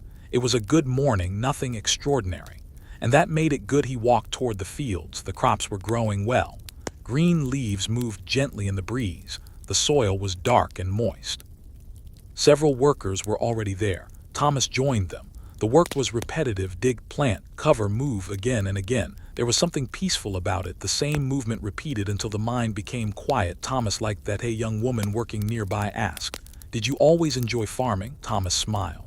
"No," she laughed. "What changed?" "I learned that complaining doesn't make the crops grow." She laughed again. Thomas continued working. The morning passed. The sun became warmer. The shadows became shorter. Birds moved through the fields. The sound of the river came softly from behind them. Around midday, everyone rested beneath the trees. Water was passed around. People ate simple food. Nobody spoke much. The heat made conversation unnecessary. Thomas leaned against a tree. He watched the branches above him. Leaves moved gently. Sunlight passed through them in shifting patterns. He closed his eyes for a moment. The sound of leaves became almost musical. A breeze, birdsong, distant voices. The river. It was peaceful then. Thomas remembered something. Years earlier, during the worst winter, he had dreamed of a moment exactly like this. A warm afternoon, food enough to eat, shade beneath a tree, water to drink. He had imagined such things as though they belonged to another world. Now they were ordinary. He opened his eyes. Sometimes a dream became so familiar that people forgot it had once been impossible. The afternoon passed. The work continued. By late day, clouds gathered over the horizon. They were large and dark. Thomas watched them. He recognized the signs of rain. The workers began moving more quickly. Tools were collected. Supplies were covered. Nobody wanted everything soaked. Within an hour, the first drops began falling, soft at first, then heavier. People hurried toward shelter. Thomas carried a wooden box beneath a roof. Rain came down steadily. The earth darkened. The fields disappeared behind a curtain of water. Thomas stood beneath the roof and watched. The rain was powerful, but it was not frightening. The settlement was prepared. The storehouses were secure. The houses were protected. The boats were tied. The people knew what to do. Thomas remembered how different the same rain might have felt years earlier. Back then, every storm seemed like a threat. Now it was simply weather. Experience had changed the meaning of things. The rain continued for several hours. Thomas remained inside. He listened to the drops striking the roof. Tap, tap, tap. Sometimes faster, sometimes slower. A steady rhythm. Several people sat nearby. Nobody talked much. The sound of rain filled the space between them. One man eventually said, "I could sleep to this." Thomas smiled. "So could I." Another man laughed. "After all the noise we've heard here, rain is almost comforting." Thomas nodded. "It is." Evening came while the rain was still falling. The sky became dark early. The settlement disappeared into grayness. Fires were lit inside the houses. Warm yellow light appeared through small windows. The rain continued. Thomas walked home carefully. Mud covered his boots. Water ran from his coat, but he did not mind. His home was waiting. A fire was waiting. Warmth was waiting inside. Clara had already prepared the evening meal. Thomas removed his wet coat. Clara looked at him. "You look like you fought the river." Thomas laughed. "River won." She smiled. Dinner was simple. They ate quietly while the rain continued outside. The fire crackled. The room was warm. The contrast was comforting. Outside was cold rain. Inside was warmth. After dinner, Clara repaired a piece of clothing. Thomas sat beside the fire. For a while neither spoke. The rain became softer. Thomas watched the flames. Clara looked toward the window. Finally she said, "Do you think people will still live here many years from now?" Thomas looked at her. "Probably." "Why?" "Because people have already begun planting roots." She smiled. "Roots?" Thomas nodded. "People don't build gardens for places they plan to leave tomorrow." Clara looked around the room, then she smiled. "Suppose you're right." The rain finally stopped. The silence afterward was almost surprising. Thomas stepped outside. The air was fresh. Water dripped from the trees. The clouds had begun breaking apart. A few stars appeared. The river was dark, but its surface reflected the faint light of the sky. Thomas walked toward the shore. Clara followed. They stood together without speaking. A frog called from the reeds. Another answered. The sound traveled across the water. Thomas smiled. "There." Clara looked at him. She laughed softly. "That's Virginia." Sometimes. They listened. Frogs continued. The river moved, the trees rustled, everything seemed alive. Thomas sat on the shore, Clara sat beside him, the ground was damp beneath them. The night air was cool. Thomas looked at the stars. He thought about the people who had crossed the Atlantic, thousands of miles of ocean, weeks aboard wooden ships, storms, illness, fear. Then Virginia, for many, the journey had been the beginning of a new life. For others, it had been the end. The past contained both hope and sorrow. Thomas remembered faces. Some were clear. Others had faded. There were people whose voices he could still hear in his memory, people who had once sat beside the same fires, people who had once worked beside him, people who had once talked about returning home, people who never had the chance. He did not speak their names. He simply remembered them. Sometimes remembering was enough. Clara touched the ground beside her. The rain will help the fields. Thomas nodded. Yes. Tomorrow they'll look greener. Probably, she smiled. Then tomorrow will be a good day. Thomas looked toward the river. I hope so. They returned home. The fire was still burning. Thomas added another piece of wood. The room became warmer. He sat down. The rain had cooled the night. The sound of water dripping from the roof continued. Thomas listened. His eyes grew heavy across the settlement. People were settling into sleep. Children were tucked into beds. Doors were closed. Fires were lowered. Tools were placed where they would be needed in the morning. The guard walked slowly along the edge of the settlement. The river moved beside him. He stopped for a moment, listened, then continued. The night was quiet. Thomas lay down. He could still hear the river. It was faint through the wooden walls, a low, steady sound. He remembered the first time he had heard it. Back then, it had sounded strange. Now it sounded familiar, almost like an old friend. He closed his eyes. The fire slowly dimmed. His breathing became slower. The day was finished outside. The clouds moved away. The stars became brighter. The moon appeared between them. Its light fell across the river. The wet fields reflected the pale sky. The trees stood dark and still.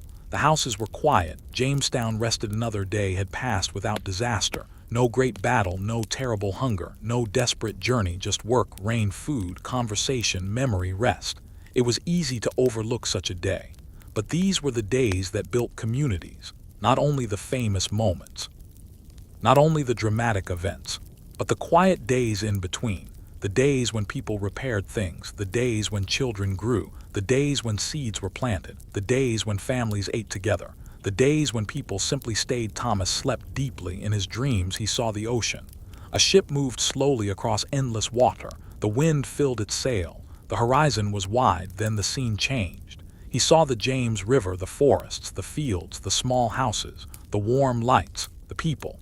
He was no longer traveling. He had arrived. The dream became peaceful. The ship disappeared. The river remained. The fire remained. The stars remained. And somewhere in the distance a bird called. Thomas slept. The night passed slowly. The moon moved across the sky. The stars shifted. The river never stopped. Hours passed. The settlement remained quiet. Then eventually the eastern sky began to brighten. Another morning was approaching. Another day waited beyond the darkness. And when the first light touched the river, Jamestown would wake again. Fires would be stirred, the doors would open, the fields would call, the boats would move, the hammers would ring, children would laugh, people would work, people would eat, people would remember, people would hope, and life would continue quietly, steadily, one morning after another, one season after another, one year after another, until the small settlement beside the James River became something far larger than the people who first imagined it could be. But tonight, there was no need to think about the future. The fire was warm. The house was safe. The river was near. The night was peaceful. And beneath the quiet Virginia sky, Jamestown slept. The next morning arrived beneath a clear blue sky. The storm clouds were gone. The air was cool and clean. Water still rested on the leaves, catching the first sunlight of the day. Along the James River, the mist slowly lifted. One by one, the wooden houses of Jamestown appeared in the golden morning light. Thomas stepped outside.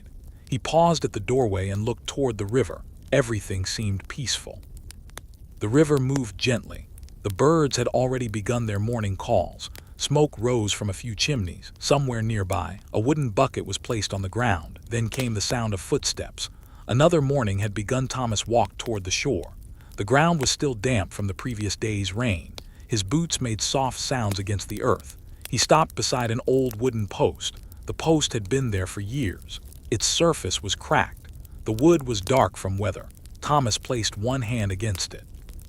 He remembered when it had been new. Back then, everything in Jamestown had been new. The houses, the fences, the fields, the paths, even the idea of staying. Now the post looked old, and Thomas realized that he did too. He smiled. Time had changed both of them. A small boat moved along the river. Two men were checking fishing lines. Thomas watched them. The river was generous when treated carefully. It provided fish. It provided transportation. It provided water. It connected the settlement with the outside world. But it could also be dangerous. Thomas had learned to respect it. The river was not an enemy, but it was never harmless. Nature demanded respect. By mid-morning, Thomas was working near the fields. The crops were growing. The recent rain had helped. Young plants stood in neat rows. The earth was dark and rich. Thomas walked slowly between them. He inspected several plants. He removed a weed, then another. Nearby, the young boy he had spoken to before was working. He had become stronger. His movements were more confident. Thomas watched him for a moment. The boy noticed. "You keep watching me," Thomas laughed. "Making sure you don't become lazy." Boy smiled. "Not lazy." "I know." The boy returned to his work. Thomas continued along the field. He realized that he had begun to recognize the future in the younger generation. They were stronger, more confident, less afraid of the wilderness. They had grown up surrounded by Virginia. The forest did not frighten them in the same way. The river did not seem mysterious. The changing seasons were familiar.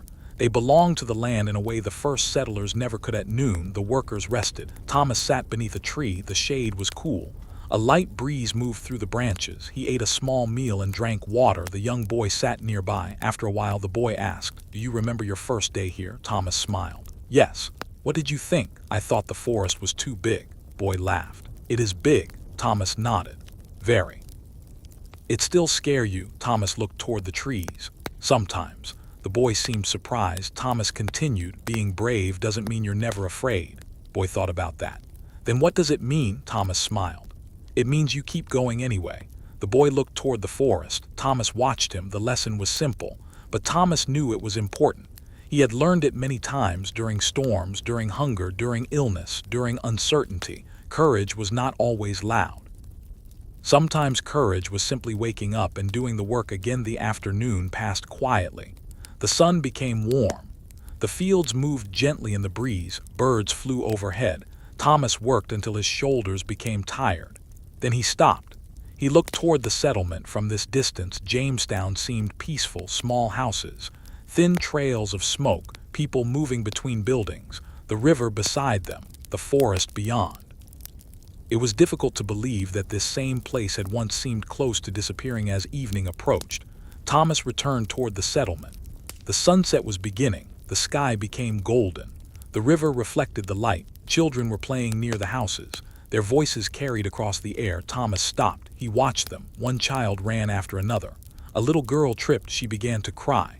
Her older brother helped her up. She stopped crying. Then they continued playing. Thomas smiled. Small moments. Ordinary moments. But these were the moments he remembered most. He continued walking. Near the blacksmith's workshop, sparks flew from the forge. Clang, clang, clang. The sound echoed through the evening. A carpenter was putting away his tools. A farmer carried a basket home. A woman called her children inside. The settlement was closing for the night. Thomas reached his home. Clara was preparing dinner. He washed his hands. They ate together. The meal was simple, but there was enough. After dinner, they sat beside the fire. The room was warm. Outside, the evening breeze moved through the trees. Clara looked toward Thomas. "You look tired." "I am." "Happy?" Thomas smiled. "Yes," she nodded. "Then it was a good day." Thomas looked at the fire. "Yes." The fire crackled softly. The light moved across the walls. Thomas leaned back. His hands were rough. His shoulders were tired. But his mind was peaceful. He thought about how strange life could be. People spent years chasing great moments. Yet sometimes happiness came from simple things. A warm meal, a safe home, someone sitting beside you, a peaceful evening. The sound of a river. Later that night, Thomas stepped outside. The moon was bright, the air was cool, the stars filled the sky. He walked toward the river. The water was almost black beneath the moonlight. Small waves touched the shore. Thomas sat down. He listened. The sound was soft, steady, familiar. He closed his eyes. For a moment, he imagined that he was young again, standing on the deck of a ship. The ocean stretching endlessly ahead, wind filling the sails, England behind him. Virginia somewhere beyond the horizon. He remembered the excitement, the uncertainty. The dreams. Then he opened his eyes. The ship was gone, the ocean was gone, only the river remained. But Thomas did not feel sad, he felt grateful. He had come a long way, not only across the ocean, but through time. A sound came from behind him. It was Clara. She sat beside him. Thinking again? Thomas smiled. Always, she laughed. They watched the river together. After a while, Clara said, "Do you think we made the right choice?" Thomas looked at her. "Coming here," she nodded. Thomas thought for a long time, then he said, "I think there are no perfect choices." Clara waited. "But there are choices you learn to live with." She looked toward the settlement. "And this one?" Thomas smiled. "This one became our life." The night grew quieter. The settlement behind them was almost completely dark. Only a few fires remained. A guard walked along the edge. His footsteps were slow. The river carried the sound away. Thomas watched the moon. He felt no need to speak. Eventually, they returned home. Thomas added wood to the fire. The flames rose. He sat down. Clara prepared for sleep. The room became quiet. Outside, insects sang softly. The wind moved through the trees. The river continued flowing. Thomas closed his eyes. He thought about all the nights that had come before, the frightening nights, the cold nights, the hungry nights, the stormy nights, the peaceful nights. There had been so many. Yet each had ended. Morning always came. That was perhaps the simplest lesson of his life. No matter how dark the night became, morning eventually arrived. The fire burned lower. Thomas's breathing became slower. The room was warm. His hands rested quietly beside him. Outside, the moon moved across the sky. The settlement was silent. The fields rested. The boats remained still. The forest whispered softly across Jamestown. Families slept. A mother held her sleeping child. An old man dreamed of England. A young couple imagined their future. A sailor slept after a long day on the river. A farmer rested after working the fields. Children slept without understanding how much their parents had endured to create a safe place for them. The settlement held many stories. Most of them would never be written, but they mattered. History often remembers famous names, leaders, explorers, governors, people who made important decisions. But places like Jamestown were also built by ordinary people, people who planted seeds, people who carried water, people who repaired roofs, people who cooked meals, people who raised children, people who stayed when leaving would have been easier. Their names might disappear, but their work remained. Thomas slept. Outside, the river continued moving. The moonlight stretched across the water. A breeze passed through the trees. The leaves whispered, then became still. The night deepened. The stars became brighter. Everything was quiet. Hours passed. The fire became embers. The houses remained dark. The guard continued his slow walk. The river flowed. The forest stood. The settlement rested. And somewhere inside the quiet darkness, Thomas dreamed again. He dreamed of the ocean. But this time the ship was not moving away from England. It was moving toward Virginia. The horizon was bright. The wind was gentle. The journey was peaceful. He could see the river ahead. He could see the trees. He could see the little settlement.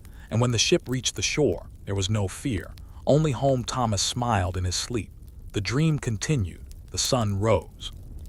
The river glittered. People walked along the shore. Children laughed. The fields were green. The fires were warm. Everything was peaceful. Then the dream slowly faded. Morning was approaching again. The eastern sky began to brighten. The stars slowly disappeared. The river turned from black to gray, then from gray to silver. The first birds began calling. Another day was coming. The settlement would wake. The fires would be stirred. The doors would open. The fields would wait. The river would carry another boat. And people would begin again. Thomas remained asleep for a little longer. He did not know the exact hour. He did not need to. The morning would wait. For now there was still darkness, still warmth, still quiet, still rest, and beneath the wide Virginia sky, the river flowed gently beside Jamestown. The little settlement remained peaceful. The people slept. The fields rested. The forest whispered. And the night slowly gave way to another morning. The morning began with a soft wind coming from the river. It moved through the trees and carried the smell of wet earth into the settlement. Thomas woke before the sun had fully risen. For several moments he remained beneath his blanket, listening to the quiet sounds of the house. The fire had almost gone out. A few embers glowed beneath the ash. Outside, a bird called once. Then everything became quiet again. Thomas sat up slowly. He looked toward the window. The sky was still pale and gray. Another day was waiting. He rose, added a small piece of wood to the fire, and watched the flame return. The room slowly became warm. There was a time when mornings in Virginia had felt frightening. Thomas remembered waking during the hardest winter and wondering whether there would be enough food for another day. He remembered looking at the faces of the people around him. Everyone had been tired. Everyone had been afraid. Everyone had been thinking about survival. Those memories remained, but they no longer controlled him. Now when he woke to a cold morning, he thought about breakfast. When rain came, he thought about the fields. When a storm approached, he thought about securing the boats. Life had become practical, simple, predictable, and Thomas had come to appreciate that more than adventure. He dressed and stepped outside. The sun was beginning to rise.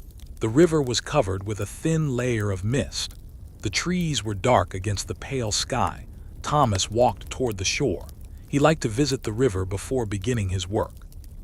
It gave him a few moments to himself. He stood there quietly. A fish broke the surface. Ripples moved outward, then disappeared. Thomas smiled. Even the river seemed to breathe behind him. Jamestown was waking. A fire was being lit. Someone called to a neighbor. A horse moved across the muddy path. A child laughed. The sound carried through the morning air. Thomas turned. He watched the settlement. There were more houses now, more gardens, more fields, more people. The place looked different from the Jamestown he remembered. Yet something remained unchanged: the river, the forest, the sky. The land. Thomas walked toward the fields. Several workers were already there. The morning was cool. They worked slowly at first. As the sun rose, they became faster. The soil was soft. The plants were healthy. There was enough moisture in the ground. Thomas checked several rows. Everything looked good. A farmer beside him smiled. "Looks like a good season." Thomas nodded. "It does." The farmer looked across the field. "We might have more than we need." Thomas smiled. "That's a good problem." He remembered a time when having more than enough food had seemed impossible. Now the thought felt almost normal. That was the strange thing about life. A person could live through terrible hardship. Then one day something that once seemed miraculous could become ordinary. A full storehouse, a warm house, a peaceful morning, a good harvest. Thomas never wanted to forget how precious those things were. Around midday, the heat increased. The workers rested beneath the trees. Thomas sat beside an old oak. The branches stretched above him. Leaves moved gently. He closed his eyes. The sounds of the settlement seemed far away. The river was faint. Birds were singing somewhere nearby. Insects hummed. Thomas breathed slowly. For a few minutes he did nothing. He simply rested. A young man sat beside him. "You always look peaceful when you're sitting here." Thomas opened his eyes. "That's because I'm not working." Young man laughed. Thomas smiled. "But peace is something you have to learn." Young man looked curious. "How?" Thomas looked toward the river. "By realizing you don't have to solve everything today." Young man was quiet. Thomas continued. "Some things can wait until tomorrow." The young man nodded. Thomas knew that lesson was difficult for young people. They wanted answers. They wanted certainty. They wanted to know what the future would bring. But frontier life taught another lesson. Sometimes the future could not be known. You prepared as well as you could. Then you waited. The afternoon was warm and peaceful. The workers returned to the fields. Thomas continued until the sun began moving toward the horizon. Then he stopped. He looked at the sky. It was clear. The evening would be calm. He packed his tools and began walking home. On the way, he passed the river. Several children were playing near the shore. They were laughing. Their parents watched from nearby. Thomas stopped. The children were throwing small pieces of wood into the water and watching them float away. One child pointed toward the river. "Look." A small branch was moving downstream. They ran along the shore trying to keep up with it. Thomas smiled. He remembered doing something similar when he was young. Different river, different place. Same joy. He continued home. Clara was preparing dinner. The smell of cooking filled the room. Thomas sat down. He was tired, but it was the comfortable tiredness that came after a useful day. They ate together. Neither spoke much. They did not need to. The meal was warm. The room was comfortable. Outside, the evening was peaceful. After dinner, Clara brought out a small piece of cloth. She began repairing it. Thomas watched. "Repaired that many times?" Clara smiled. "And I'll repair it again." Thomas laughed. "Nothing is wasted." "Here." Thomas nodded. That was another lesson Virginia had taught them. Nothing should be wasted. Not food, not timber, not cloth, not time. Not opportunity. When the sky became dark, Thomas stepped outside. The moon was rising. The river was silver, the air was cool, the settlement had become quiet. He sat on the bench outside his home. Clara joined him. They watched the stars. For several minutes neither spoke. Then Clara said, "Do you ever wonder what England looks like now?" Thomas smiled. "Probably much the same." "Do you think about going back?" "Sometimes." She looked at him. And Thomas looked toward the river. "Then I remember why I stayed." Clara smiled. She did not ask anything else. She understood. The night became deeper. A distant fire crackled. Someone laughed inside a nearby house. Then the sound faded. The settlement was slowly falling asleep. Thomas remained outside. The stars seemed unusually bright. He counted them without really counting. 1, 2, 3. Then too many. He stopped. There were too many stars for numbers. He thought about the future again. Perhaps one day roads would cross the land. Perhaps towns would rise beyond the forest. Perhaps great ships would travel the river. Perhaps thousands of people would live where only a few lived now. He could not imagine such a world, but he knew one thing. It would begin with people doing exactly what they were doing now, building, planting, working, raising families. Staying. A soft wind moved through the trees. Thomas closed his eyes. The sound reminded him of the ocean. For a moment he was young again. He could hear the waves. He could smell salt. He could feel the movement of the ship beneath his feet. Then the memory faded. The river returned. The Virginia night returned. He opened his eyes. He smiled. He no longer needed the ocean. The river was enough inside the house. The fire was burning low. Thomas eventually stood. He entered. He added one final piece of wood. The flame rose briefly, then settled. He prepared for sleep. The house was warm. The night was quiet. He lay down. As he closed his eyes, he thought about something simple. The hardest years had taught him to appreciate ordinary nights. No storm, no hunger. No alarm, no urgent message, no fear, just darkness, warmth, and sleep. He listened to the faint sound of the river through the walls. It moved slowly, steadily, never stopping. Thomas breathed in, then out. His body relaxed. The day disappeared, the work disappeared, the worries disappeared. Only the quiet remained across the settlement. The same thing happened. Fires became embers, doors closed, voices disappeared. Children fell asleep, parents rested. The guards walked their slow routes. The boats remained tied along the river. The fields waited beneath the moon. The forest stood quietly. The night became very still. A single cloud crossed the moon. For a moment the settlement became darker. Then the cloud passed. Moonlight returned. The river glittered again. The trees became silver at their edges. Everything looked peaceful. Thomas slept. He dreamed of a field. It was spring. The ground was warm. Young plants were growing. He walked through the rows. There was no fear, no hunger, no storm, only sunlight. He heard children laughing somewhere nearby. He heard the river. He smelled fresh earth. He stopped and looked around. The settlement was larger than he remembered, but the river was still there. The forest was still there. The sky was still there. Some things had changed. Some things had not. The dream continued. Thomas saw himself standing beside the river as an old man. Then he saw himself young again. The two versions of himself stood together. Neither spoke. The younger Thomas looked toward the settlement. The older Thomas smiled. Then the younger man walked away. The older man remained beside the river. The dream faded outside. The real river continued flowing. The night continued passing. The moon slowly moved west. The stars shifted. The fires became colder. The settlement slept. Hours later, the first hint of dawn appeared. The eastern horizon became pale. The birds began calling again. The river changed color. The darkness slowly lifted. Another morning was coming. Thomas was still asleep. The fire had become ash, but warmth remained inside the house. The settlement was quiet. For a little longer, everyone could rest. Then a bird called from the trees. Another answered. The sound traveled across the river. The first door opened. Someone stepped outside. The day had begun again. And with it came another chance to work, another chance to live, another chance to remember, another chance to build, another ordinary day in the long story of Jamestown. And for now, the morning light rested softly over the river. The forest stood quietly beyond it. The fields waited. The houses were still. And beneath the peaceful Virginia sky, the settlement slowly awakened. The morning light spread slowly across the settlement. It touched the roofs first, then the fences, then the fields. Finally, it reached the river.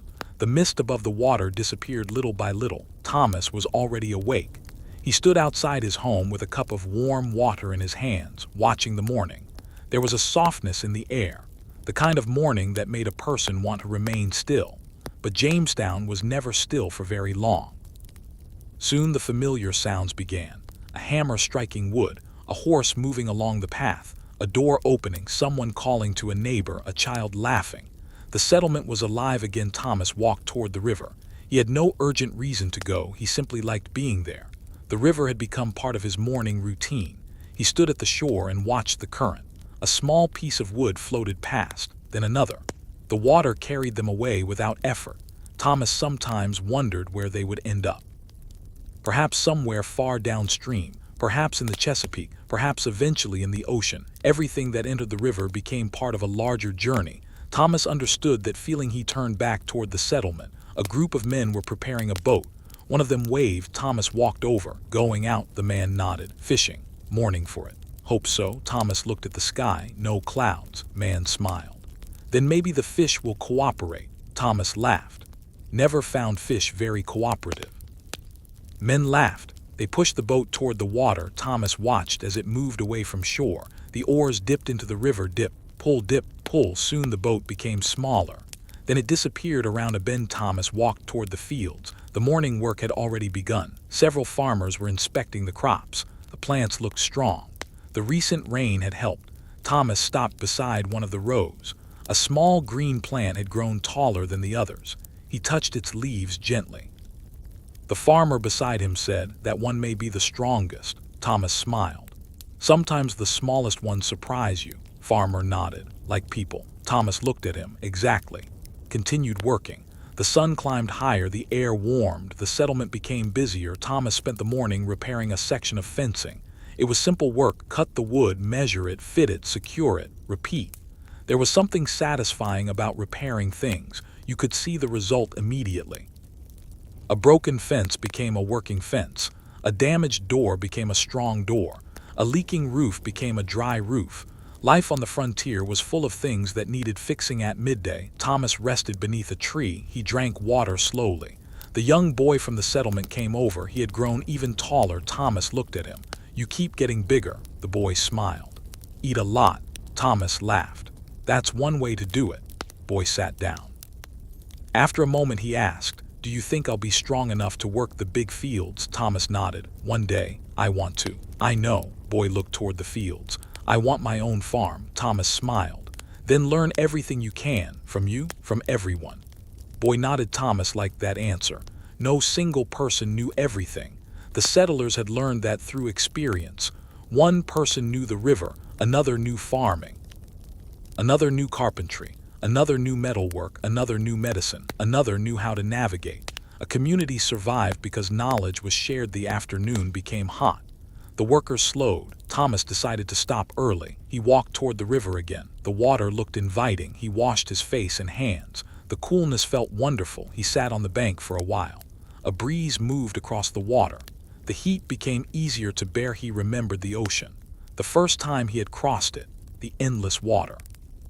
The crowded ship, the smell of salt, the constant movement, the feeling of not knowing what waited beyond the horizon. The ocean had seemed enormous. Now the river seemed more familiar, smaller, gentler. But Thomas knew better. Every body of water had its own dangers. The river could flood, it could rise suddenly, it could carry strong currents, it could hide obstacles. Respect was always necessary. A distant sound interrupted his thoughts. A bell. Thomas looked toward the settlement. Someone was signaling the end of the day's work. People began returning home. The paths filled with movement. Thomas stood. He brushed the dirt from his clothes, then began walking back. The evening was beautiful. The sun was low. The sky was turning gold. The river reflected the color. Birds flew above the trees. Smoke rose from the houses. Thomas walked slowly. He had no reason to hurry. There was enough time. That was another luxury he had learned to appreciate. Time without panic. Near one of the houses, he heard children laughing. He stopped.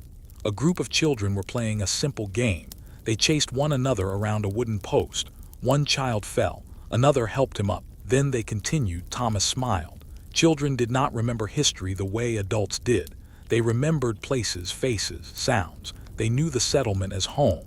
They did not know how close it had once come to disappearing. Thomas continued toward his house. Clara was waiting. Dinner was ready. They sat together. The meal was simple, but it was enough. Thomas ate slowly. Clara asked about his day. "Fence," she smiled. Only fence, only fence. Then it was an easy day, Thomas laughed. Enough. After dinner, they remained near the fire. The evening grew cooler. Thomas looked at the flames. Clara worked quietly beside him. The room was warm. Outside, the settlement slowly became silent. Thomas could hear distant footsteps. Then nothing, Clara eventually asked. Do you think we will always stay here? Thomas looked at her. I don't know. Would you want to leave? He thought. No. Why? Thomas looked toward the window. Because I've spent too many years learning this place. Clara smiled. Learning? Thomas nodded. River, the fields, the weather, the seasons, people. He paused. And myself. Clara looked at him. Thomas continued. Leaving would mean learning everything again. She smiled. Then perhaps we stay. Thomas nodded. Perhaps. Night arrived. The stars appeared. Thomas stepped outside one last time. The settlement was almost completely dark. The river was silver under the moon. He sat on the bench. The air was cool. He could hear the soft movement of leaves. A bird called once. Then silence. Thomas thought about the people who had lived here before him. Some had come with great hopes. Some had arrived with fear. Some had believed they would become wealthy. Some had simply wanted a new life. Their reasons had been different. But once they reached Virginia, the land demanded the same thing from all of them. Work, patience, adaptation. He thought about the word home. What made a place home? Was it the building, the land, the people, the memories, maybe all of them? Thomas looked toward his house. The small window glowed with firelight. That light meant someone was waiting for him. That was home. He stood. He walked inside. The fire was still burning. He added one small piece of wood, then sat down. His body felt tired. His mind felt quiet. The day had been ordinary, and that was enough. He closed his eyes. The sound of the river came faintly through the walls. The wind moved gently outside. The fire crackled. Thomas breathed slowly. The warmth spread through the room. He felt his shoulders relax. His hands became still. The day's work faded from his thoughts. Across Jamestown, people were doing the same. Fires were lowered. Doors were closed. Children were sleeping. Parents whispered. A farmer checked his animals one last time. A carpenter placed his tools away. A fisherman returned from the river. A guard walked slowly along the edge of the settlement. Everyone had completed another day. The guard stopped near the river. He looked across the water. The moonlight stretched toward the opposite shore. The forest was dark. He heard an owl, then the river, nothing more. He continued walking. The night deepened. Thomas slept. The settlement slept. The river continued moving. The stars remained above. The forest stood quietly. Nothing demanded attention. Nothing needed to be repaired. Nothing needed to be decided. For one peaceful night, everything could simply remain as it was. Thomas dreamed. He was walking through a field. The field was larger than any field he had ever seen. Rows of crops stretched toward the horizon. Beyond them were houses, then roads, then distant buildings. He could see people everywhere. The settlement had become enormous. Thomas walked toward the river. It was still there, the same river, the same current, the same quiet sound. He touched the water. It was cool. He smiled. Some things survived every change in the dream. He heard a child laughing. He turned. But there was nobody there. The sound faded. He looked toward the horizon. The sun was rising. Then he woke. It was still dark. Thomas opened his eyes. The fire had almost gone out. He listened. The river was still there. He smiled. It had only been a dream, but it left him peaceful. He closed his eyes again. There was still time before morning outside. The moon slowly crossed the sky. The settlement remained quiet. A gentle breeze passed over the fields. The crops moved softly. The trees whispered. The river continued its patient journey. Hours passed. Eventually, the eastern sky began to brighten. The stars disappeared one by one. The river turned from black to gray, then from gray to silver. Birds began calling. The first chimney sent smoke into the morning air. A door opened. Footsteps appeared. Jamestown was waking again. Thomas remained in bed for a few more minutes. He listened to the settlement. He smiled. Another morning. Another chance. Another ordinary day. He rose slowly. The fire would need to be lit. The fields would need attention. The fence would need checking. The river would still be there. There would always be something to do. But there was no hurry. Life had taught him patience. He opened the door. Morning light entered the house. The air was cool. The sky was clear. The river shone. Thomas stepped outside. For a moment he simply stood there. Then he began walking. One step, then another, toward the fields, toward another day. Toward the future that none of them could yet see. And behind him the little house remained warm. Ahead of him the settlement slowly came alive. The river flowed beside everything, the forest waited beyond, and the quiet story of Jamestown continued.